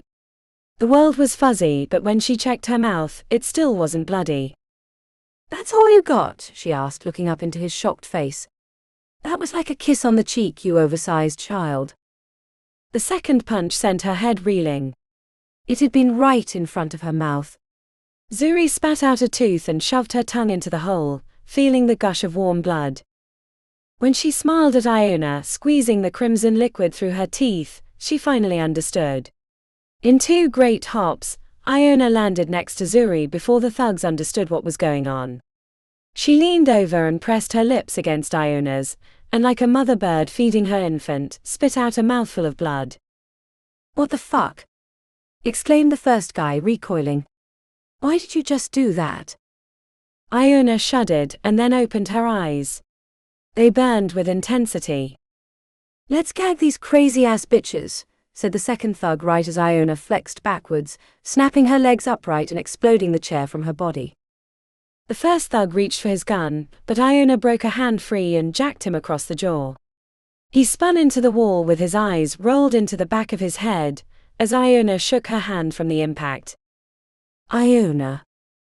Before the second thug could grab her, she snatched a piece of lumber from the broken chair and brought it up between his legs. He crumpled to the ground, and then she broke it across his forehead, and he was out cold. The ease with which she snapped the bindings and freed Zuri was a little scary. Once she was free, Zuri grabbed a gun, even though she'd never fired one before. Do you know how to use this? No. Zuri tossed it away.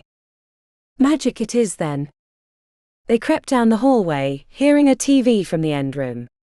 There was no other way out. They would have to go through it. Go in blasting, said Zuri. No mercy. 5 heads turned towards them when the door opened. Zuri didn't want to kill them, but she didn't want to die either. The force wave blasted them off their chairs, smashing the television screen and any glassware on the table. She worried it wasn't enough when she saw a couple of them reaching for their weapons, but then Iona, who had kept the chair leg, moved around the room at great speed, knocking them out with quick jabs to the head. She thought they were home free until a new gang member stepped into the room. He looked different than the others. Zuri didn't understand until he blurred after Iona, slamming her against the wall. He had phase crystals. Or at least one. It was enough to make their fight even. Iona was fighting for her life, as the thug produced a knife and prepared to jam it through her neck. The force blast went into the side of his head, snapping his neck, killing him instantly. He flopped over like a rag doll, the knife clattering to the floor amid the carnage. Thanks. They burst into the waiting room where the receptionist she'd spoken to last month was sitting with her hands up and shaking uncontrollably. Please don't hurt me. Do you have a car? Asked Iona. What? If I have to check your purse to find a pair of keys, I'm going to be very unhappy. The woman reached into a drawer and threw a pair of keys. Silver one across the street. It was night in the city. The spire was lit up like a giant candle with spotlights, and further into the second ward, an illusionary battle between 2 airborne dragons was playing for the crowds. After dodging through traffic, Zuri climbed into the driver's seat and checked back to the Dark 9 building to make sure no one was following. Iona wiped her mouth, smearing blood across her cheek. Thanks for the blood. Zuri put her finger into the missing spot where a tooth had been. Blood was leaking onto her tongue from the gap. Let's never do that again, Iona said. Agreed. What now? Get your tooth fixed. Zuri put the car in gear. No time. We have to get back to the Obelisk. What about Orion? We're never going to find him now. The thing I hope is that this little diversion messed up what Blake was expecting us to do. No way Mr. Smarty Pants could have anticipated Adrian Constantine's thugs, which might give us a slight advantage. Maybe we can sneak back in and get up to the 3rd level. Why? We can't get through, said Iona. Not unless Blake solved the problem. If it worked for him, it should work for us. Plus, with Scarlet dead, we should test it anyway. Should we wait? Maybe he'll let his guard down later. I don't think it'll matter, said Zuri. Better to do it now before he can get the rest of his group. For all we know, they might be on the 4th level, and he'll have no way to reach them. There's a chance we could surprise him. Or we could die. Zuri pulled into traffic. Always a possibility. Chapter 38. The obelisk stretched into the sky like a black finger, its glossy surface absorbing random lights shone upon its surface. Iona breathed the cool night air as she checked back to the spire, the aftereffects of the blood rage finally leaving her veins, letting her think more clearly. It's almost like Malden was competing with Invictus. Zuri followed her gaze. Not much of a competition. You ready to go in? Not really. Blake's going to have every advantage, said Iona. I'm not sure we should even go into the obelisk after he drank the elixir of foresight. The one chance we have is that the rest of his team is probably on the 4th level. It's unlikely that they would have known that we would win the contest today. Which means there's another good side to him killing Scarlet. It evens the odds. If she hadn't tried to kill me in the past, I might have felt bad for her. For the past months while they'd been working the games, the obelisk had felt like home base, since they weren't venturing into the dangerous areas, but now they were returning to complete the 3rd level. The structure felt like a tomb rather than a place of rest. Not far inside, near the Cthulhu jelly pool that led up to the first staircase, they ran into Charlotte Bellamy wearing a royal blue silk tracksuit, with her hair in a high ponytail. She was seated on a bench thumbing through her phone. The moment she saw them, a smile bloomed to her lips. Hey you bitch. Congratulations. I heard a little bit ago about the games. What a bloody triumph for Coterie, she said, rising and trading air kisses with Zuri. The side eye that followed was warning enough for Iona not to bother. We didn't have any Brits on our team, or we might have tried to colonize the games instead of winning them, said Zuri. You guileless prat. Hey Charlotte, said Iona, receiving a withering stare. Have you seen Blake? Weren't invited to the celebration party at Amber and Smoke. Everyone who isn't on the higher levels is going. What about his team? Asked Zuri. I saw them leave with him a half hour ago. Charlotte's glance over at Iona could have started a small fire. What a surprise you're not welcome. Or maybe they were concerned you wouldn't know how to act around your betters. But I'm sure they could find a trough for you. Only if I'm going to drown you in it, said Iona, getting into Charlotte's face. Oh, back off, pig girl, said Charlotte, stepping away. 7 hells, Zuri, I don't know why you hang around her. She's bringing my IQ down from proximity alone. I think that's all the nail polish you sniff, said Iona. Charlotte marched away, making tiny stomps. Do you get the feeling that this party is a feint? Asked Iona.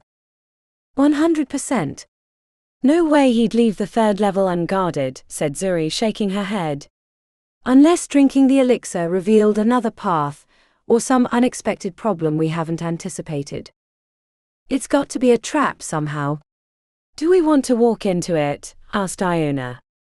We'll have no better chance to get past the level while his entire team is out of the obelisk. If they really are. Do you really trust Charlotte? No, but Blake knows how much we don't trust him, and he knows we know he drank the elixir of foresight, said Zuri. You're the puzzle master. I'm going to trust you on this one. After applying wards and other protections, they made their way up to the first level portal.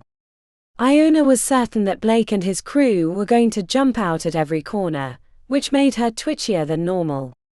It didn't help that the lingering effects of drinking blood made her want to get into a fight. Smashing in the heads of those gang members had felt better than just the thrill of escape. If Zuri hadn't been there, she would have probably kept hitting them with the chair leg until they were bloody pulp. And then Iona didn't even want to think about what she might have done next. You okay? Asked Zuri, eyes wide with alarm. What? You were mumbling or growling under your breath. Or maybe both. Thinking about earlier. Iona. You saved us. That's all that matters. We can figure out what that means for you later. It felt good to see the Anubis portal again. It had been months since they'd bothered. Iona hoped Justine wasn't too mad that they hadn't been around. Ready. Remember, they can't attack us near the portal. If they've set a trap, come back right away and then we can figure out what to do next, said Zuri. Iona reached out to touch the portal, as she thought about the level she wanted to land in.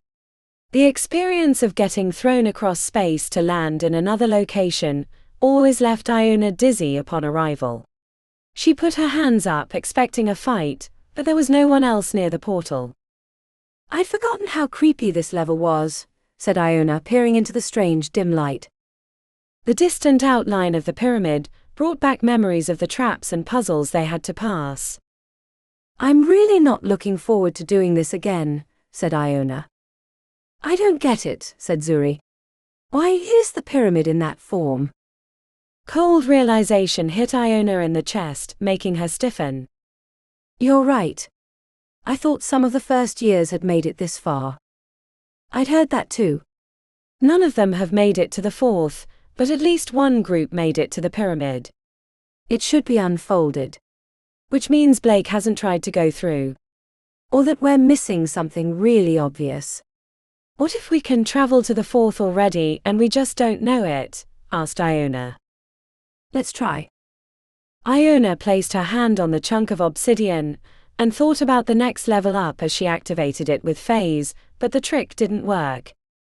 Maybe not. Zuri stiffened. Someone's coming. Iona crouched by the portal, readying herself to flee as she peered into the dimness. A shape was moving towards them through the buildings on the left side. It was low to the ground, approaching at a slow pace. When the 2-foot-tall puppet appeared in the gap between buildings, Iona allowed herself to relax. Justine, you scared us. The puppet said nothing, continuing forward with a dead expression to her glass eyes. Justine, asked Iona. Yes. You were scaring us. But why? Everything is as it should be. Iona shared a glance with Zuri, who looked equally perplexed. What do you mean? Secrets. I found so many secrets. Things no one else has ever seen before. A pit of suspicion opened up in Iona's gut. Like what? Come, said Justine, holding out her tiny wooden hands. I'll show you. What are you wearing? Asked Zuri.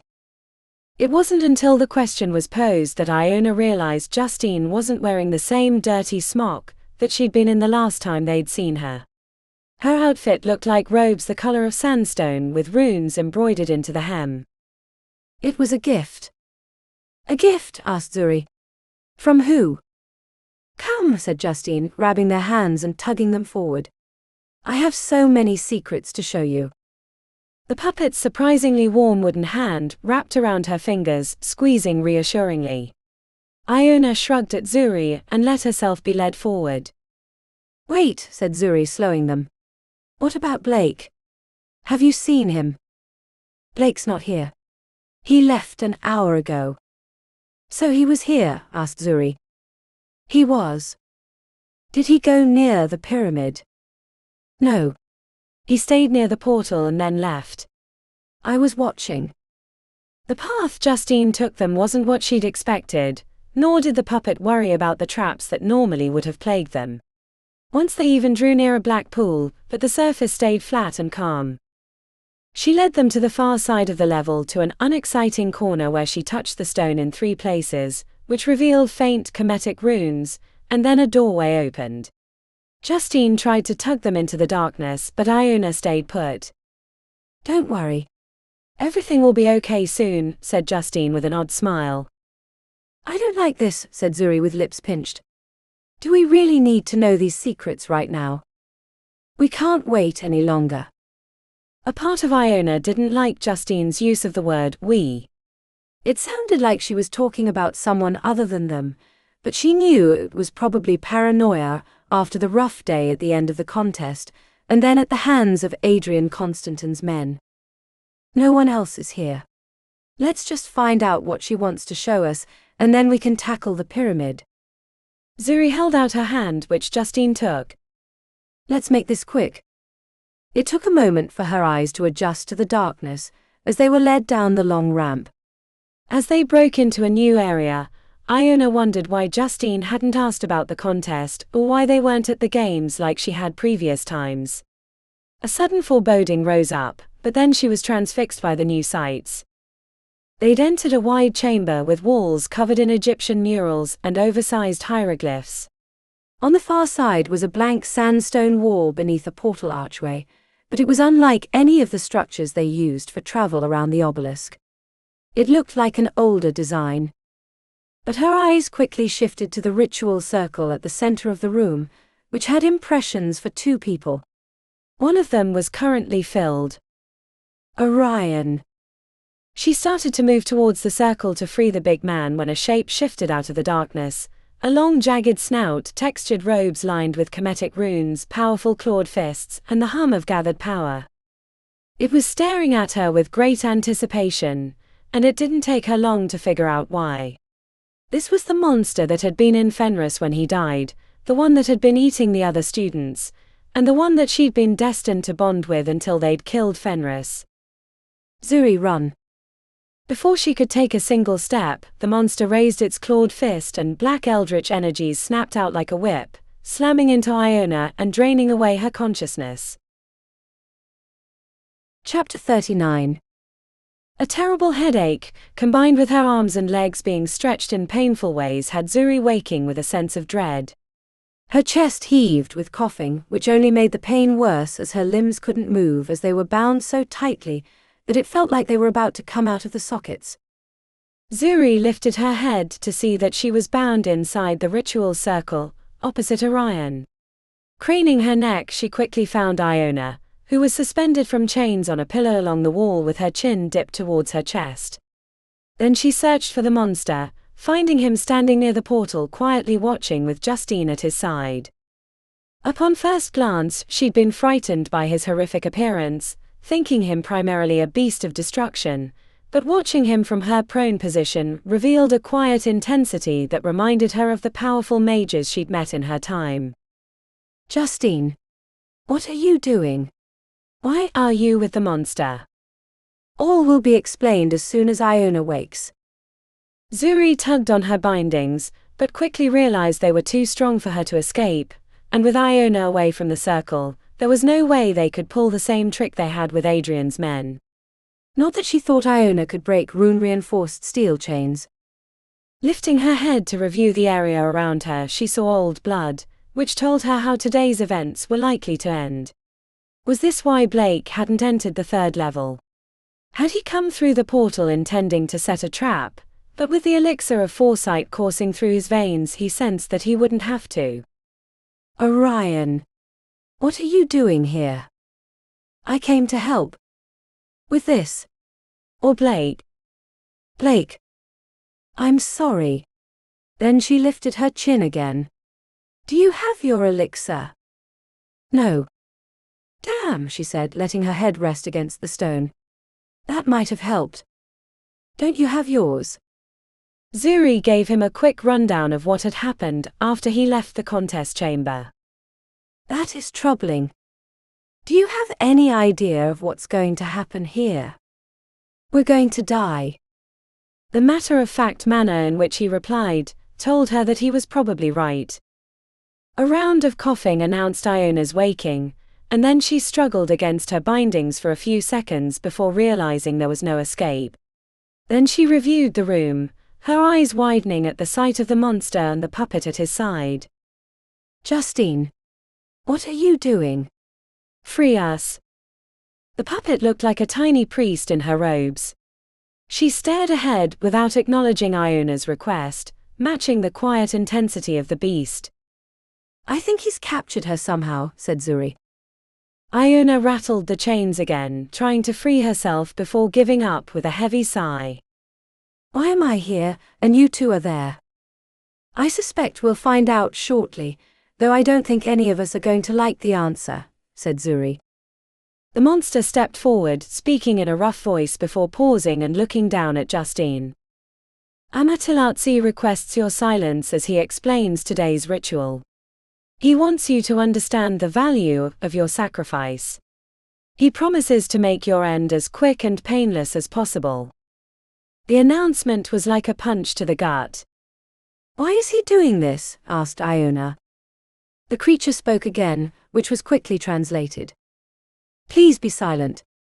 He is not finished with his explanation. The robed figure continued, this time for much longer than the first time. Justine nodded at the end. The two of you in the circle will be killed. He requires your life energy, the conduit of phase you hold, to help him open a portal to his home, which he has been apart from for millennia. He apologizes for the necessity of your sacrifice, but promises you he will raise a shrine in your honor. I would like to forego that honor if possible, said Zuri. What about me? Asked Iona, rattling her chains. The creature looked at her, and another long speech followed. Amaterasu intends to take you to his homeland. He wishes to study how the treacherous mage managed to steal his life force away, keeping him subjugated for these long millennia. You will be treated as an honored guest, not a slave, unless you cause him trouble. 7 hells, I don't want to go, said Iona. At least one of us will escape, said Zuri. 2, I think, if he takes Justine as well. Unless you can escape those bonds, Orion. Are you holding back? The big man strained against the bindings for a few seconds, the veins on his forehead bulging before he relaxed. I cannot. Amaterasu will begin the ritual in a few moments, unless you wish to speak. He will honor any last words. Nothing from me, said Zuri, squeezing her eyes shut. Orion shook his head, but Iona strained against her chains. I'm sorry. I feel like this is my fault. I never intended any of this when I came to coterie. I was just trying to escape my fate, not transfer it to someone else. This sucks. You don't have to apologize, said Zuri. It's not like coterie was very welcoming to you. I would prefer this was Blake and Scarlet in our place, but you can't win them all. I'm sorry for you, Orion. You weren't meant to get mixed up in this. I have no regrets, he said. When no one had the urge to speak again, Amaterasu stepped to the edge of the circle and began the incantation. It was a form of Kemetic, but older and less easily understood. The runes warmed with a faint shine, gradually glowing brighter the longer he spoke. The air pressure in the circle thickened, which made breathing like sucking oxygen through a straw. The hairs on Zuri's skin stood tall as electricity bounced from their bodies, crackling like a burgeoning storm. Zuri wasn't sure if she wanted the ritual to go on longer, to extend the time she had left, or get it over with so she was no longer anticipating the painful end. Quick or not, the thought of her precious consciousness fleeing this world felt like a deal gone bad. As the sparks grew hotter, leaping into the air above their prone bodies, Zuri got angry. She raged against the bindings, then fell back against the stone in frustration. Think, Zuri, think. A million what-ifs ran through her brain. What if she'd never dated Blake? What if she'd killed him and taken control of his group? What if she'd rejected the path laid out before her and gone to another hall? She would have been shamed by her peers, but at least she'd be alive. No, I refused to go out without fighting. The ritual was rising to a crescendo with the air inside the circle whipping around, stinging her eyes as sparks leapt high. She ran through every spell, every resource, everyone she'd ever known, trying to think of a way out of this mess. And then it hit her. She didn't know if she'd have enough time, or if it would even work, but she had to try. Orion, listen to me carefully. I need you to know something. When he didn't respond, she said, I need you to answer. You have to hear me. I hear you. Good. I need you to know that the Siren Sisters have been using alchemy recipes stolen from Degastine Industries, and that your great-uncle Leonidas Dreadmarsh tried to have his brother Magnus killed in the early 90s. Why are you telling me this? At first, when nothing happened, Zuri feared that the curse couldn't penetrate the ritual circle, but then her body was racked with pain. A bulb of dark energy lifted out of her belly button, and then shot out of the room. If it works, I'll let you know, but until then, stay ready. Ready for what? Asked Iona, then realization dawned on her face. Oh. As the ritual culminated to its conclusion, Zuri feared that her last-second attempt to escape was in vain. Professor Cornwallis was either not in the Obelisk, or unable to find the hidden ritual chamber. At least I didn't give up. At least I fought to the end. She wondered what her parents would think. The only thing they'd probably know was that she won the second-year games, then unexpectedly died in the Obelisk. They'd probably quietly blame Blake, but never take action for fear of a reprisal. The whole thing would be a mystery. The entirety of the winning team, minus Blake Lockwood, would either be dead or missing. And with the other vials of Elixir, he would be poised to rule their class. Zuri wasn't sure which she hated worst, dying to the creature Amaterasu, or knowing that Blake would come out on top. Again. The ancient creature was no longer speaking, which announced that the end was near. Zuri girded herself. The end would be swift, but it would not be without pain. Amaterasu produced a ritual dagger from beneath his robes. It was the same one they'd found in the pyramid. The same one that had taken Justine's flesh body before she'd fled into the puppet. Let it be quick, let it be quick, let it be quick. The thick air inside the circle fled, and electricity no longer jumped from point to point. The robed figure stepped between Orion and her, glancing between them as if deciding which one to kill first. When Amaterasu looked out of the circle, Zuri was confused. Then she heard a scream of rage. What in the seven hells is going on here? Asked Professor Cornwallis. Zuri craned her neck to see the professor standing inside the room, eldritch sorceries roiling around her like thunderclouds. She looked like a woman stumbling upon her cheating husband. Amaterasu spoke, which was quickly translated by Justine. This ritual does not concern you. Please take your leave and these beings will trouble you no longer. Bloody hell, I will not take my leave. This little bitch stole from me, and there's only going to be one person who's going to punish her. Amaterasu regrets this choice but will not back down. Good, said Professor Cornwallis with a growl in her voice. I haven't had a good fight in a while. A crack of blinding light splashed across the room, searing their shadows onto the stone briefly. Professor Cornwallis stalked forward, surrounded by 3 glowing balls that looked like miniature suns. The creature met her in the wide part of the room. He'd summoned no sorcery and muttered no spell, but he looked formidable in his rune-lined robes and with his long snout filled with jagged teeth. The 3 orbs whipped forward like meteors directly at Amaterasu's head. The creature swatted the first out of the way, and the second it dodged with a head feint, but the third slammed into his chest, boring into it like a drill, steam and sparks exploding from the corona. The creature growled menacingly, his voice rising to a crescendo as he grabbed the burning orb and ripped it from his flesh. A smoking divot remained in the aftermath. Amaterasu squeezed the removed orb, shattering it into shards of light, which created imprints on the nearby stone wall.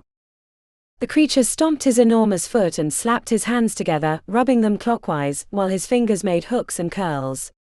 When he finished his spell, the ground rumbled as a four-legged creature ripped itself from the sandstone. The hound-shaped construct leapt at the professor, latching onto her leg. She screamed and brought her fist down. It contained the one remaining orb that had circled back. The impact created a violent explosion, throwing sand and light in all directions. Professor Cornwallis looked mad enough to spit, with her thigh bleeding, and her normally perfectly coiffed hair plastered to her forehead. She took her remaining burning orb, and with a muttered incantation, ripped it into smaller pieces that quickly grew into 5 separate balls of burning sun. The creature was in the middle of his own spell. When he concluded, an armor of chipped stone flipped into existence, section by section, until he was completely covered except for his head. He shook his hand, and a staff of obsidian appeared.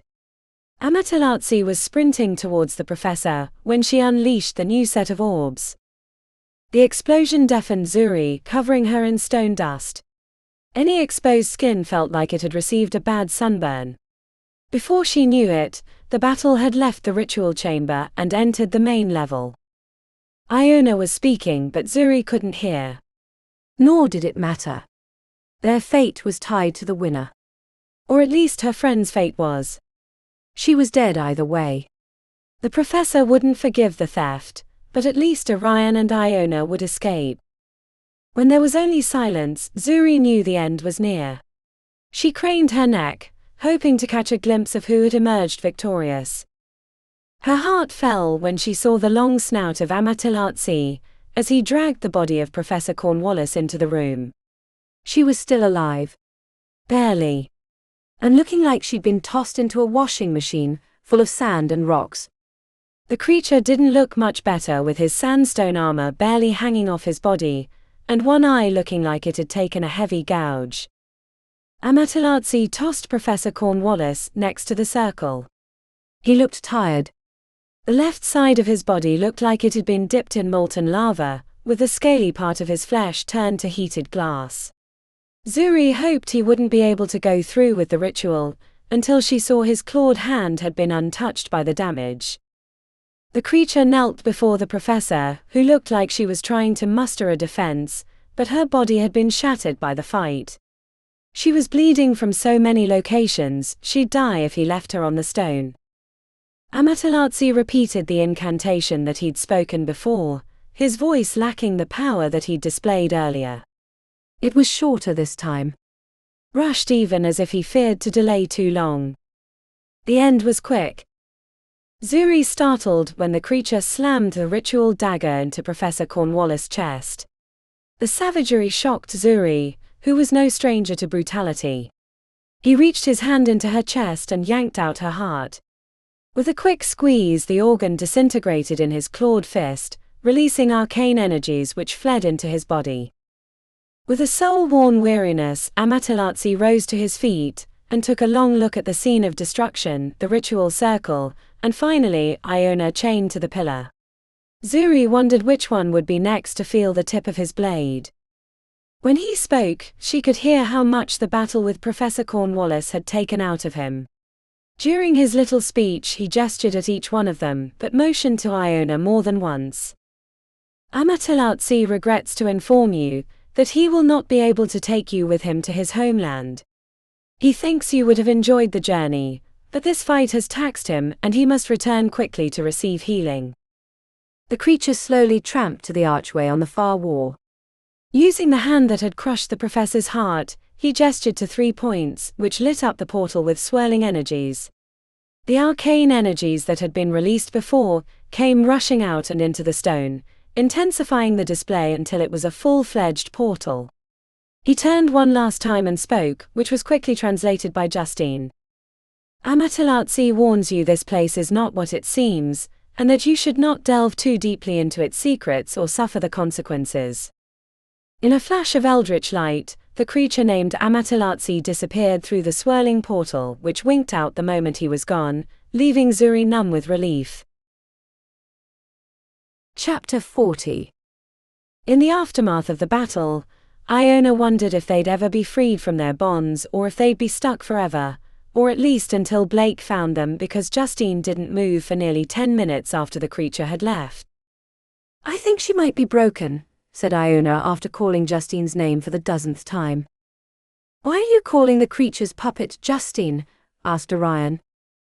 "No point in keeping it a secret now," said Iona, giving him the rundown of all that had happened, including how she'd come to be and the fight with Fenris last year. A few minutes after the explanation finished, a small cry startled them as Justine came back to life. "Oh, thank Merlin," said Iona. "Can you get us out?" To everyone's relief, Justine held the keys, which gave them quick freedom. Iona was stretching out her shoulders and rubbing her wrists in no time, while the other two sat up doing the same. "What are we going to do about her?" No name had to be given. It was hard to ignore the body of Professor Cornwallis, with a smoking hole in her chest and blood pooling around her. For once, Iona didn't feel the urge to taste the blood. "It would be best if we're not associated with her death," said Zuri. "Why did she come?" asked Orion, staring down at the professor's mangled body. "Can we get out of here first?" "We can explain everything, but I don't want to hang around and wait for Blake to come back," said Iona. "I hate to say this, but shouldn't we check the portal?" "I think there's a good chance it was Amaterasu, keeping us from leaving the level. Probably left over from Fenris. But now that he's gone..." Iona gestured to Orion. "You good with that?" "Get to the next level, and then find somewhere private to discuss." The big man nodded, so the four of them returned to the pyramid, with Justine in the lead. The little puppet led them through the traps and obstacles, turning them off with a few phrases and magical gestures. In the depths of the pyramid, the four of them worked through the runic puzzle until it was complete. To everyone's profound relief, the portal woke at the end. Together, the four of them traveled to the next level, which would give them access to return. The landing area was a large square room with 3 doors leading out, and only a few hieroglyphs to suggest their purpose, but they were too tired for new challenges, so they used the portal to return to the lowest level. The old mummy mirror room was a safe place away from the others, where they could discuss what had happened and what was to come. They started off explaining everything they could to Orion. Iona alternated with Zuri, with occasional interjections from Justine, who seemed to have returned to her former self. She explained that at some point, Amaterasu had taken control of her, and she was merely an observer in her own wooden body. Iona sensed there was more to Justine's tale than she was letting on, but there was no point on pressing her after their long absence from the Obelisk. "The one thing I've never been able to understand," said Iona, "was why you were mixed up with our group for the second-year games."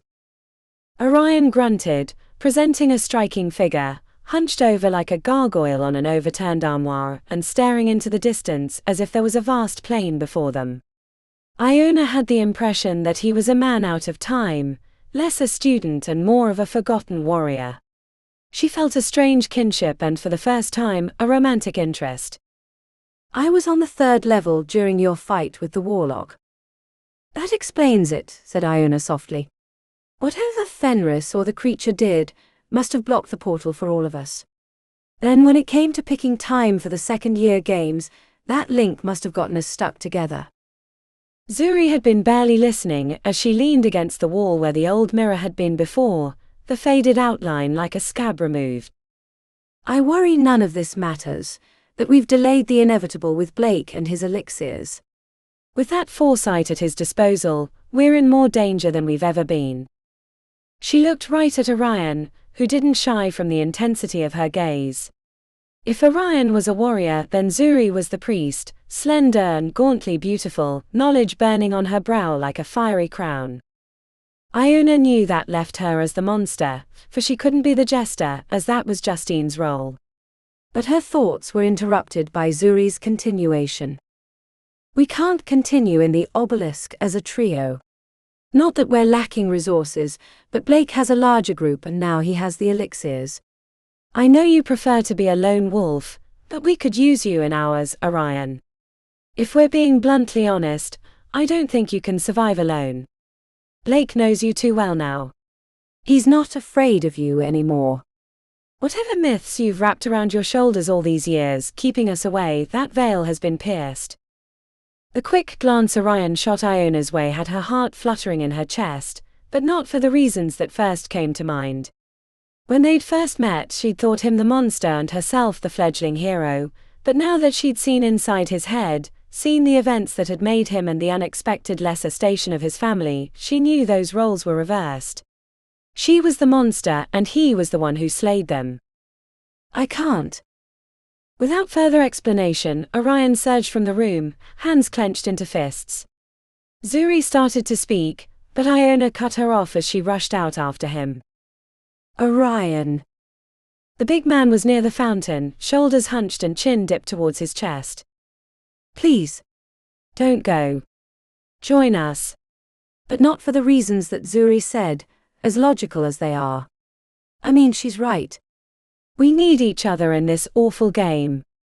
Blake will kill us if we even let our guard down in the slightest. But that's not why I'm asking. I feel like after almost 2 years, I know you better than anyone else. Which isn't much, but it's something. I know you didn't want me to see inside your head. I'm sorry. I didn't mean to intrude like that, or do what I did. But I wanted to explain. It wasn't about the game. I didn't do that because we needed you out of the shadow seed. I did that because I saw how much you were hurting. She gestured towards their surroundings, even though he was facing the other way and couldn't see her. I wasn't born into this, and unless I misunderstand that vision, I know that you weren't either, despite your Dreadmarsh name. Iona buried her face in her hands, growling under her breath in frustration, which turned to a brief yell. Orion half turned until he could see her over his shoulder. If you haven't figured it out yet, I'm a monster. I thought I was running away from Fenris, but really, I was running away from myself. I'm scared of what I might become. The only thing keeping me sane, keeping me whole, is the people around me. Zuri, Justine and you. Yes, you, Orion Dreadmarsh, feared second year of coterie. I want you as a friend, as a teammate, maybe, I don't know, maybe there's more. It feels weird saying this. I don't have very much experience with other humans, if that's what I can call myself, but I'd like to get to know you better. The entire time she was speaking, Iona was aware he was rocking back and forth, leaning on his front foot, then his back, as if he were mired in indecision. For a brief moment, she thought he would turn and agree to rejoin the group, or at least tell her he was considering it, but then he tensed up as if he were a towel trying to squeeze out every last bit of their relationship. Orion marched away as if he were going to walk through a brick wall, disappearing into the complex shadows that made up the interior of the obelisk, leaving Iona feeling like a fool. Zuri was disappointed when Iona returned to the mummy mirror room alone, even if she hadn't given Iona much of a chance to convince him to return.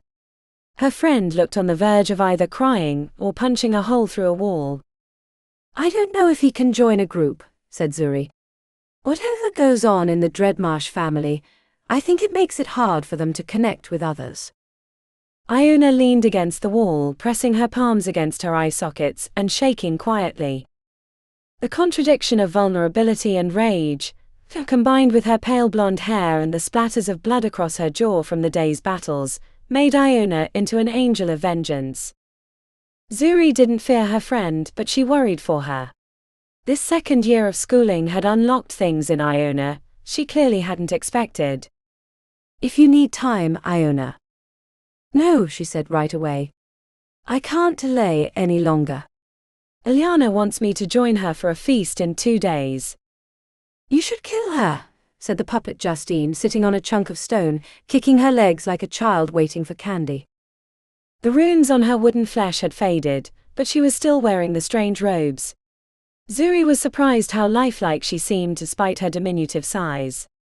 Something about her time in the obelisk during the year, or the capture by the creature, had changed her. I can't, replied Iona. She's too powerful. I've seen that firsthand. There's always a way, said Zuri. It's not like you're out of the woods either. What are you going to do about Adrian Constantin and the Dark Nines? He's going to come after you hard. Zuri thought back to the moment she thought she was going to die in his care. I need to be more ruthless.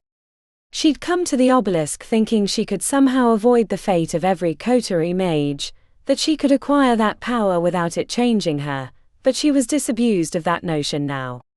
If you wanted to gain and hold on to power, you had to set aside those weak human desires. I'm not going to let them come after me, if that's what you're asking. But that's not the important question here. What are you going to do, Iona? She looked up, devastation in her eyes. I don't know how I can say no. Chapter 41. Iona tired of the smelly puddles, covered in an oily sheen. She tired of the press of people too oblivious with their mortal thoughts, bumping into her without regard for station. She tired of the care she had to take when hunting, leaving no trace and disposing of the bodies in ways that could never be linked to her. She wanted to visit the smaller cities of this great country, following in the footsteps of her father as he harvested the little folk. The ones that wouldn't be missed.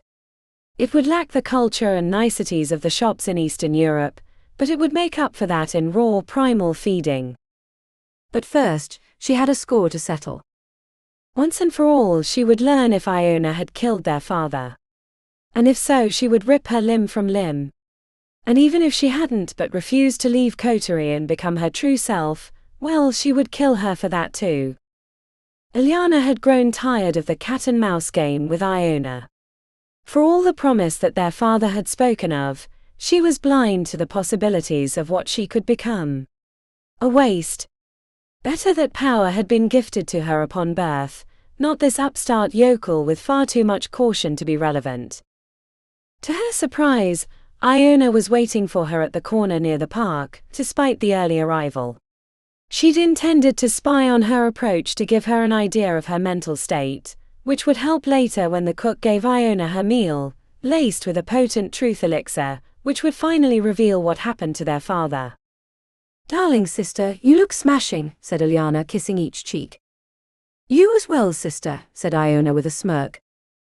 Iona held her at arm's length, examining her outfit. The black leather pants and cream shirt conformed to her slender body, matching the messy pale blonde hair. You look like a rock star, Iona. And you look like you're ready to buy the third ward, said Iona. Iona put a hand to her chest. The woman she'd killed last week in the first ward had an extensive wardrobe that just screamed to be freed from that ugly mansion. It had taken months to get invited for a dinner with just the two of them, and it had been so worth it. Are you as excited as I am? Asked Iona, hooking her arm and pulling her towards the Vanator. I won't lie to you, sister, I'm nervous, said Iona, mouth twitching. It's understandable. It's your first time. Much like sex, it's both better and worse than expected, but also like sex, it gets better with practice. That's good. The guards outside the Vanator were as expected, but none of the faces were. Where's Tiago? She demanded. The tallest and biggest with a bushy beard and muscles that looked like they could bend an iron bar approached, exuding a strange nervousness. He was sent to another part of the city. The boss is expanding. Iona frowned and put her fingernail under his chin. I don't remember you. He swallowed. Adrian has been recruiting. Recruiting. Expanding. Interesting, she said, peering into his soul. Not only was he nervous, but he was weak. Despite the muscles and the look, he wasn't much more than an empty shell. Tiago was smaller and meaner. He liked to kill. Iona was certain this one had never even strangled a rat. The others weren't much better, but she guessed that was what happened when you wanted to expand your business. Another reason Iona enjoyed being alone. Dealing with Iona this year had been annoying enough. Come, sister, I'm famished. So am I. The secret door opened to her touch, revealing the long white hallway. Past the door was the hostess station. The normal sounds of the vanator, the squelching of ripped meat, the muffled moans and thumps of pleasure, none of them were present. A few chopping noises and the scent of fresh blood was the only thing that told her she was in the vanator. Welcome back, Miss Storm. Your feasting room is waiting. Iona ground her teeth. The woman was the same, but she was unusually nervous. A bead of sweat ran down her neck despite the cool temperature. She grabbed the hostess' wrist, pulling her close enough that she could smell her breath, faint with onions. What's going on? What do you mean? Stammered the hostess. First the new crew outside and then, I don't know, something's not right. The hostess blinked. My deepest apologies, Miss Storm. The fault is mine. You're one of our most treasured guests, and we want to make sure tonight's meal lives up to your high expectations. We've been preparing for this night all week. Very well. I will allow it, but you should have taken some calming elixirs or something. I can smell your fear. Again, my deepest apologies. We do have some extras planned for the meal. I do hope that you'll accept them as recompense for my error. We'll see, said Iona, shooting Iona a wink. Her half-sister looked less anxious than she had outside. Good. The anticipation and hunger must have quelled her trembling. The hostess led them to a special room at the end of the hallway. 3 sets of chains were drilled into the wall with a porcelain trough running beneath. The table was longer than their previous meal, with cutlery and settings from Louis XVI, which Iona had personally picked out. What do you think? Iona studied the chains, reaching out and tugging one as if to test its hardiness. Do they struggle much? It depends on if you want them drugged or not. There are some that say their fear taints the flesh, makes it less appetizing, but I find it elevates the experience, making it fine cuisine. The screams must be difficult, said Iona with a knitted brow. The earlier nervousness had returned, and for good reason. Iona remembered her first time. A back alleyway in Budapest, under the watchful eye of her father. 14 and only a waif of a girl. A disadvantage for some, but she used her pink flesh as a lure, taking the man to a spot where the cobblestones were chipped from chopping firewood. He'd struggled mightily, punching and kicking, leaving marks about her face and arms. The fight had only made the meal more delicious. She broke his neck when he tried to gouge out her eyes and then tore the flesh on his chest. Blood, skin, viscera, she gorged until Fenris dragged her away, warning of a bellyache. He made her stay indoors until her wounds healed, fearing that someone might think he beat her. He was more of a dandy back then, with expensive fitted clothes and a top hat.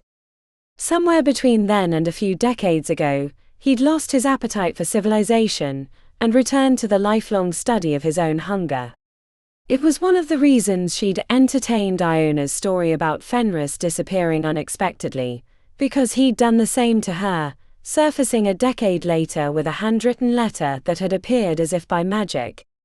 After that they'd traded messages for years, but she never saw him again. Iona roused from her memories. They bind their mouths. I myself prefer their screams, but it upsets the other customers. I'm glad then, said Iona, circling the room until she stood behind the chair. Do we sit? Please, sister. I've been looking forward to this for a long time. And don't worry about the chains, that comes later. We have time for some amuse-bouche and other little delights. I think you'll find that these bites will enhance your hunger rather than dull it. That's good, said Iona, sneaking a glance back to the chains. Don't worry. You'll find your appetite. It's not that. I was wondering what kind of people they find. Are these bad people? Or do they find them on the streets, without regard to their life history? Does it matter? It does to me, said Iona. I honestly don't know, said Iona. Nor do I care. I come for the meal. Sinner or saint, they all taste the same. How the vanator acquires them is not my problem. It's why we pay such exorbitant sums. But since it clearly worries you, I can summon the hostess to inquire if you'd like. I would. Ileana tried to hide her displeasure at this distraction, as she hit the button on the table. The hostess appeared, moments later. Is there a problem? My darling sister would like to know the moral quality of the meal tonight. Are they gangbangers or janitors? Are they priests or elementary school teachers? Do they stiff the tip, or are they generous? The hostess placed her hands behind her back. While we select the meal from the worst of society, we make sure that the flavors will not be tainted by bad elements like drugs or other corruptions of the flesh. See? Asked Ileana, arching an eyebrow. Thank you, said Iona with a tepid smile. Before the hostess left, she said, the first bites will be arriving shortly. Ileana's heart sped up in anticipation. She hadn't decided when she'd kill Iona, if she detected that she had anything to do with Fenris' death. Maybe she would let her sate her hunger before ending her life, but that way was fraught with peril given the strength that Iona would gain. Not that she was worried about the fledgling mage. The girl, despite her potential, had no idea how to access it. It wasn't just a matter of indulging her hunger, she had to slough off those troublesome ideas of what civilization was to really find her strength. Congratulations on winning the contest. I suppose an apology is in order for my disparaging the time you spent pursuing it. I hear the prize was rather considerable. An odd thought passed like clouds across the sun in Iona's eyes.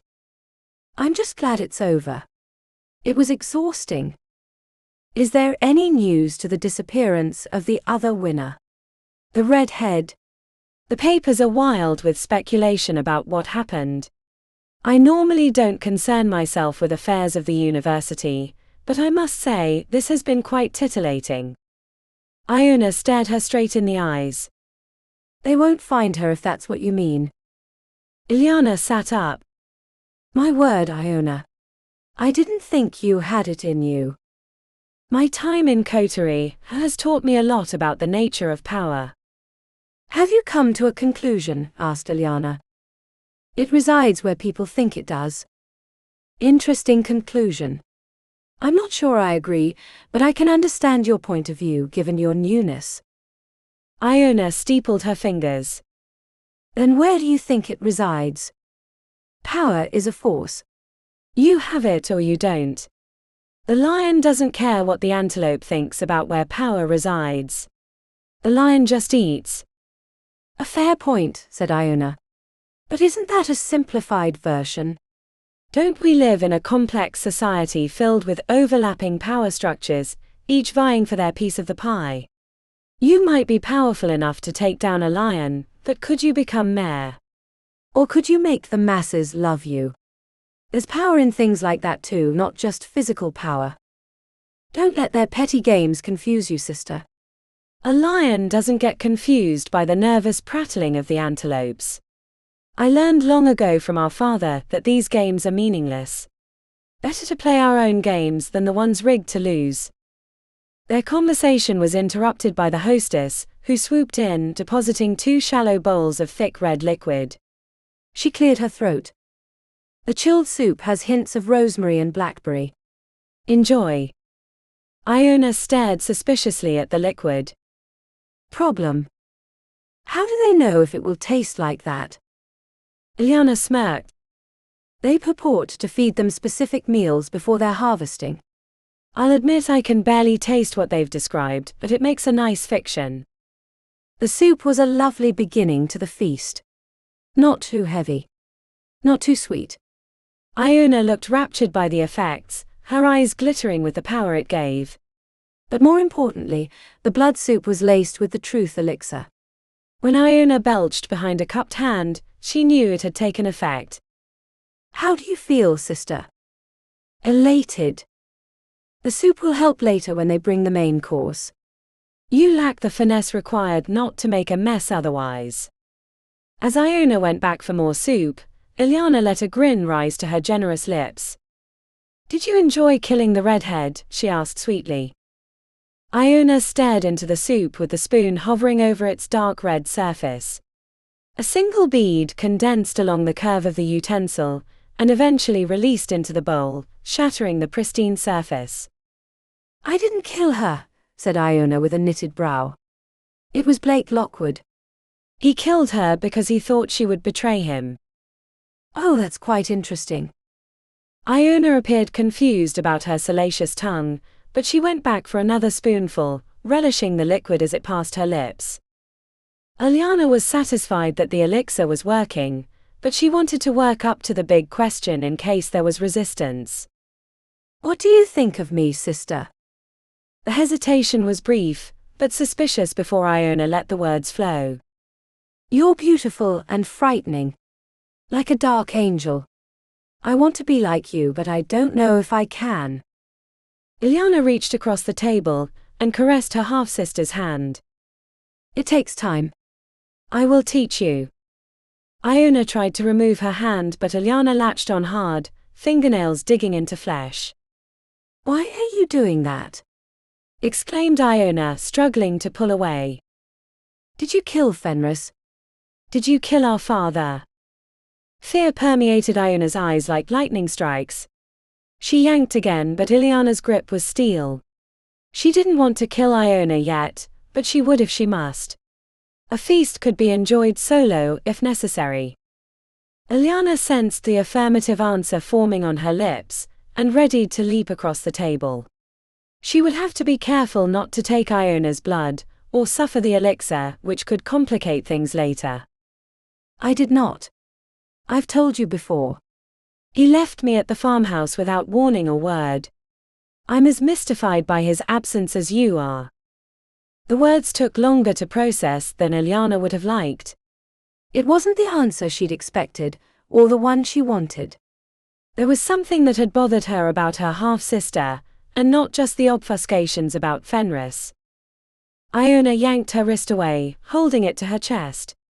The accusation in her gaze gave Iona pause for the first time since she'd met her half-sister. The look was like a hook in her brain, wiggling deeper and causing pain. Doubt had never been an issue, but she sensed she was missing something important. Had the elixir worn off? Did the chef mess up the formula? Iona had sent along the serum with explicit instructions. I know you're searching for answers, Iona, but I do not have them. I'm sorry. I wish I knew what happened to father. I truly do. The urge to rip out Iona's throat came on like a freight train. Despite knowing that the truth elixir was coursing through her veins, Iona was sure there was falseness afoot. She'd been certain that today would be the day she would expose Iona. The awkward pause was interrupted by the arrival of the waiter with a plate of heart sashimi to be dipped in blood pudding. A favorite, but Iona was barely paying attention. She traded small talk with her sister while trying to figure out what she was missing. The main course was upon them before she realized it, when the hostess led 3 naked figures into the room on a length of chain. 2 men and 1 woman. Iona averted her eyes from the nakedness, which amused Iona. Have you had sex? Iona swallowed. Once. Last year. It was rather messy. Most great things are. Her eyes flashed to their meal, which was being chained to the wall. Would you like to go first? I'd rather watch how it's done first. Iona rose and approached the 3, running her fingernail across their chests. Do you have a preference? I figured we could each have 1 for ourselves, and then take the 3rd together. Will we be able to eat that much? The room is booked for the night. It will take us hours, but I assure you that your life will feel completely different afterwards. I plan on it. Iona wrapped her hand around the balls of the first male. He was a healthy specimen and grunted at her touch. Perfect. Subdued but not oblivious. I like it when they squirm. She pulled a thin blade from the hem of her jacket, holding it to the light before pressing it against his forearm, making a long cut between the muscles. If you cut the other side, the blood flows too quickly. Iona licked the crimson blade, letting her tongue skirt the sharp edge while relishing the fresh blood. She gave a shiver while Iona watched her strangely. Care to join me for a drink? I like watching you, sister. Please. Educate me. Iona tapped the flat of the blade on the male's neck, while blood dripped from his arm. This is the gusher. Never cut it unless you plan on a quick and messy meal. Good advice, said Iona. For a feast like tonight, we'll start with fresh blood. Maybe cut off some bits. Let him bleed, then when he's close to death, I like to slice open their chest and eat the heart. Biting into that organ while it's still pumping is something to be experienced. Delightful. Iona gestured toward the other two. Please don't be shy. While Iona collected a blade from the surgical tray, Iona pressed her lips against the man's arm, sucking at it greedily, letting it fill her with divine purpose. The beat of his heart thumped in her ears, growing louder as she pulled. This was life. This was everything. She drained a few pints before she forced herself to step away, delirious and a little unsteady. It was like her head was a great big balloon. Drink, sister. Your meal is waiting. The little tugs of doubt that had been making her uneasy the entire night pulled harder. She felt loopier than normal, which was unlike herself. Iona preferred absolute control during her feedings. When she looked into Iona's eyes, she didn't see fear or hunger, she saw anger. Intensity. A hawk watching a rabbit struggle through the grass. Then it hit her. The unsteadiness of her feet, the way her head felt like it was growing larger by the second, the ache in her gut. The blood had been poisoned. She hadn't detected it at first, because it was subtle. A hint of waste. Not enough to notice from a small sip, but the volume she'd ingested made it abundantly clear. What she couldn't understand was how. The Vanator's reputation was impeccable. How had Iona corrupted it? What did it matter? She needed to kill her. Now. Before the poison took over. Iona surged forward to slam Iona against the wall, but tripped over her own feet, crashing to the ground. Her half-sister stood away, watching silently, repulsion on her lips. What have you done to me? I poisoned you. Sister. The word came out as recrimination. Hatred. The lie exposed. How? She asked as she lurched back to her feet, swaying drunkenly after Iona, but her half-sister pushed her away as easily as a child. Everything today has been a lie. But the Vanator should never exist. Iliona's legs abandoned her, leaving her on her knees, wobbly as a drunken child. Her arms quivered and shook with palsy. First we took care of Tiago and the other guards, said Iona, leaning into her face until it was all she could see. They were easier than expected, but then again they didn't know we were coming. The fight was brief. But the guards, the hostess, slurred Iona. The guards are actors. Once the strength of the Dark Nine was eliminated, we took control of Adrian's entertainment business.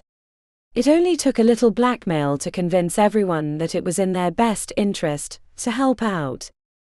As for the hostess, we explained how easily we could ruin her life, and she quickly agreed to help.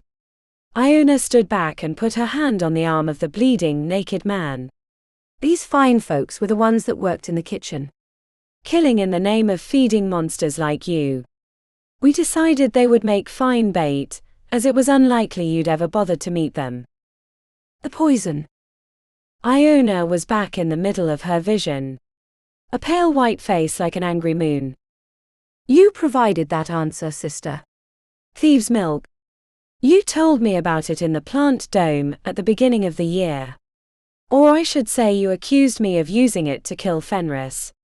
It wasn't easy to acquire, but we managed to get enough for our purposes. A slap to the jaw startled Iona out of the comatose state she was drifting in. Don't leave me just yet, sister. I have one more thing to tell you. One that you've suspected this entire time. Yes, I killed Fenris. I killed our murderous father. He would have done the same to me if I hadn't. You. The word turned to mush in her mouth. Iona tilted forward, but Iona held her up easily. I know now that I'm a monster, sister. I was born from one. 7 hells, I was nearly kidnapped by another a few days ago. One that you would find familiar, even if you'd never met it. But I'm not a monster like you. You prey on the weak. You prey on those that can do nothing to stop you. We found men, women and children in the Vanator's pens. These were poor people who were in the wrong place at the wrong time. Which makes you the worst kind of monster, sister. It makes you weak. I know that I'm a killer, but I'll never be a coward like you.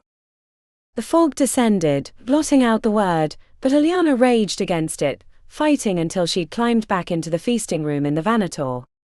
Iona was holding a thin blade. A familiar blade. If the world was just, I would put you through the pain and agony that you inflicted on these poor folks, but I'm not stupid. I don't want you alive any longer than necessary. You're that dangerous. Iona swiped the blade across her neck. A bright flash of pain was followed by warmth spilling across her chest. The gusher. Goodbye, sister. I won't miss you. I don't think anyone will. Iona could no longer hold up the strings of her body. She collapsed onto the tile floor, staring at the feet of the men and women that were meant to be her feast. Blood gurgled from her lips as she tried to tell Iona that she'd lied to her. That the family was larger and more prevalent than she'd let on before, and that someone would find out and enact revenge on her behalf. But the words never came. A dry, bottomless pit that went on forever rose up and swallowed Iona. The last vision that imprinted on her dead eyes was Iona standing over her. Chapter 42. The Ancient Worm was a starred sushi restaurant on the 47th floor of a high-rise in the First Ward. Rumors had always swirled around the venue about the chef and owner that he was actually a dragon in disguise that had given up his hoard to serve raw fish to rich clientele. Zuri thought it bullshit, and probably a little racist as the chef was just an old Japanese man, but it gave the place an air of mythology. Iona was seated at a private booth in the corner, staring out the window at the city during a heavy rainstorm, while running her finger along the top of her beer glass. You okay? The darkness in her friend's eyes was like the storm outside, full of fury but not affecting her presently. After the restaurant, Iona disappeared for a few days before messaging her about wanting to talk. So far I've killed my father and my half-sister. I'm beginning to wonder what that makes me. A survivor. They would have done the same to you. The waiter brought a glass of beer and an appetizer of a single slice of fugu covered in caviar and resting on a lotus petal. Iona continued staring out the window after they finished. Regrets? No, but I feel like I lost a connection to my past. Or at least my history. How many of Fenris' kin are still out there? If there's a restaurant like Vanator, then there are more monsters like Iona. The guest list was protected by powerful enchantments. What does it matter? We burned it all down. Zuri grabbed her beer and held it up. I know the last few weeks have been intense, but we survived it, as impossible as it seemed at times, and unless something crazy happens these last few weeks of school, we're moving on to our 3rd year. Glasses clinked together, and Zuri let the smooth, bubbly liquid caress her tongue on the way down her throat. She'd never been a fan of beer, but this was something else entirely. It was like drinking a summer day. Anything from Cornwallis' death? Asked Iona with a raised eyebrow. The body was discovered, as we expected. No traces were linked to us, though rumors already circulate, probably due to the Siren sisters. Professor Sinclair told the hall that she must have uncovered a dangerous mystery within the Obelisk, and that we should all take it as a reminder that it's truly a dangerous place, even for professors. Shame the diary isn't usable anymore. Would be like that spiteful bitch, to have it turn into a pyre upon her death. It's okay, said Zuri. I've come to realize that using someone else's blackmail is fraught with hidden danger. I didn't know how she acquired the information, nor how much of it had been used already. It was a buried minefield. It's better that it burned. Using someone else's blackmail? Zuri let a grin rise to her lips. I used to think I could rise above the fray. Avoid the petty backstabbing that goes on in our world, but these last 2 years have disabused me of that notion. Everyone has too much at stake not to be playing for keeps. If I don't learn to play their games, I'm just going to get run over. And now we have Blake and the elixirs to worry about, said Iona. Another reason to tap any resource we can. He's going to be able to anticipate us, giving him the advantage. But not if we remake ourselves. Easier said than done. I'm not the same person I was even at the beginning of the year, said Zuri. None of us are. Not even Blake. I thought I could avoid the fate that comes for us all in the Obelisk. I thought I could show them that you didn't have to become a monster to succeed. Now I know different. But that doesn't mean that we have to lose ourselves. We can choose the monster we become. Sometimes it's chosen for us. I don't believe that's true, said Zuri, grabbing Iona's hand across the table. I hope you're right, she said, staring back with the intensity of a supernova. Thunder rumbled against the window, reminding them of the storm outside. It's not going to get any easier. Without Scarlet tempering his ways, Blake is going to be worse. Much, much worse. And now he's armed with knowledge and foresight. We need Orion on our team, more than ever. Do you think you could persuade him? Or do I need to get involved? No. He'll come on his own power, or he won't come at all. Is that because of what you saw in his vision? Maybe, said Iona, frowning. But I think it has more to do with the fact that he and I are much alike. We were born monsters, not made to be like one. The Dreadmarshes, the Storms, both families of monsters, but not all of us wanted to be one. You'll talk to him? No. I'm going to give him time. And space. I think he spent his entire life having people come to him with expectations based on who he is, and what his family name means. If he's going to join us, he'll do it on his schedule. Iona. I know. After your speech about taking control, I'm asking you to back off. Trust me. I know Orion better than you do. Trying to convince him would only turn him away permanently. The fact that he showed up to help that day should be proof enough that he's considering it. Zuri sighed and leaned back in the booth. I hope you're right. Me too, said Iona wistfully as she watched the storm batter the windows with wind and rain. Zuri was going to say more, but she saw her friend deep in thought. About Orion. About Iona. She couldn't tell, but the advice about giving time and space for decisions seemed relevant. She held up her beer. To survival. No, said Iona. It has to be more than that. Then what? Iona looked into her beer. I don't know. Something more. Otherwise we're just killing each other for a slightly fancier dinner, a few more yards of space in a home, a ticket to an event with more famous people in the seats. There was a time that Zuri thought that was enough.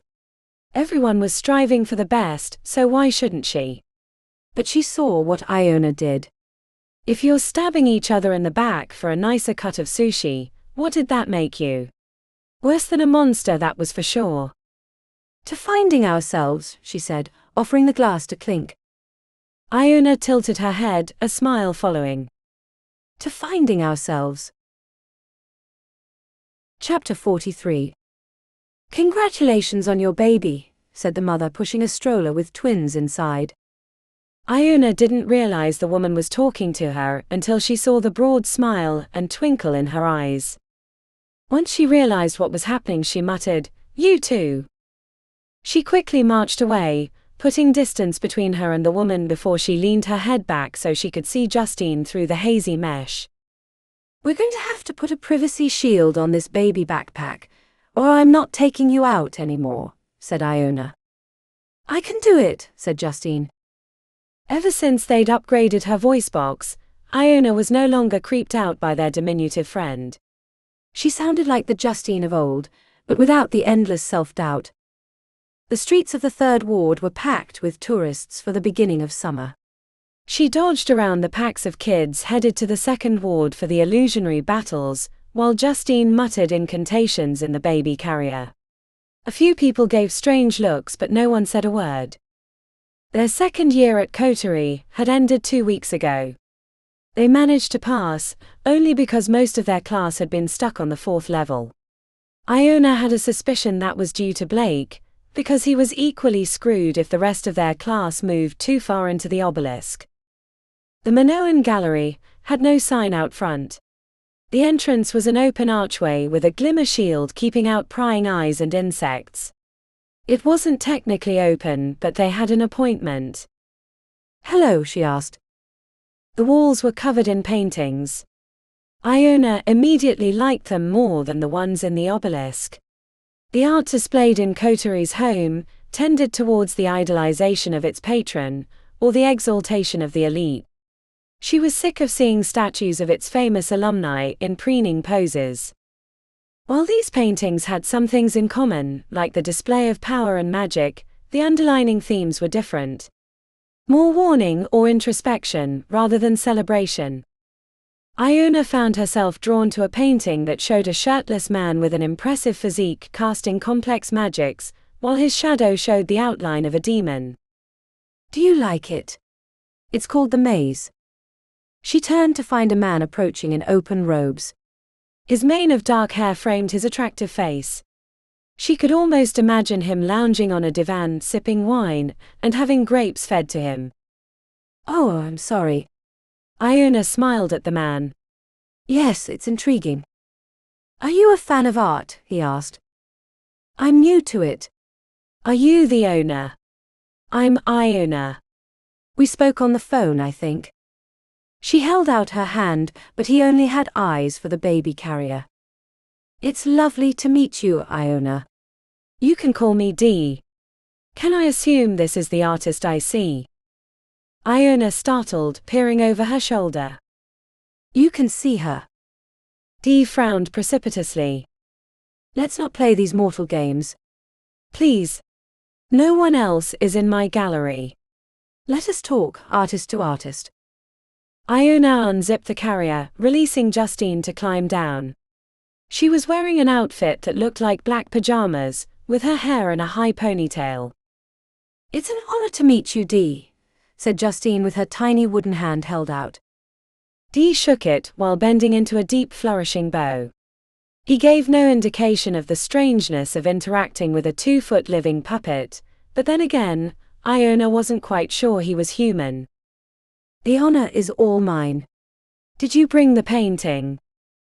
Iona held out the protective carryall that had been slung over her shoulder. He set it on a nearby table and unzipped the carrier, then folded back the cloth to reveal the painting, which elicited a gasp. "It's exquisite. A masterpiece." Iona hadn't known what to make of it when Justine had first revealed it and asked for help in finding a buyer. The shapes and angles were all wrong, and the colors brighter than she would have used, but the image was unmistakable.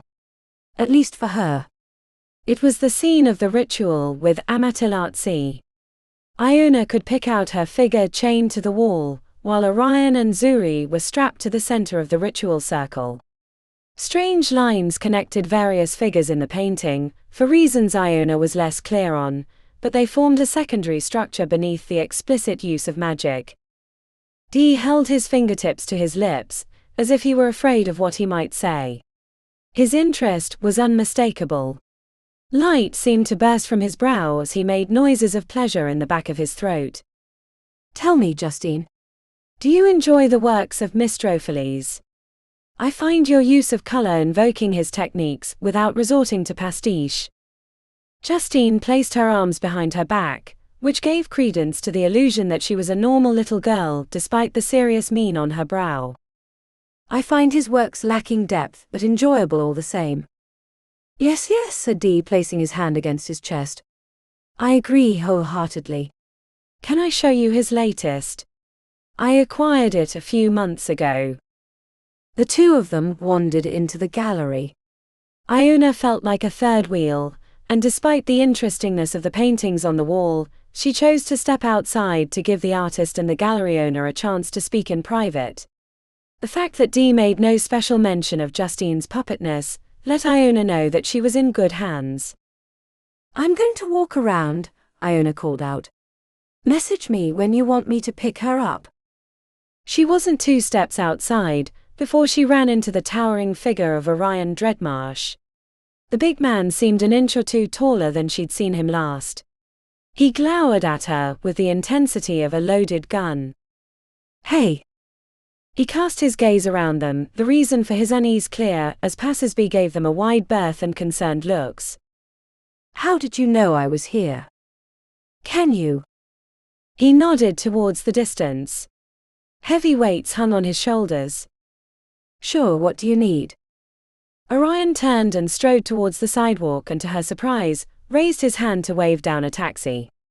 The first 3 sped past, making her realize why he walked everywhere, so she made him move back to the building side. The first taxi she signaled made its way over. She climbed in the opposite side, feeling the vehicle sink when Orion forced his way through the opening. The taxi driver was alarmed, his eyes wide with fright. Orion mumbled an address, and the vehicle lurched into traffic. "Is everything okay?" she asked. Orion chewed his words, swallowing before daring to let them out, which left Iona sighing heavily. "You're going to have to eventually explain something." When his gaze cast to the driver's rearview mirror, Iona understood his hesitation. "Fine. I'll wait." Her mind was filled with the possibilities of what he might have to say, or want to show her. Maybe it would be Blake tied up in an abandoned house. Wouldn't that be nice? All their worries about the next year eliminated. But she knew that wouldn't be the case. Wishful thinking and all that. The taxi let them out at Atlas Gardens. The taxi driver sped away as soon as they exited, not bothering to collect his fees. Orion marched towards the knot of gang members loitering near the apartment sign. They greeted him with hellos and waves, which he returned tepidly, steering her around the building and into an entrance he bypassed with a keycard. His shoulders scraped the narrow stairs leading up to the 3rd floor, but he didn't go in when he stopped at a doorway. "What is it? What do you want to show me?" She can be difficult. Orion went through the door, leaving her wondering why he'd brought her. The interior reminded her of the old house in the vision, including the shelf of colorful figurines in a long hallway which sent shivers down her spine. The living room shared many small items from Orion's memory, but she only had eyes for the central figure, a massive hulking creature sitting in a steel rocking chair knitting a black sweater. The woman covered in blankets made Orion look small, as her head scraped the ceiling. She had to be nearly 8 feet tall the way her back arched in the sitting position. Iona couldn't even begin to guess how much she weighed. "Hi, I'm Iona." Gnarled hands retreated into the blankets as the knitting was released into the lap, and then the hood was pulled back. The old woman was monstrous, with 2 nubs on her forehead, one of which was bleeding around the edge. "Hello, Iona, I'm Adeline Dreadmarsh. My grandson Orion tells me much about you." "He does?" she asked, checking back to him. His chin dipped towards his chest as he averted his eyes. "My grandson is shy." "It's difficult when you look like him and have his last name." "He's a good person." Adeline used a handkerchief to wipe the bloody nub, then the cloth disappeared back into the folds. "He is. Sometimes to a fault. It makes him vulnerable." He didn't want to join coterie, but I insisted. "He needs to toughen up. The world is not a kind place." "It's not," said Iona. "He admires your resolve, my Orion," said Adeline. "You're a survivor." "I like that." "I haven't had much of a choice. Most survivors are like that." Adeline coughed, which sounded like drums rumbling in the deep. The old woman's amber eyes glowed from beneath her heavy brow. Iona could see that in past times, a woman like Adeline would have been hunted down and killed as a monster. You're not afraid of me, said Adeline. Should I be? It depends. I would say the same of myself, said Iona. Adeline chuckled, which sounded like a great boar truffling in the bushes. Does it hurt? Asked Iona. Does what? The growth. I saw. She was going to explain the vision from the games, but the enchantment kicked in and strangled her voice until she pivoted. A picture of you when you were younger and Orion's father was alive. You were much smaller. Does it hurt to grow so large? Some days, but there are potions and poultices. Unlike the main branch of the Dreadmarsh family, we've not been gifted with infernal good looks. Our gifts are more obvious. I'm lucky to have Orion as a friend, she said, staring him straight in the eyes. A better gift than anything the others could offer. He didn't look away, which she took as a win. Oh, you wouldn't say that if you knew what Leo or Jackie or Magnus could provide, but they would never associate with you. Nor us for that matter. We're an inconvenient rotten branch of the family tree, as far as they're concerned. One they would have liked to have pruned a long time ago. I take it you didn't invite me here because you wanted to tell me about the Dreadmarsh family scuttlebutt. Perhaps I did. I could wax all day about the awful things that part of the family has done over the centuries, but I doubt you care that much. You've more important things to worry about, like surviving your final 3 years at Coterie. It does weigh on my mind. Orion's too, not that you would know that by looking at him. Which is why I wanted you here, so I could tell you that he accepts your offer of joining. He would tell you himself, but he fears that he's too dangerous to be around others. I would fear more for his safety than mine, said Iona, thinking of her hunger. Orion's head snapped towards her. She'd surprised him. It brought a smile to her lips, one that she deepened with amusement. Adeline broke out in laughter, slapping the metal arm of the rocking hair. The shaking of her enormous body rattled the windows and plates in the kitchen. While I appreciate you speaking on his behalf, I think it's best if we leave that decision to him. We don't want a reluctant partner. A wise but foolish sentiment. But I will allow it. She turned towards him. Do you want to join us, Orion? The question seemed to cause him pain. He shrunk inward, but then his enormous head bobbed up and down twice. Good. We're glad to have you. I am, he closed his eyes momentarily, glad. Excellent, said Adeline. Now there's just one more thing, and then I'll let you go. I know you have an appointment at the art gallery to return to. You're the one who knew where we were. Is that part of your gifts? The enormous woman reached into the folds of her robes, producing something small that fit in her basketball-sized hand. Not my gifts. When she opened her hand, a familiar vial was revealed. The elixir of foresight. Half of it remained. She held it towards Iona. Me more, said Orion, turning on the old woman. You can't.